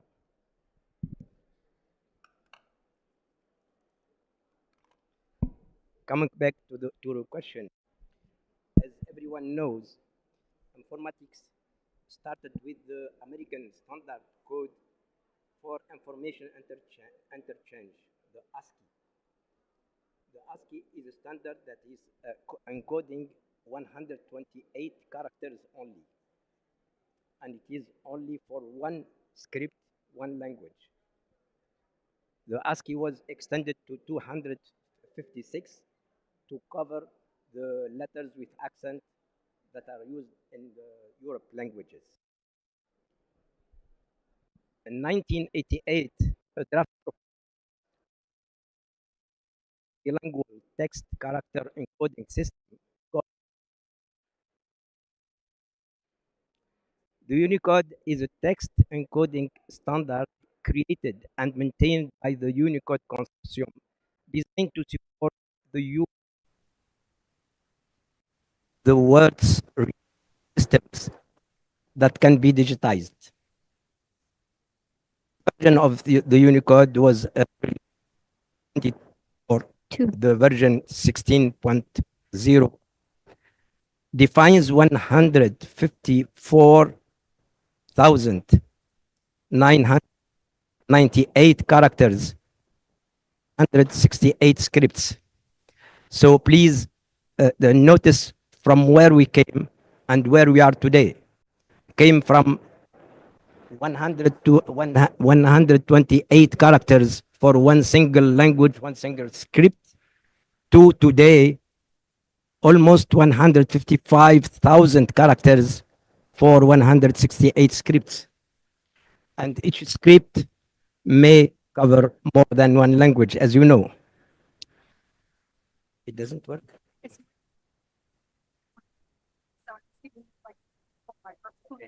You hear me now? No. Yeah. Here, we'll just like do it like kind of like a news conference. So you hear me now? Okay, thank you. So, and please also know that the Unicode is ultimately able to encode more than 1.1 million characters. As you see, the multilingual content was made possible thanks to the Unicode standard even before the internet was open for the public use. And here I wanted to make a difference between the multilingual content and the multilingual email addresses and domain names. The content was possible before it was used by people, before the internet was made possible for us to use. The issue of multilingual inclusion in the internet space doesn't then concern the content, but how to reach this content in other scripts than the ASCII. The domain name system, the DNS, was originally designed to accept only ASCII characters. By the years, the necessity to have other scripts understood by the DNS became insistent. The internationalized domain names everyone spoke about before me was created to solve this issue, not by changing the DNS infrastructure to accept any script, but by creating an interface that translates the ASCII, that translates the original script to ASCII code to be understood by the DNS, and then the ASCII to be understood for the user, it's also translated. So this is the way that the other scripts were accepted by the DNS. In October 2009, ICANN approved the creation of the internationalized domain name, the IDN, and began to implement it in 2018 through the CCTLD IDN fast track that he spoke about.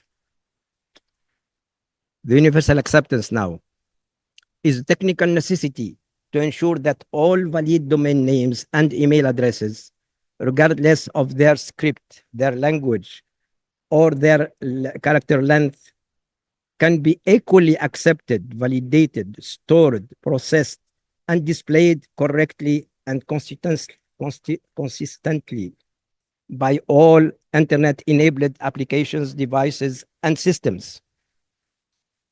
The universal acceptance is considered as a fundamental requirement for the continued expansion of the internet. Thank you.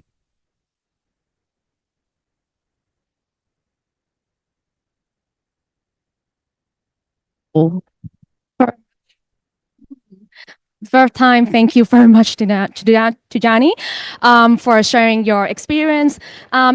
We have been talking about the technical protocols and standards, and moving on, we'll be talking about implementation strategies. At the same time, I would love to introduce my co-moderator on site to the stage to continue the facilitation, Ms. Duar from KSA IGF. Please, Duar, to you. Thank you so much, Jasmine. And I'm sorry, everyone. I was running a little bit late in one of the parliamentary track sessions, but better late than never. I would like to pose my next question to Mr. Fahad. How is ICANN supporting the implementation of multilingual solutions in emerging digital markets from your experience?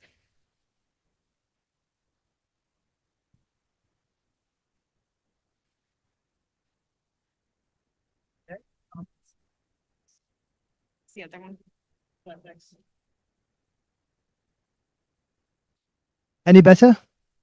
All right, thanks for your question. So as I explained earlier, at ICANN, I mean, our contribution to the digital ecosystem and all this digital transformation wave is really through domain names, whether in ASCII or even in local languages. Internationalized domain names is a really big part of our work. Much of the work has been done. Probably little, I mean, there is still to be done. I mean, we never close the door on anything. And of course, when I say we, it's really the ICANN community. So ICANN, the organization, just facilitates these processes, but it's really within the community where all the work happens.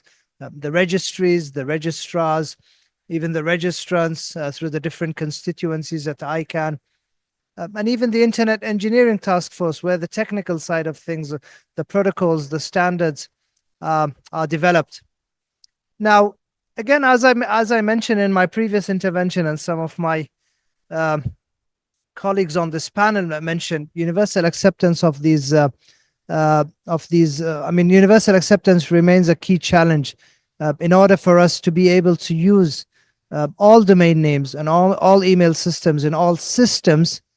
We really need to push this whole concept of universal acceptance. We need these systems to actually understand whether this is a real domain name or not. So when I write a domain name in Arabic, is it real or is it just some kind of a fake ID? Just to maybe give you a little bit of maybe an imagination of what do we mean by universal acceptance. Let's say you're trying to open a bank account, and maybe it asks you for a username and a password. Now, for some banks, for example, they would ask you for an email ID. So you just enter your email ID as the username, and then you can enter your password. Now, if I try to enter an Arabic email ID, would the system of the bank accept that? If I try to enter a password in Arabic, would the bank system understand that? In many cases, you can expect that the system won't understand that. And this is where universal acceptance kicks in. And this is actually just one scenario, but I felt that maybe giving you an example of what we are talking about here is worth it. There is work underway at ICANN within a steering group called the Universal Acceptance Steering Group, the UASG. We do have members here in the room on the UASG. And the UASG is really more of a collective work. So it's not ICANN working on it alone, or it's not the registries working alone. It's everybody who has something on the internet that universal acceptance can have some kind of effect or maybe impact on. So you would find companies like Microsoft, like Google, like Meta, like the registries, VeriSign, Identity Digital, registrars, Two Cows, GoDaddy, actually contributing to the work of the UASG. It's a collective effort. It's not something that you find a solution to on the spot. There is a lot of effort going on, and I mean, much has been covered. More is yet to be covered. Thank you. Brilliant. Thank you so much, Mr. Fahad. Being mindful of the time here, I'm going to direct the rest of the questions to the panelists. If we can leave them the responses to 1 minute or a minute and a half, just so we can have the opportunity to take some interventions from the floor. So, Ms. Chrislin, I'd like to pose this next question to you on some strategies that the Caribbean region in specific has employed to implement multilingual digital services, and what were the key success factors in that regard?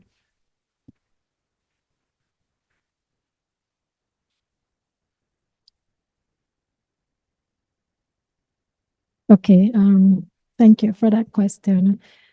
So in the Caribbean, we haven't really dived into adoption as yet, right? We are still in the learning process when it comes to universal acceptance. And particularly, we are also embracing the fact that we are multilingual, to the point where some Caribbean islands have started to try to become islands that speak multiple languages. So we are still in the baby stages. So we are learning from others who have done it before, and we're also following the trends that are out there.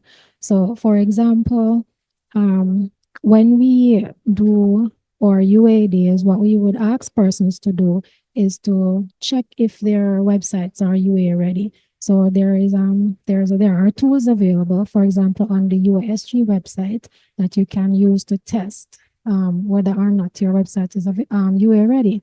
And then once we have discovered that certain systems, maybe their email address is not their email system, sorry, is not accepting EAI emails, then we will try to look at ways that we can partner with maybe ISAC or other bodies to help us to guide our developers into making our systems, preparing them and making them UA ready.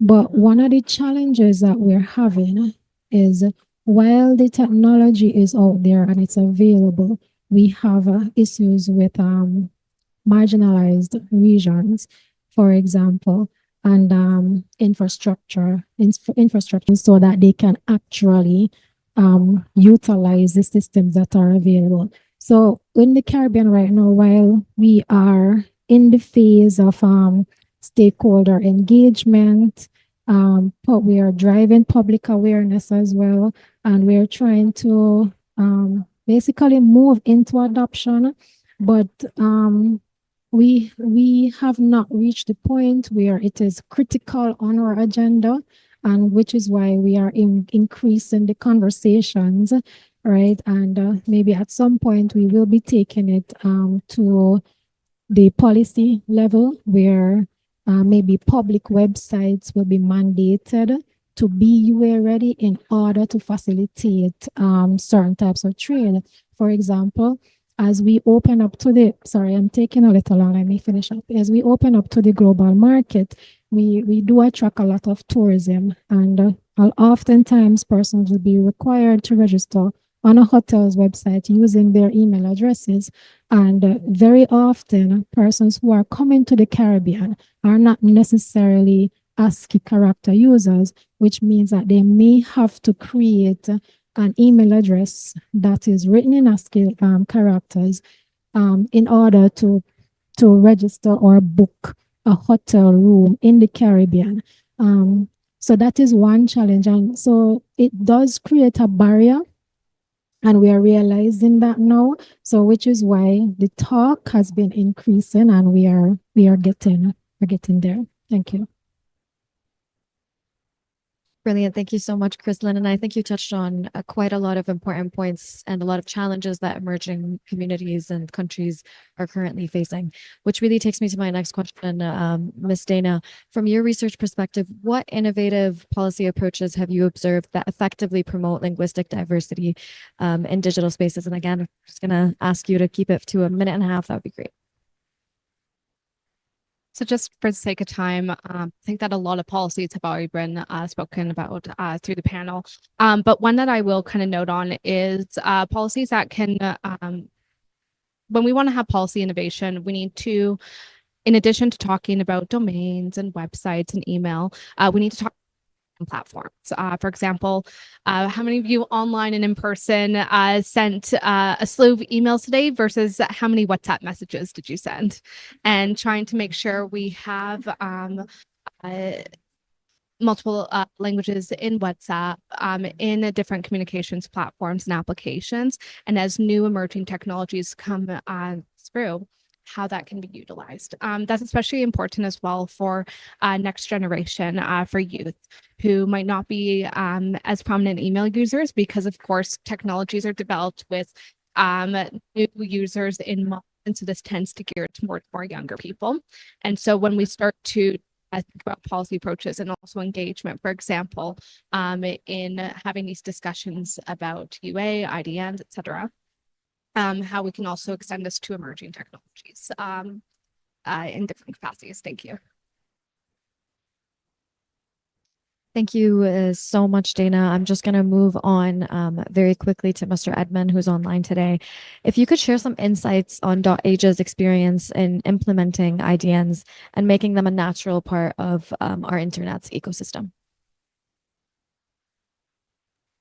Thank you. Thank you for the question. I guess in terms of trying to make it a natural part of the system, it really goes back to the word integrated, as I started with. And in both the technology and how we think about it needs to be integrated rather than isolated. So it feels like it's part of the ecosystem already. And building on what Dana just said, email, some people say people don't use email addresses or domain names anymore, but I still see lots of domain names being sent around in WhatsApp messages. So part of UA by design or an integrated design is that linkification, for example, making sure that in WhatsApp messages, the links, the different domain names get linkified properly on WhatsApp or Signal or any other chat message platform. That's part of integration. That's the kind of integration that I'm talking about. And it needs to be integrated and not an add-on. It should feel like it's just native to that platform itself. And that's how we make the multilingual internet into not anymore a second-class citizen. And that's, I think, an important part.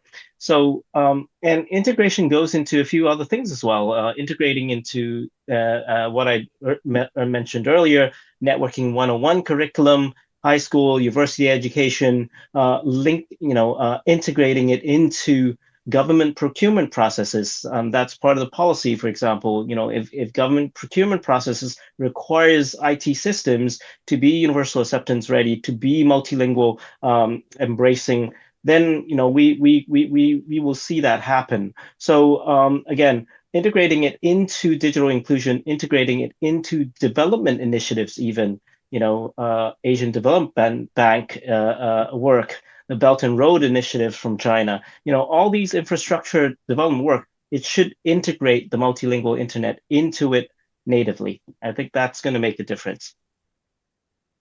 Brilliant. Thank you so much, Mr. Edmund. And I believe you ended on a brilliant note for us to transition to our open floor discussion. So we did want to discuss or touch on multi-stakeholder collaboration today. So if you have any questions that you would bring to the floor on the role of collaborative efforts between stakeholders in advancing digital inclusion, do feel free to bring those to the table. So if we can just hand the gentleman in the back a microphone.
for the Portuguese-speaking, Spanish-speaking, and French-speaking countries in order to push forward in the text those issues. And actually, it is present, not as much as we would have loved to, but it is still there, in particular in the AI governance section, which is very important for us because, and we come back to the technical issues.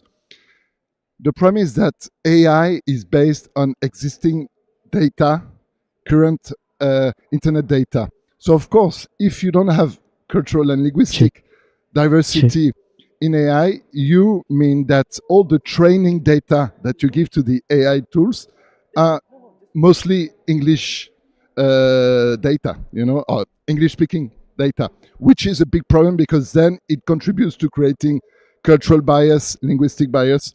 So to put a final dot, we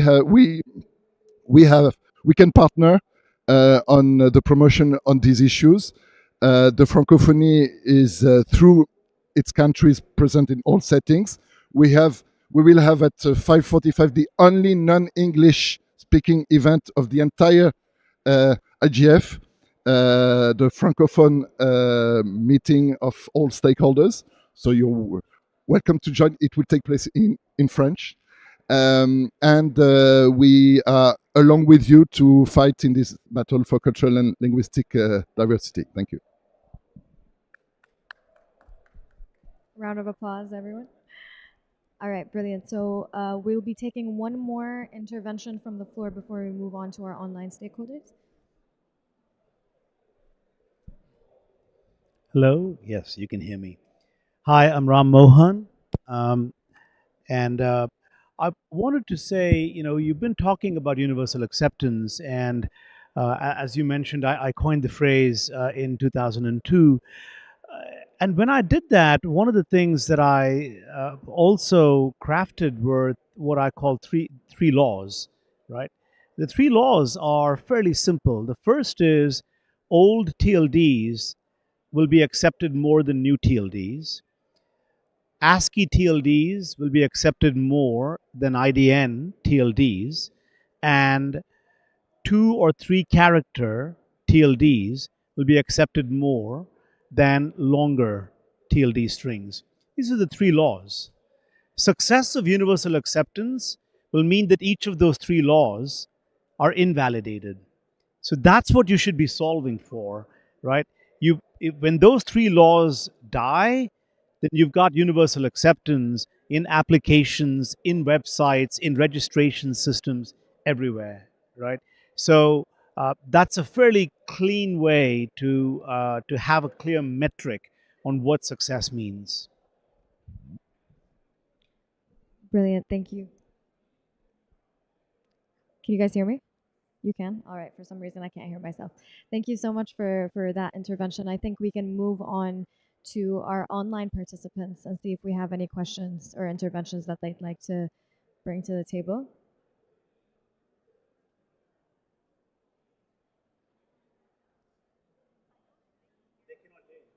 Okay, all right. So our online participants unfortunately cannot hear us. I would like to see if we have any interventions from the floor while our technical team in the back tries to resolve the issue. Yeah. Hello everyone, my name is Vladivanets. I'm from Russia originally, and I represent the cohort of this year Youth Ambassadors of the Internet Society.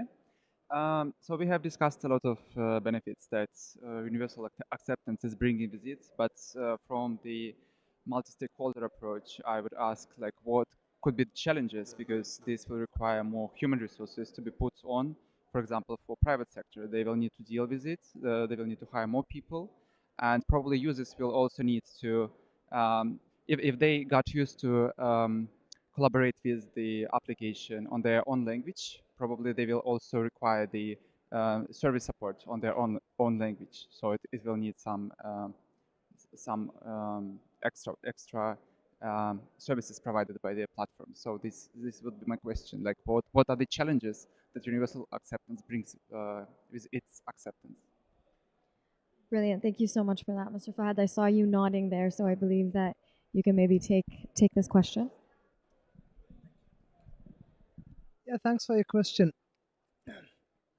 So solving the issue of universal acceptance is not something that'll happen in a day or a week or a month or even a year. It's not something that'll happen through one player or several players. It's really the collective effort of everyone who has something on the internet, whether it's an internationalized domain name or even systems that actually function on the internet. Now, in an optimal world, we need to reach to each and every one of these entities. But in reality, that's really not the case. So you can't go and knock on everybody's door and say, well, you actually have some systems that you may want to reconfigure so that they become universally acceptable. Now, the thing is that uh, uh, even when you go and knock on people's doors, they might tell you, well, this is what's in it for me. And this was actually the issue in the early days. So in the early days, when you go and tell people there's this thing called universal acceptance, they are like, well, who cares? Because back then it was mostly English dominated. If you look at statistics, for example, when the WSIS 2005 outcomes came out, I think more than 90% of the content on the internet was actually in English, and more than 90% of internet users were English speakers or English native speakers. Today, the numbers are completely different. So even in terms of looking at the internet, things have changed. When we talk about bringing in the next billion internet users, it's mostly from Asia and Africa, and these are non-English native countries or speakers. So I mean, to summarize, the problem of universal acceptance is a very long journey. It has already started. The community has done a really good job in pushing things forward, but there's much, much more to be done, really. So, I mean, to summarize, the problem of universal acceptance is a very long journey. It has already started. The community has done a really good job in pushing things forward, but there's much, much more to be done, really. You guys hear me now? Brilliant. So, yep, you can hear me, but there's some sort of feedback in the back, so. All right.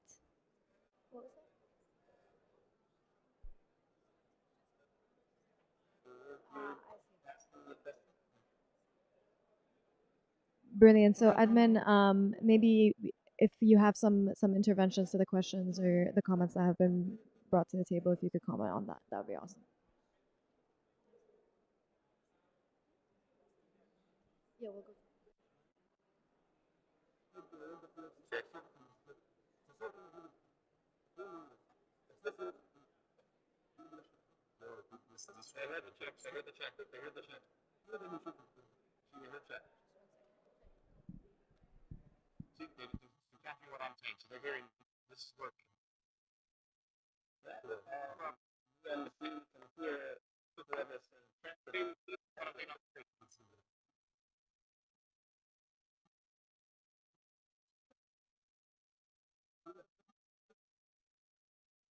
What's a channel here? What's a channel here? Channel, what is it?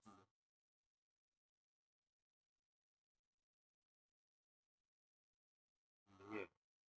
Channel channel.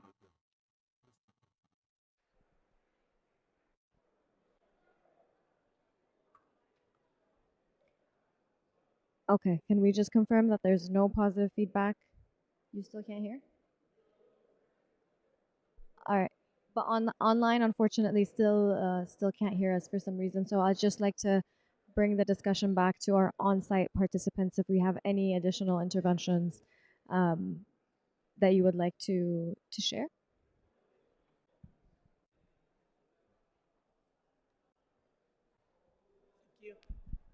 Yeah, this is Abdelmanan Galila for the record. I am employed by the telecom regulator of Egypt. Actually, I want to add something to the reply by Fat to my colleague here. Yeah, I am sure that universal acceptance is a technical issue, but at the same time, it is traditional issue. Why it is traditional issue? That your technical developer, your developer, software developer, used to use the old API developed 20 years ago. not the updated ones that able to handle such kind of IDN names or email addresses correctly. So you don't need to hire new team in order to fix your organization issue regards to universal acceptance. Just you need your team to be aware enough that they have to use the new APIs and your email administrator to use to ask the vendor of this email software to be updated in order to handle such kind of email addresses and to host email addresses in Unicode. And want to add something also as well that universal acceptance is not only for IDNs or AIs, but also for the new generic top-level domain names. At the same time, the number of domain name registration for CCLDs may be 2 or 3 times the number of registration for GTLDs, whatever they are, legacy or new. So the origin of universal acceptance should start from organization as CCLD. Thank you.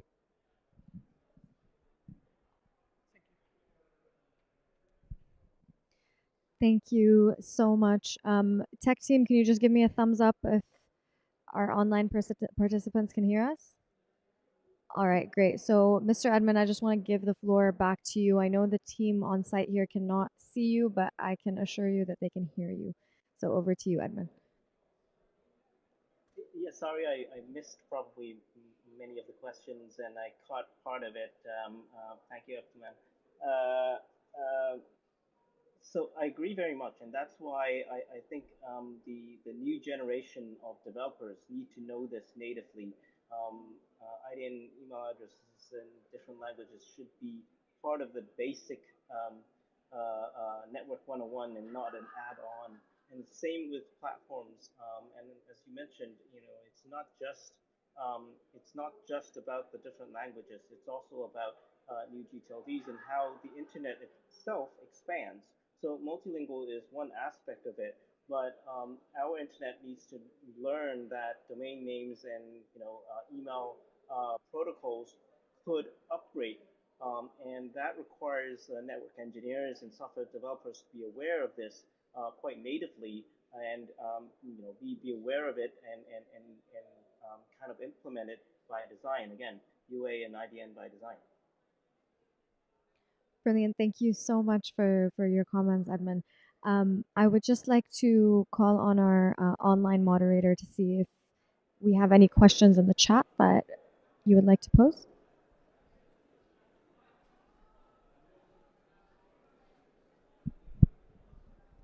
There is no question on the chat, but there are some comment from the June. In the beginning, she mentioned about the Caribbean citizen may speak other languages, but the accepted language is English. Wherever I go in the Caribbean, English is spoken to me, despite Spanish dash being the country language, and also French, Spanish dash official language, but English is spoken and accepted. I speak from the experience having traveled to the most of the Caribbean islands most of my life. There is another comment from the John Paris as well. Language will always learn in the Caribbean at school and university. I studied French and Spanish at the school in the 60s. Yeah, that's all we are now receiving. And yeah, let me Brilliant. pass the floor back to the on-site moderator. Brilliant. Thank you so much. I think there was quite a couple of comments on the Caribbean. So, Ms. Chrislin, I just want to see if maybe you have any comments or feedback on those statements. Okay. So in the Caribbean, that it is correct. We are multilingual. I agree with the commenter that says that we study multiple languages from even secondary primary school levels because that is just the nature of the Caribbean. We are a multilingual nation, right? But just to finalize, when we think of our content, right, and we're trying to include different languages and also include our native languages or Creole and our Patois, we have to consider that we would have to engage linguistic experts to ensure that the content is actually correct and also relevant. But not only that, we would also have to engage the community because or dialect is not necessarily something that can be interpreted by a regular linguistic expert, and it also comes with a lot of cultural aspects as well, which needs to we have to make sure that the content that is out there is not only correct, but it is also relevant and it is a correct representation of who we are as a Caribbean nation. Thank you. Thank you so much for that, Chrislyn. Audience, we are nearing the end of our session. We have 6 minutes left. So I would really like to call on our panelists here today to maybe give us in a few, let's say 35 seconds, your closing statements, and then we can depart.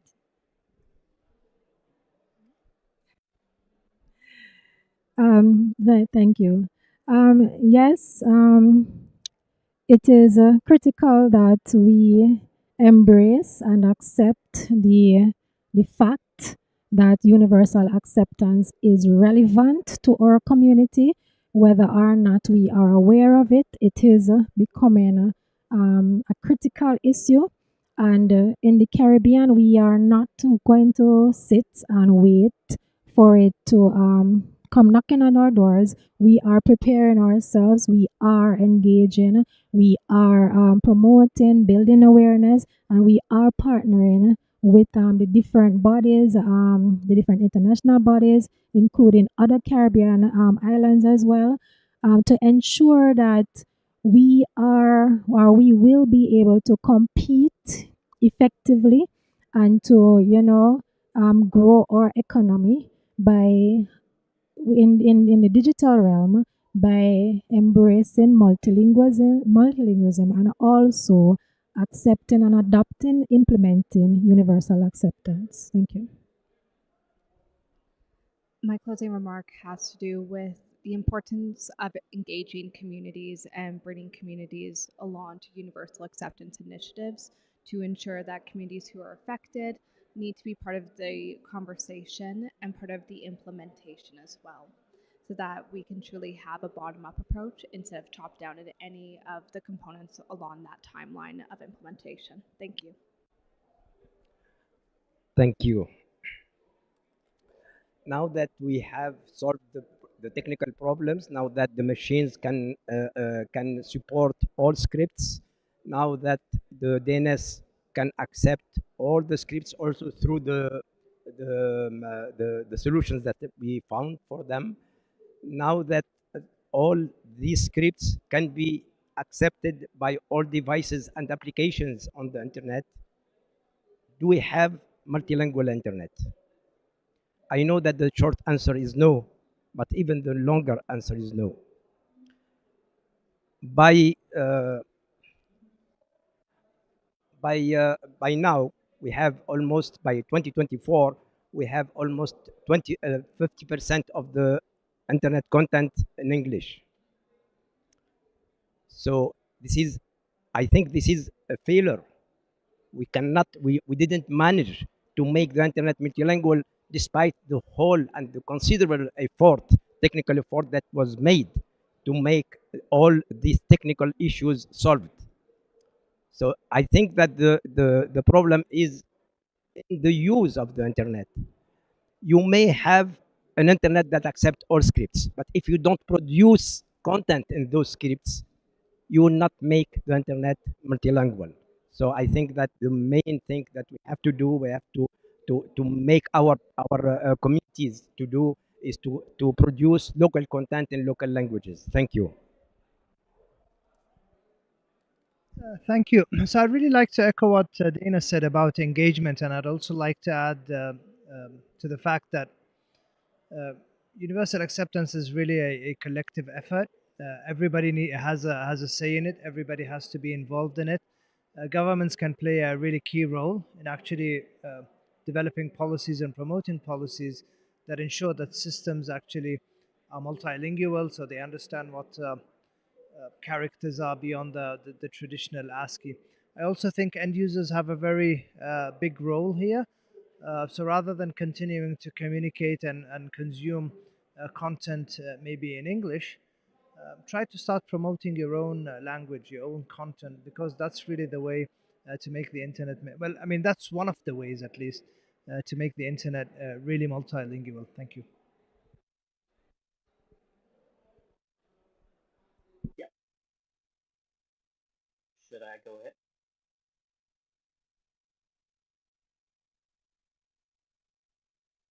Over to you, Edmund. Okay. All right. Yeah, so I guess I'll just highlight, I think that I do believe that the multilingual internet and meaningful connectivity, which means localized content as well as services, comes hand in hand. Some people say we don't use the DNS, we don't use domain names and email anymore. Maybe we use less of them, but I think it is the foundation for a multilingual internet. And I'll give you this little piece of information or history trivia. The DNS itself, the English DNS, was put in place in 1983. 6 years later, that was when the web, was born, 1989. So all the infrastructure, email and DNS for English was ready when the web came and created a lot of content that is English driven.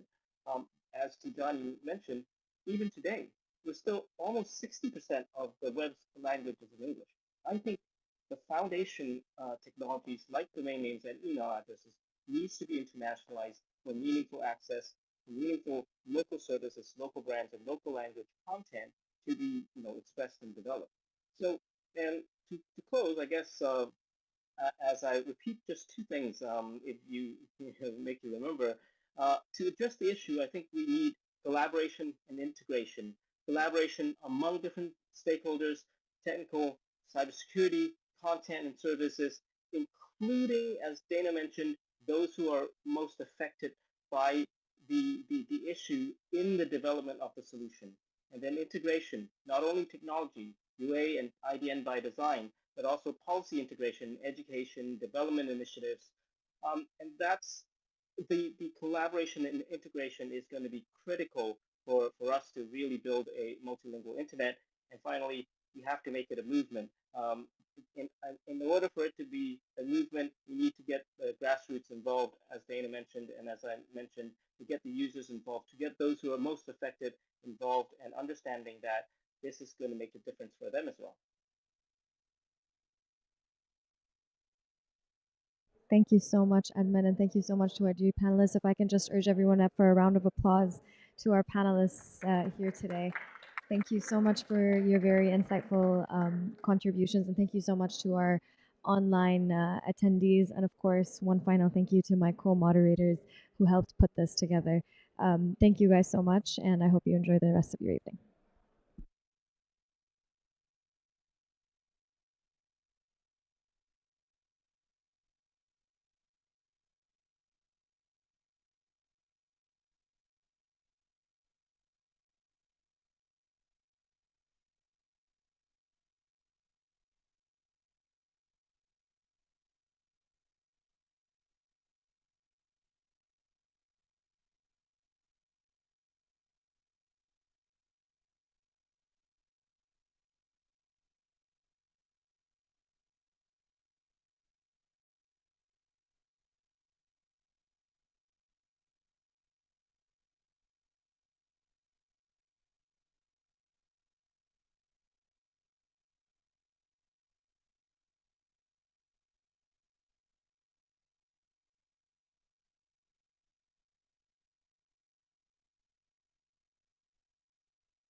Check, check. Check.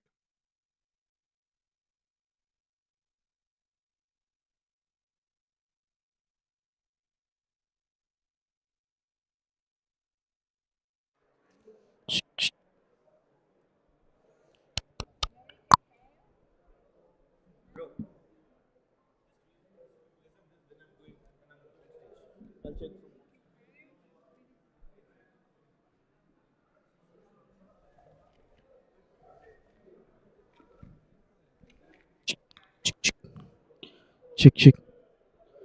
Check. Check, check. Check, check. Check.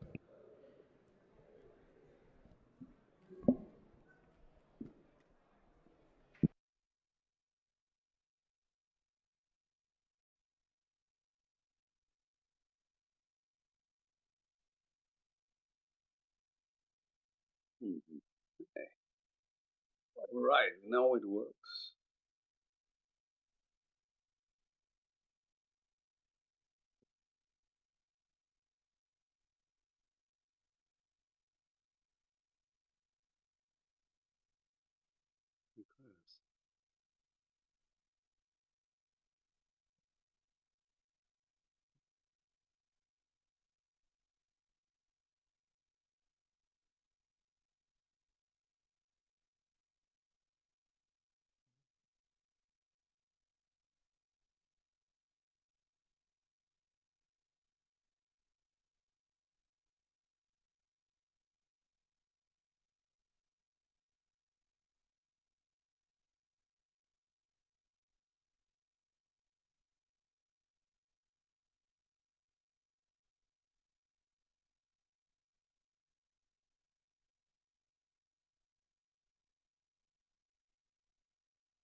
All right.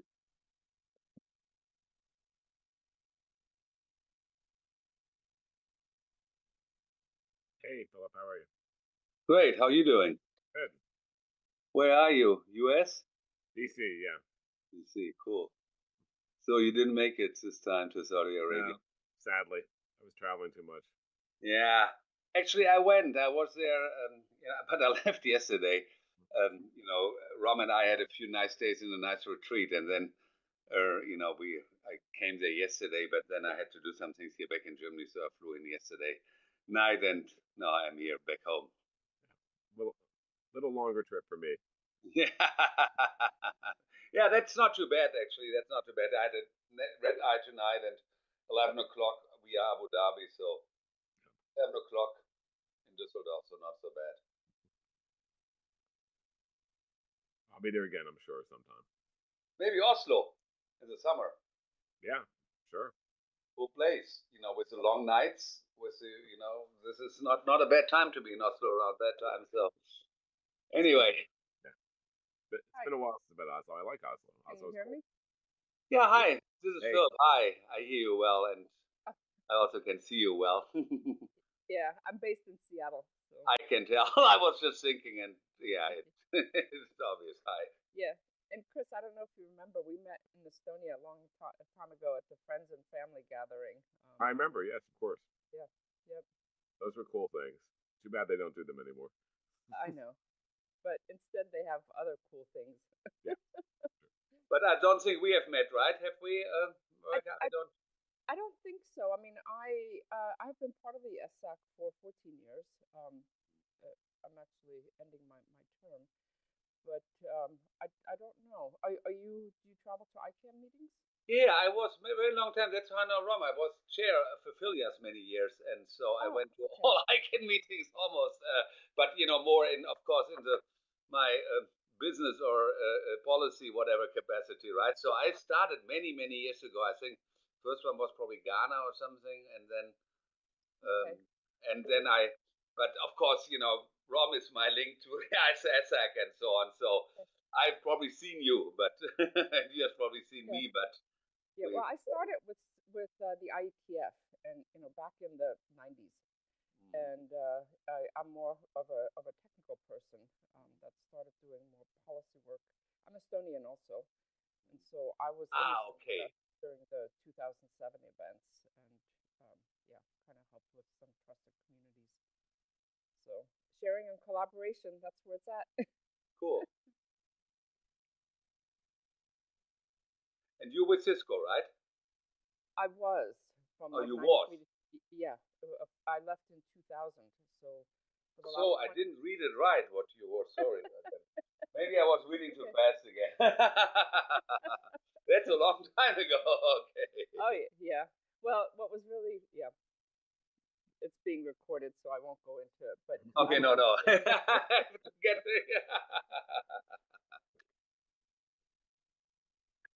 Okay, Rom is just telling us that we can all be heard in the room. So that's good. That's a good start for us. So we fill the room now. Thank you, Rom, for letting us know. Yes. Check, check. Check. Hey. Hey, Olga.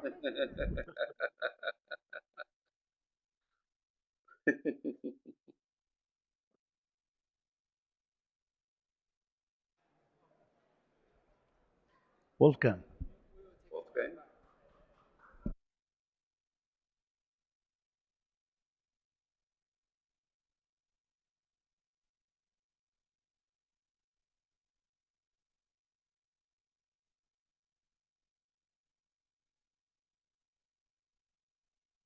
It's nice to see the screen where they see us. It's actually technically much better than I'm actually surprised. I heard it's not going to work anyway, and it will hardly hear us. So I was, not. No, but this looks fine, So you see yourself. Yeah. Yesterday I was at a panel on lethal autonomous weapons, and the sound was pretty bad on that one. So. The one with Wolfgang and Olga. Yeah. Okay.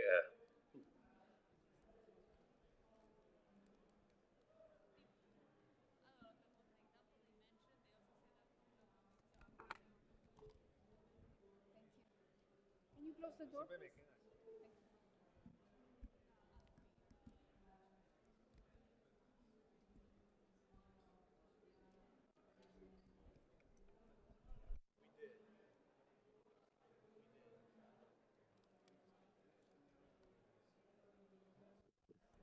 Can you hear me? Can someone tell me if you hear me?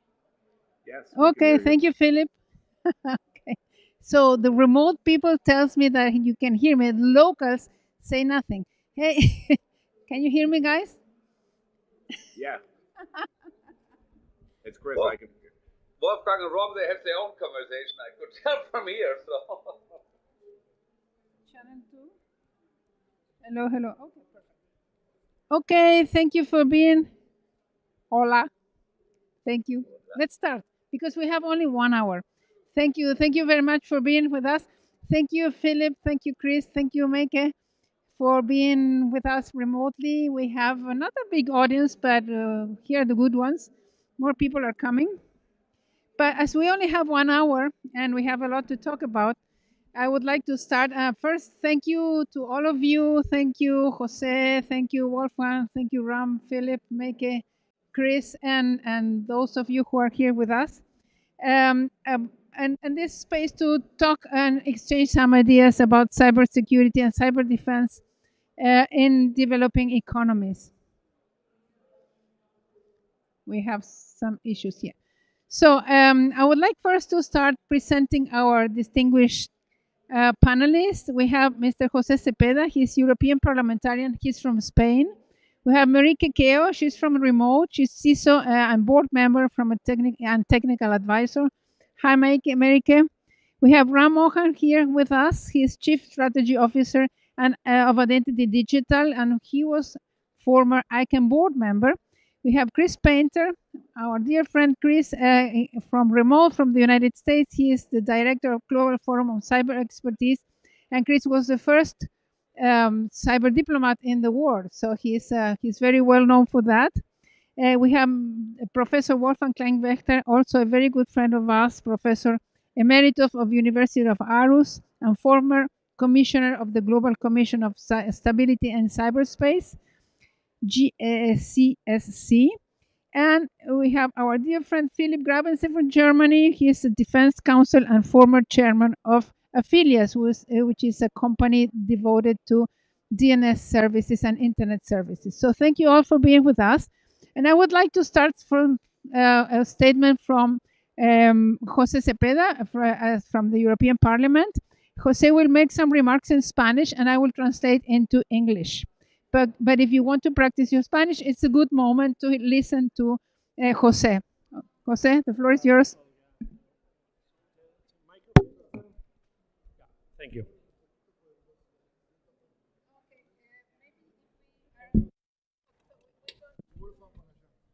It's okay? Well, okay.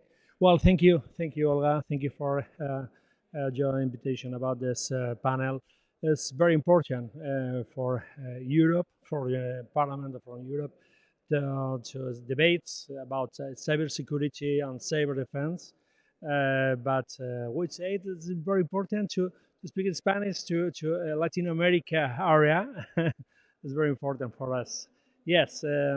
Yo quiero hablar un poco también en español, sobre todo para esa área tan importante del mundo, que es América, con nuestros colegas, además, que están haciendo una inmensa labor, un gran trabajo en los últimos años para impulsar la política de ciberseguridad y la política de ciberdefensa en todos sus países. Desde el Parlamento Europeo, mi introducción, lo que quería aportar es un poco el trabajo de proyección que estamos haciendo, un trabajo prospectivo, en un contexto mundial muy complejo, basado en múltiples conflictos militares también que estamos teniendo en la frontera de Europa con Ucrania, por ejemplo, todo Oriente Medio, que nos está haciendo a Europa tomar conciencia de la importancia de las previsiones futuras y hacia dónde tenemos también que orientar nuestras políticas de ciberseguridad para protegernos, ¿no? En ese sentido, me gustaría compartir con todos los colegas el trabajo que está orientándose hacia las ciberamenazas híbridas, ¿no? Pasando por un lado muy importante desde los ataques multicanal, que los denominamos así, que son al final los famosos actores estatales patrocinados, ¿no? Por estados que están trabajando de una forma directa, de una forma múltiple. Primero generan estructuras de desinformación y por otro lado lo que hacen es difundirlas para de esta forma hacer desequilibrar también a los países de alguna forma o de alguna manera, ¿no? Desde luego nosotros estamos trabajando en ese análisis. Estamos también hablando de la ciberdefensa técnica, que es un elemento muy importante donde la inteligencia artificial está abriendo un nuevo camino, digamos, para los malos, y lo que tenemos que hacer también desde el ámbito de la defensa es trabajar para protegernos, ¿no? Generando ciberescudos basados también en inteligencia artificial que hagan previsiones de posibles ciberataques y sobre todo estructuras de mucho nivel para, digamos, responder en tiempo real. Quiero decir que la inteligencia artificial como tecnología no se va a poner al servicio de los malos solo, sino que también todas las estructuras europeas, por ejemplo, están trabajando ya en esa dirección y en ese sentido, ¿no? Hay un elemento muy importante también que está ligado a lo que es el espionaje masivo dirigido. Estoy hablando de plataformas críticas basadas en la red satelital, comunicaciones encriptadas, centros de procesos de datos, que por ejemplo, según la Agencia Europea de Ciberseguridad, ENISA, van a utilizar métodos donde el uso de malware masivo avanzado, sigiloso, profundo, por ejemplo, utilizando las técnicas de infiltración en firmware, van a ser muy habituales. A mí personalmente me preocupa mucho la capacitación de los países en el ámbito de ponerse a la vanguardia, por ejemplo, también en computación cuántica, ¿no? Que eso es una cuestión que vamos muy por detrás. Quiero decir, hay muchas empresas privadas que lo tienen y, sin embargo, hay muchos gobiernos que no lo tienen, porque hace falta grandes inversiones y eso es una de las cuestiones también muy importantes en las que vamos a trabajar. Otra de las previsiones para el año que viene está basada también en la automatización de los ciberataques en torno al malware polifórmico, ¿no? Basado en inteligencia artificial con código malicioso mutante, es decir, código que se inserta en las estructuras, en infraestructuras críticas y que posiblemente gracias a la tecnología basada en inteligencia artificial va mutando según se va desarrollando, digamos, posibles estructuras de ciberdefensa, en este caso, ¿no? Por parte de las instituciones o de los gobiernos, ¿no? Eso va a ser muy complicado, pero precisamente por eso es muy importante también conocerlo cómo va a evolucionar los próximos años, ¿no? Respecto a los ciberataques autónomos, hablar de los sistemas bootnet, ataques distribuidos basados en DD2, por ejemplo, sin lugar a dudas van a alcanzar nuevas escalas, ¿no? Al ser programados y adaptarse precisamente dinámicamente en base a tecnologías basadas en inteligencia artificial. Perfecto. Muy bien, muy bien. So, thank you, Jose. I will translate. So Jose is explaining us all the preventions and activities that they are doing about cybersecurity and cyber defense forecast for 2025. So first, he spoke about the escalation of hybrid threats based on integrated multi-channel attacks from state and state-sponsored state actors that combine cyber attacks with disinformation, digital sabotage, and kinetic activities. As an example, he explained the manipulation of ICS networks to dispute power, followed by disinformation campaigns to maximize social impact. Then he explained us about the technical cyber defense, about early detection systems with machine learning algorithms that will be necessary to identify patterns in these hybrid actions. And then he explains about targeted mass espionage. Critical platforms such as satellites, encrypted communications, and distributed data centers will be prime targets.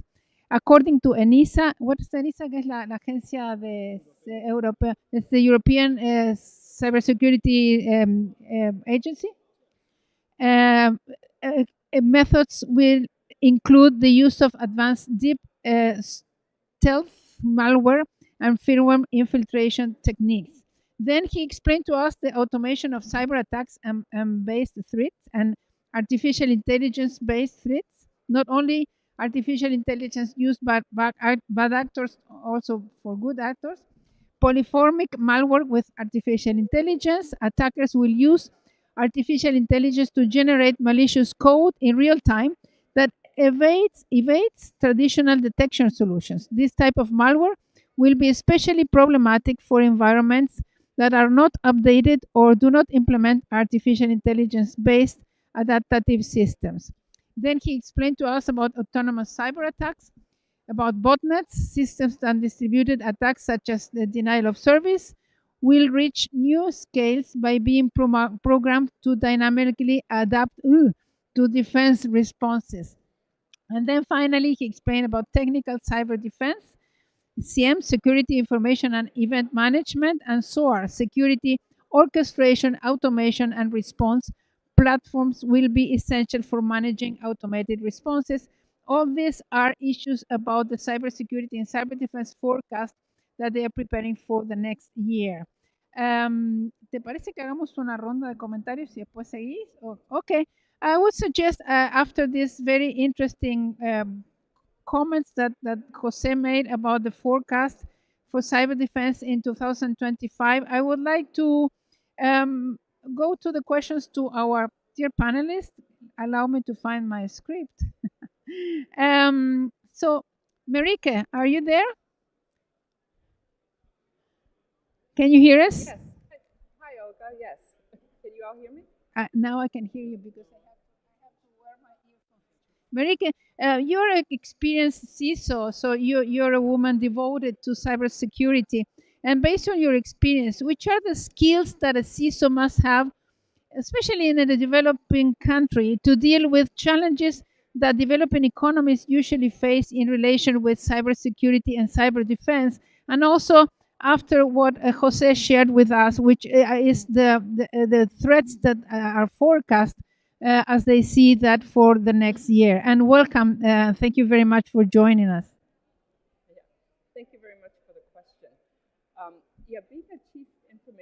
officer is a position that has evolved over the years, and it can mean different things to different people. However, to me, the role has always meant that you are the person responsible for developing and implementing the strategy to provide resilience and trustworthiness in our digital environments.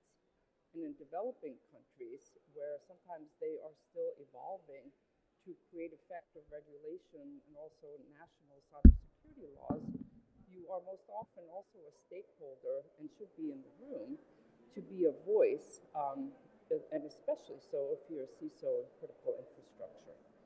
So I'm going to list three primary skills. One of them is that you absolutely must have critical and strategic thinking. And part of that is because in developing economies, you're often faced with challenges that include lack of resources. And it's not always financial. There's really, I think, the biggest challenge is a skills gap where you just don't know or you don't have the people that can help with overall cybersecurity goals. And this lack of resources and effective team means that sometimes the CISO has to be the security architect, the security operations team, the security operations center, the incident response team, and the threat intelligence team, right? They have to do everything while they're trying to prioritize what needs to be done and how do you actually get it done. So by utilizing strategic thinking, a CISO in developing economies can determine when to outsource and which tasks need to be prioritized. So most developing nations or companies that provide cybersecurity help will have usually a list of the top 5 or 10 items to do, and they think, oh, that's not so much. Well, in many developing economies and with the lack of resources, you might only be able to one or at most 2 of these items. So which ones do you choose? And when outsourcing, it is extremely important to be strategic and ensure that capacity building training is included so that developing economies can build internal knowledge and expertise to provide for future opportunities within their own countries. It can also be beneficial because sometimes in developing countries, there are language constraints. So being able to communicate in your own language. The second skill is having effective communication skills because you must be able to communicate critical risks that are relevant to your organization, industry, or nation state. And as I previously mentioned, you are a stakeholder typically in perhaps developing legal constructs and also regulations within your developing country. And effective communication can also help build trust and collaboration, which is what brings me to the third extremely important skill of being able to promote collaboration and information sharing. This is absolutely critical in developing economies. We all learn from each other. I've had the privilege to work in a very global environment. And I know that the Pacific Island nation states, Southeast Asia, Latin America, Africa, the Balkans, I mean, there are many, many information sharing groups that are region specific. And this very much helps developing economies because within a region, you usually have different levels of maturity when it comes to cybersecurity, either defense or understanding or skills. And so it's not even that you just build up sharing groups within your own sector, being financial or healthcare or what have you, but sometimes also you have similar issues based on geographic region. So that information sharing and collaboration as to which threats you're most vulnerable to, right? What is actually happening in your region is extremely important. And also what is critical regarding collaboration is that you must know who to escalate when, as a CISO, when you see that there's nation state relevant information that is specific and that can target your specific nation state or region. So to sum it up, I think the three skills that are really important are one, critical and strategic thinking, two, effective communication, which means with the technical sector, with policy makers and regulators, and also three, which is extremely important to me, is promoting collaboration and information sharing. So thank you for that, for giving me a chance to enumerate on those aspects. Very, very. We always go to one of the things that we always talk about capacity building, learning, and exchanging information. I think this is so important. But sometimes, and having worked in several technological environments, you don't have that much time and you have very few resources. So sometimes it's not that you don't want to share the information, it's you don't have the time to prepare the information to be shared to other colleagues, because sometimes you have to reshape it or prepare it to be easily exchanged among colleagues. So that's something that have happened to me, and maybe it's something that we lack of the time, or somehow a resource that could help us is making the communication easier. So Ram, you're an expert in critical infrastructure, which I consider DNS critical infrastructure, and you are the chief strategy officer of a very big company that has infrastructure installed all over the world. That where security is a main issue, because if the DNS doesn't work, most of the activities that we do on the internet won't be possible to perform. So, how do you think that in a developing economy can this critical infrastructure be protected?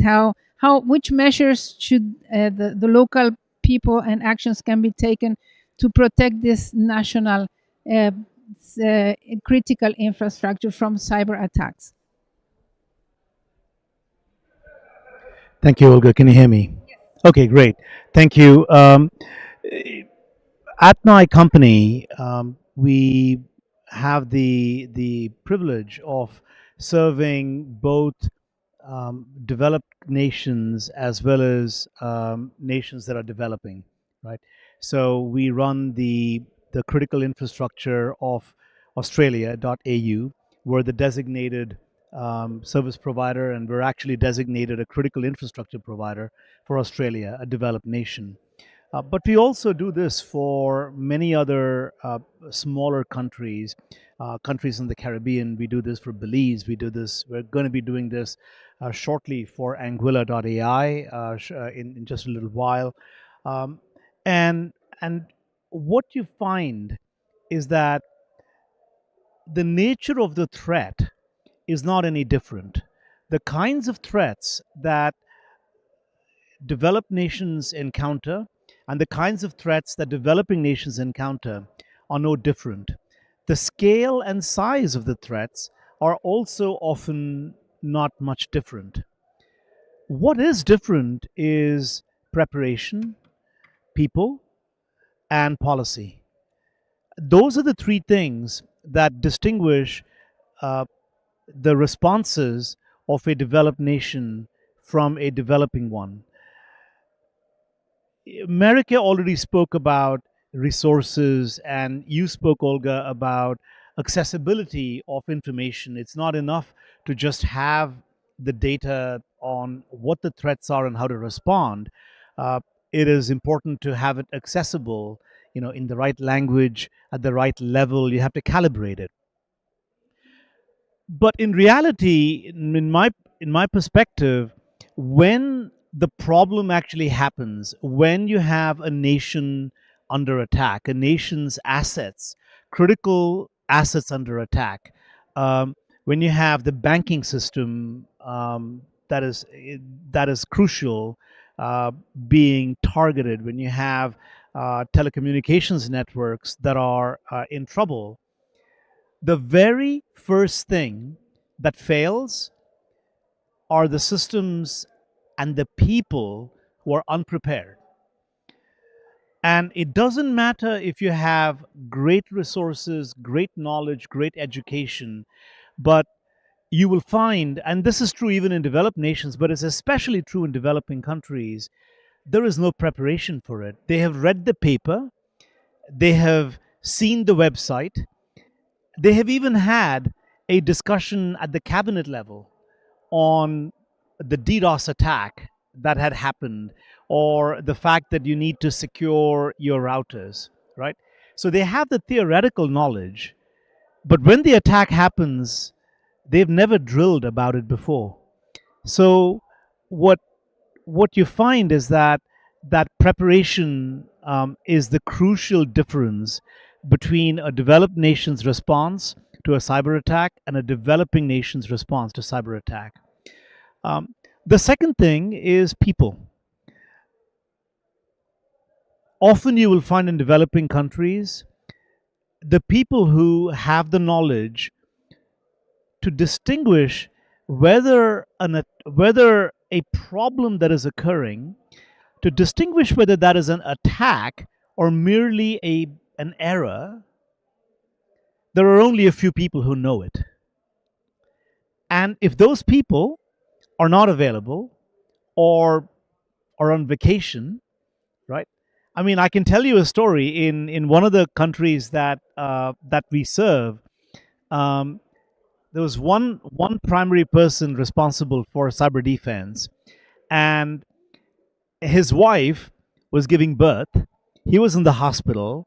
The country came under attack, and the systems went down because he had to choose between being there for the baby or being there for the country. He chose the baby, right? Um, but it's a real life issue, right? So people is the second thing. You just don't have enough resources in that area.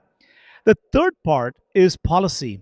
You find in developing nations, um, governments, they look at, say, the UN SDG. They look at the various protocols or capability maturity models. GCSC had a bunch of norms that they developed on safety in cyberspace.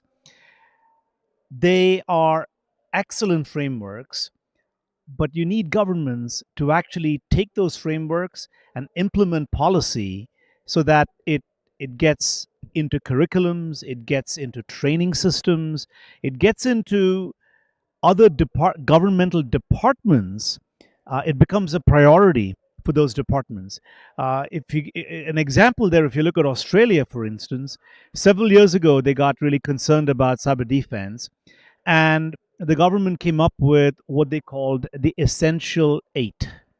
These are 8 essential principles for cyber defense. They include well known things like two factor authentication, etc. But what they did was they implemented policy. They said every government department within 12 months must implement the Essential Eight. And then 2 years later, they said every critical infrastructure provider must certify implementation of the Essential Eight, right? So, really, what you need in developing economies for success here, or for a proper cyber defense strategy, is preparation, people, and policy. Implement the policy, do the eight things. Very, very interesting. Although I think that also developed companies and countries are also attacked. So that calls my attention because there are nations and companies that have a lot of resources to have a very secure infrastructure, even though they get under attack. And so developing economies are in a much vulnerable situation. Yes. And usually there. So it's preparation is the issue. Okay. So I would like to go to Jose. Would you share with us more of your... perdón. ¿Nos puedes seguir comentando sobre la... So we go with the forecast made by...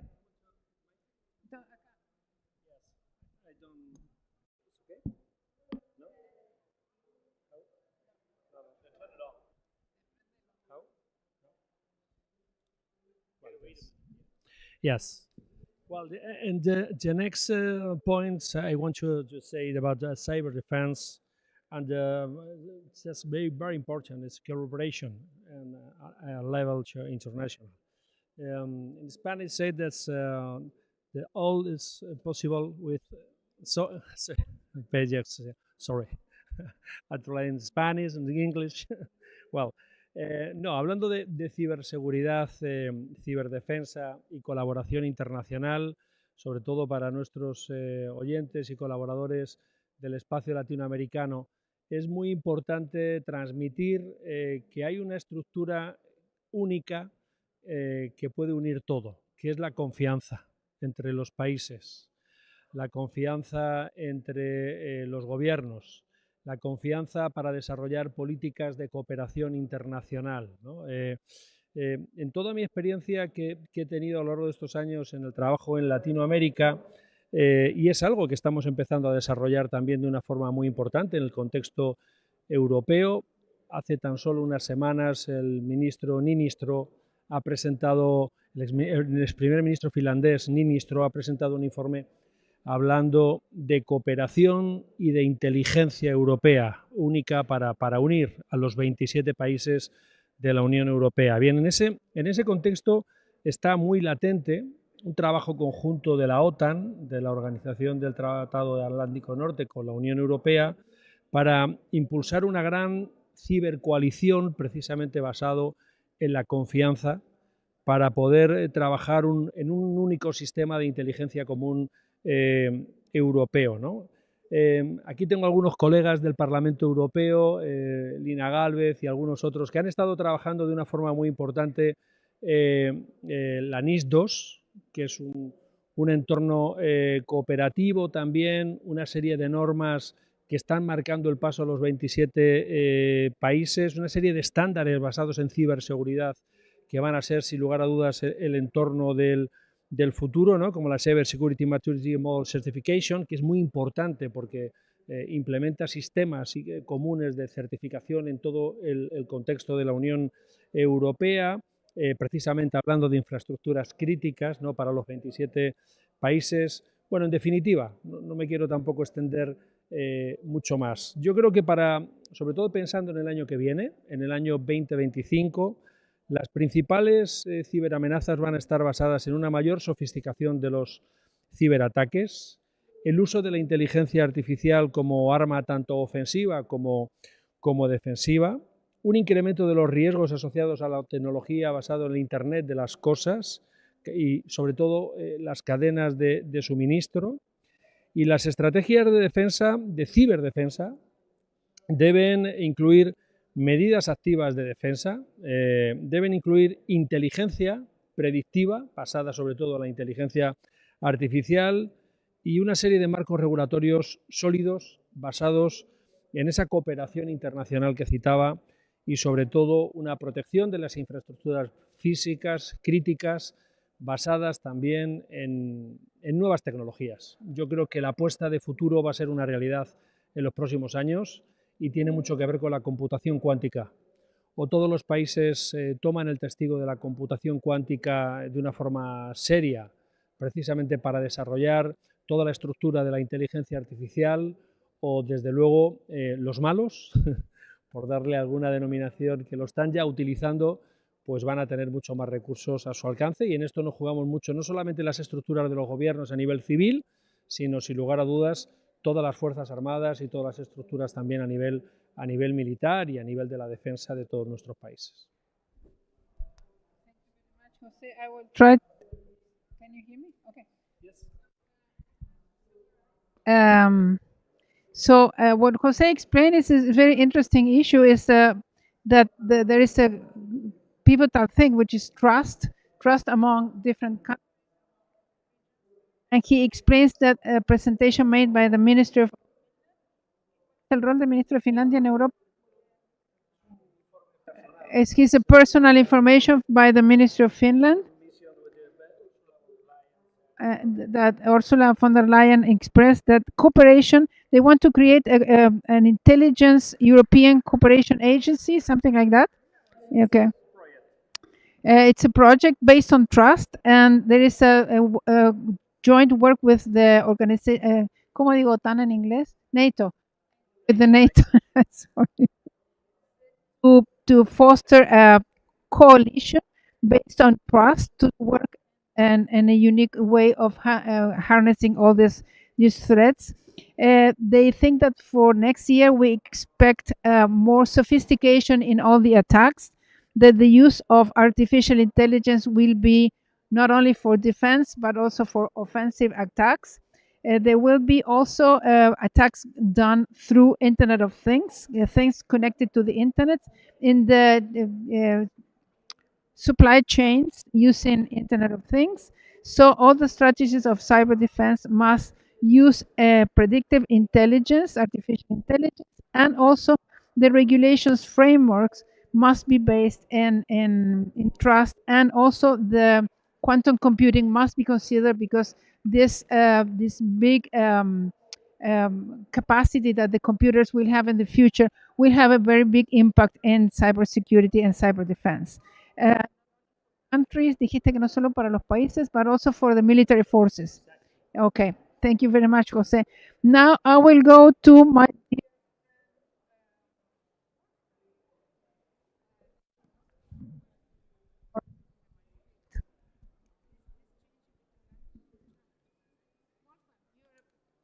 very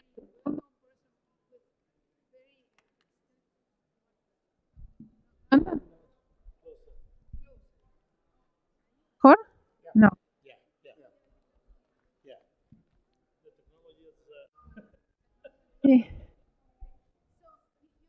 This person in capacity.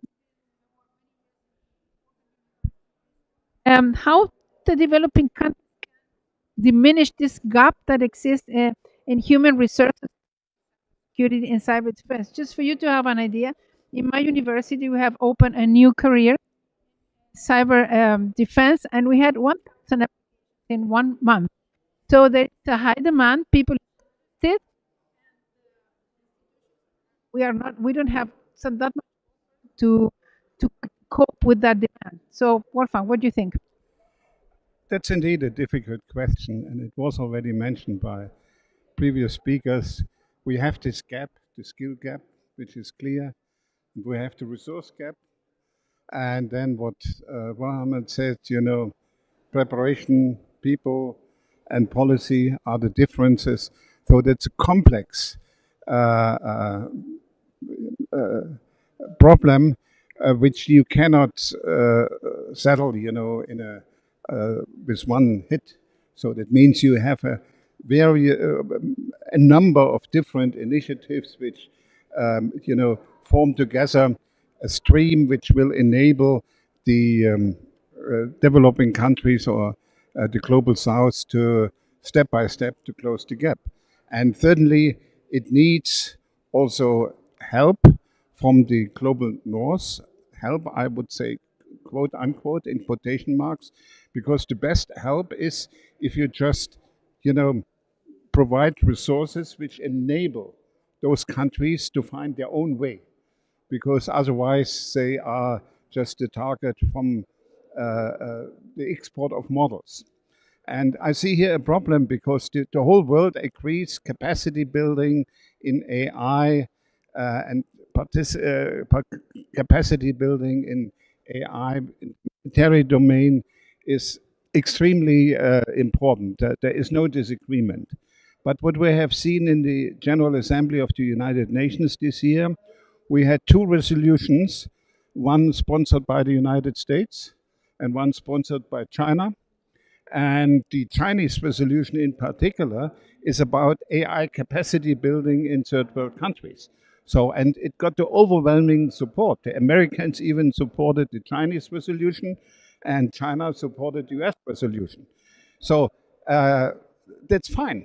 There is no reason to be against it. But there is a risk in it that just, capacity building organized by China will include the export of the Chinese model. And the capacity building offered by the United States will include the export of the American model. So I think the challenge is in really, and this goes to policy and people. So that means developing countries and the global south has to develop its own strategy and to define exactly what they need. And if they have a list which specify exactly the needs, then they can ask who can help to settle the needs, so that you are not dependent from the big brother or the big sister or the big uncle, but you start from your own needs, and I think this is an important point, and has to guide the strategy, the long-term strategy for the global south. That's why the African Digital Compact is so important, because they had their own digital compact, which was in the shadow of the global digital compact in the United Nations. But the African Digital Compact has specified the specific needs of Africa.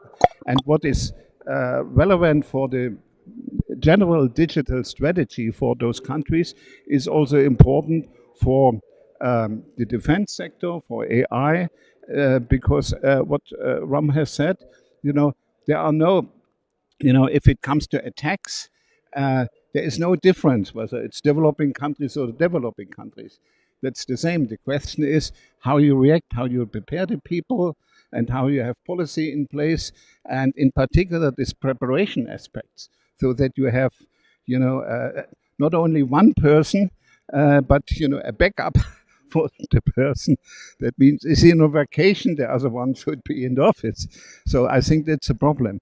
But if it comes to another aspect, which includes also the preparation of the military personnel.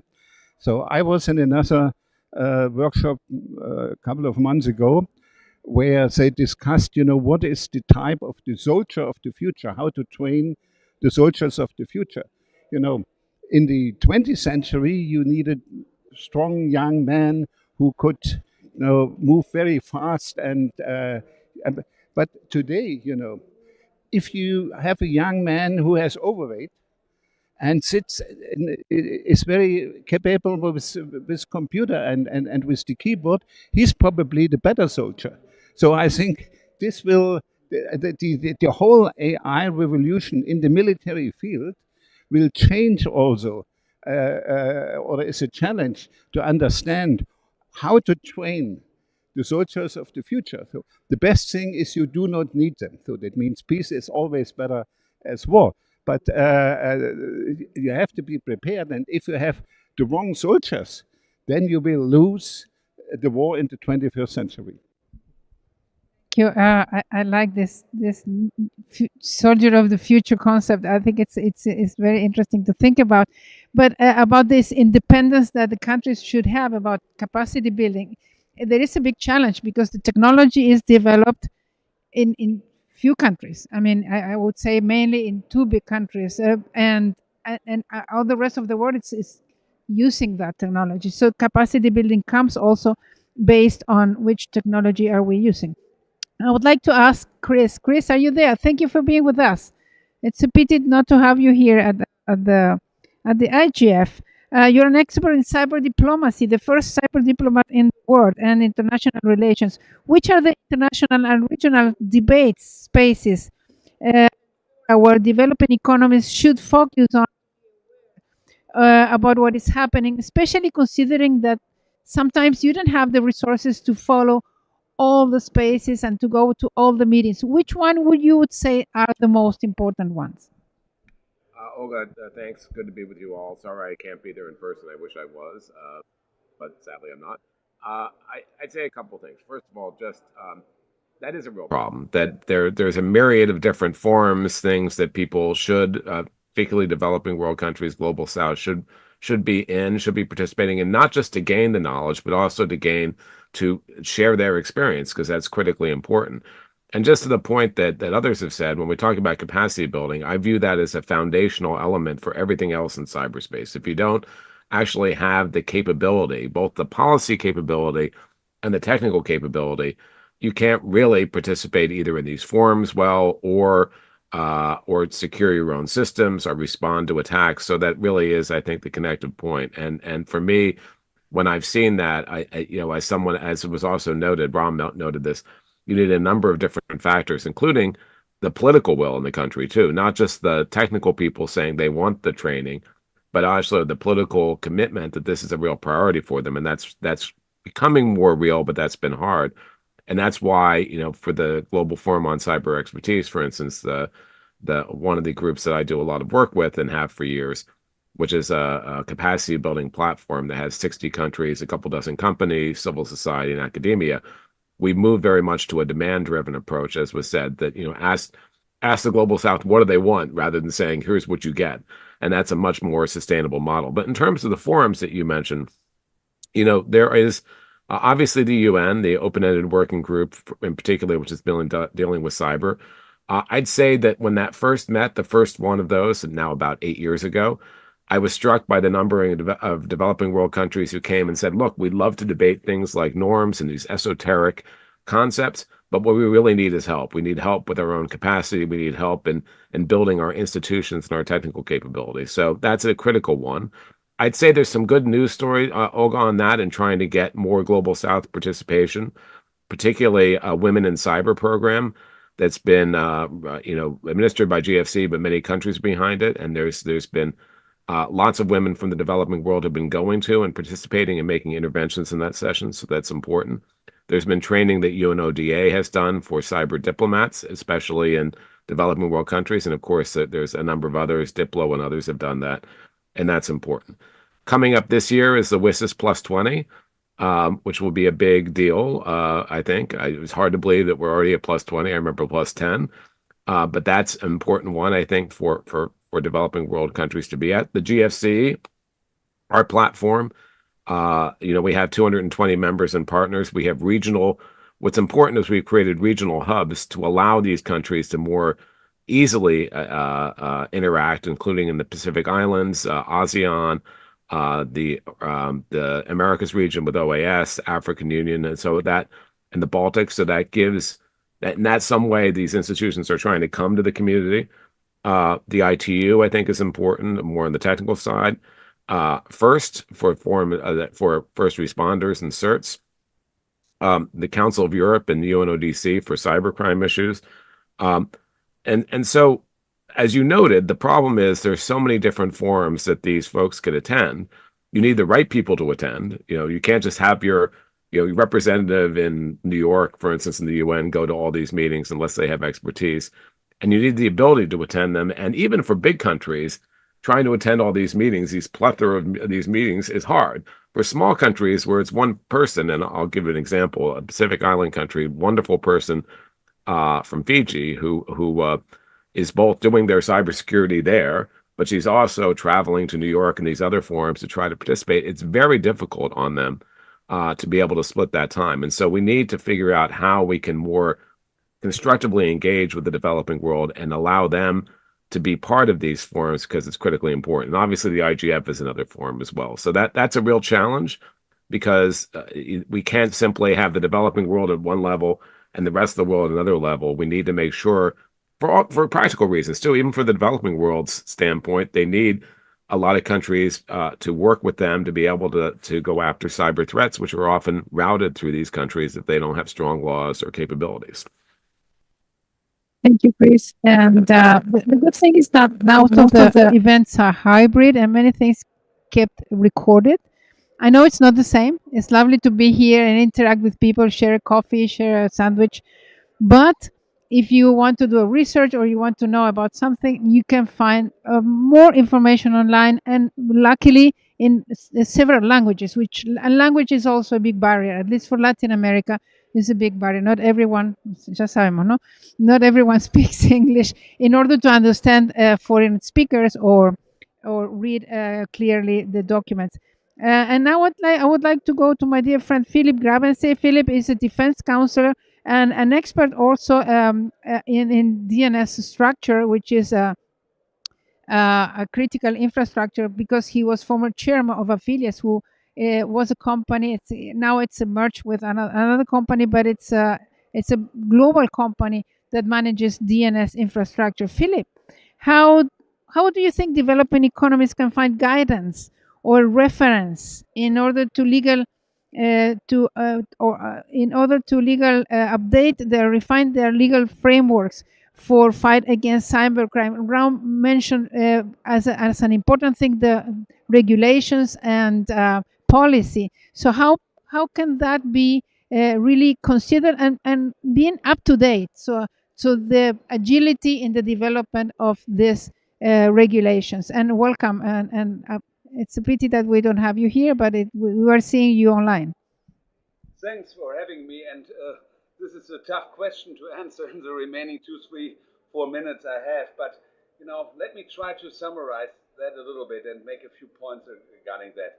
So far, we have basically talked about crimes against computer systems, but another big part is, of cybercrime and fighting cyber crimes is the content-related crimes. And let me, and I think, we cannot learn too much, or of course we can learn, but we can also learn from the mistakes, which has been made within legal frameworks. Because every time something horrible happens, and I will give you an example for that, the society and the people are calling for new laws and new tools for enforcement agencies and increasing of laws. And a lot of times this crying and asking for new laws has very negative side effects. And I think the problems are really somewhere else, or a lot of the problems are somewhere else. And I think in the discussion we had, it has become very clear that the problems are not so much the laws or the framework or technology, but it's really that people are unprepared, or the problems are what Mareka calls a skills gap you have. And as much as you have the skills gap in people in the technology field, you have also the skills gap, or people are unprepared in law enforcement. And so it's not really the technology, it's not so much a framework, it's really about the skill set missing and the preparation of the people. So the example I'm giving you here, it's an example of horrible cases of possession of child sexual abuse material in Germany. So there were horrible cases in the news, loud, big outrage in society, and laws were increased and new laws were passed, and reform of the German criminal law, which in the end led to unintended consequences for teenage sexual expressions through the digital media, because certainly all kind of exchange of information and exchange of pictures from teenagers on media was suddenly criminalized and a crime. So that was a really negative side effect of that calling for new regulations. And the real problem was, why was law enforcement not effective before? Against, or why is law enforcement, or where's the weaknesses still in law enforcement to fight against this horrible crimes? The problem is you're lacking well-trained and the capacity of well-trained people in law enforcement. That was really the problem. This problem has not been solved by increasing fines or introducing new paragraphs, making certain behavior or criminalizing certain behavior. It is the same what counts, what Rom said, what Maranga said. It's really the capacity of the people, the capacity building, the training of the people, the skills gap. In the specific example of sexual abuse material, we were just lacking in Germany. We were lacking the police enforcement officers who were prepared to the exposure of traumatic material, who had the psychological training to deal with that. We had not enough people to do it, and not prepared people to go through the internet and look at this content. So that's why, and still it's a problem. So what you need is really also here, of course, frameworks help, and also you can have then framework for capacity building. But it's not so much the frameworks, and it's not so much the laws. it's really about, it comes down. So, still it comes down to the people. Of course, artificial intelligence helps you to, go through the internet and identify, potential, crimes there. But in the end, it has to be people who look at it and bring it to prosecution. And that what really, what really helps protect the victims of those horrible crimes. So I can only echo what my colleague says, also in regard to content-related crimes and enabled and related crimes. It's same as it counts as what it counts for crimes against computer system itself. It's not only having the policy, is making it work, making it relevant, because if not, how to make it relevant. So we have 5 minutes. Is anyone in the audience who would like to add something or make any comment? Or we make a final 1 minute per speaker, and we have to leave the room. I will start with Rom, who's looking at me directly. Thank you, Olga. This is a really terrific set of comments that have come through from everybody. What strikes me as a useful next step is to think about collating the information that has happened in a session like this, um, and to go back and look at developing countries, at least those who you know, who we know, and check whether this will actually work. You see what GFCE is doing. When Chris was talking about what GFC is doing, they already have a framework. They already have material that is available, and I think that we ought to look at what's already done, not reinvent the wheel in building cyber defense. Effective cyber defense is not new cyber defense. Effective cyber defense is cyber defense that has already worked, and more importantly, defense that has already failed and therefore been patched, right? So there is that, I think, is kind of the way to look at it. Let's be practical. Let's take small steps, because the large steps will overwhelm developing economies. Thank you. Wolfgang? It's not a theoretical question, it's a very practical question. It's just implementation. You have to do it. Thank you. Well, I say for the three pillars and the people, policies, and preparation. It's very important. Three pillars is necessary to all countries, and this is not the future. It's a present. It's necessary now. Thank you, Jose. Marique, your final comments? Yes, Chris had mentioned first, and I have the privilege of helping a developing nation set up their national CSIRT. I think that is critical, and there are many guidelines that exist that also talk about the legal constructs and the regulatory frameworks that countries should have within their own culture, within their own legal systems, to build up this national CSIRT that I think will greatly help developing nations. Thank you very much. Chris, your last comments? Yeah, so I think it goes back to what we were saying before. This is a critically important area. You need the political will in countries. You need sustainability and continuity, which is always difficult, and you need non-duplication. And I think as we try to match resources with the needs, and the needs are great, there are a number, and I totally agree. Don't recreate the wheel. There's lots of stuff out there. It's an important area.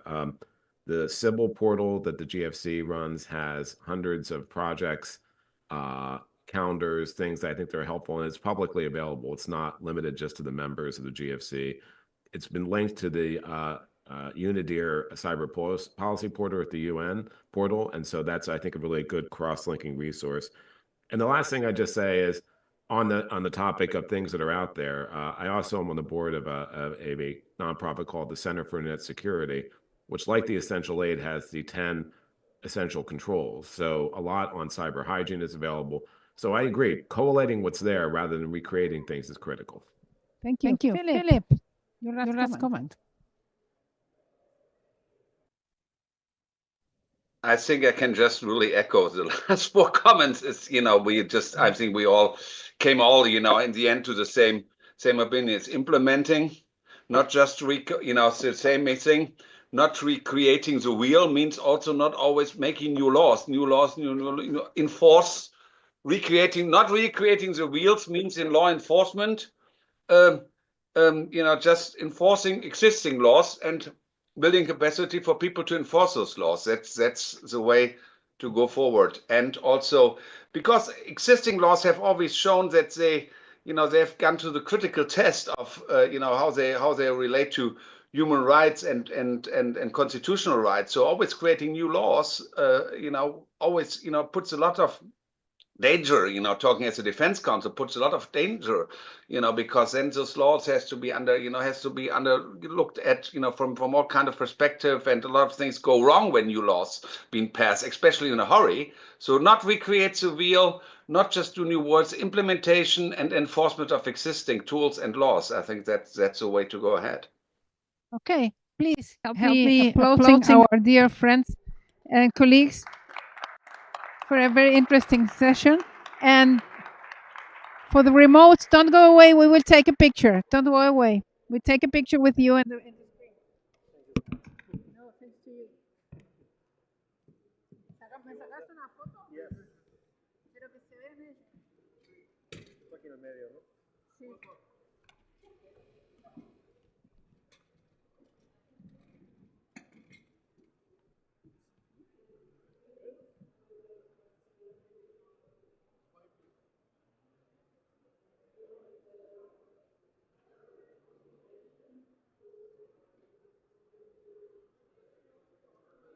All right. Thank you. Thanks. Have a great day and see you wherever, maybe next year in Oslo. Who knows? Yeah. Bye. See you guys. Take it easy. Happy Christmas. Happy season. Bye bye. You too. Bye bye. Cheers.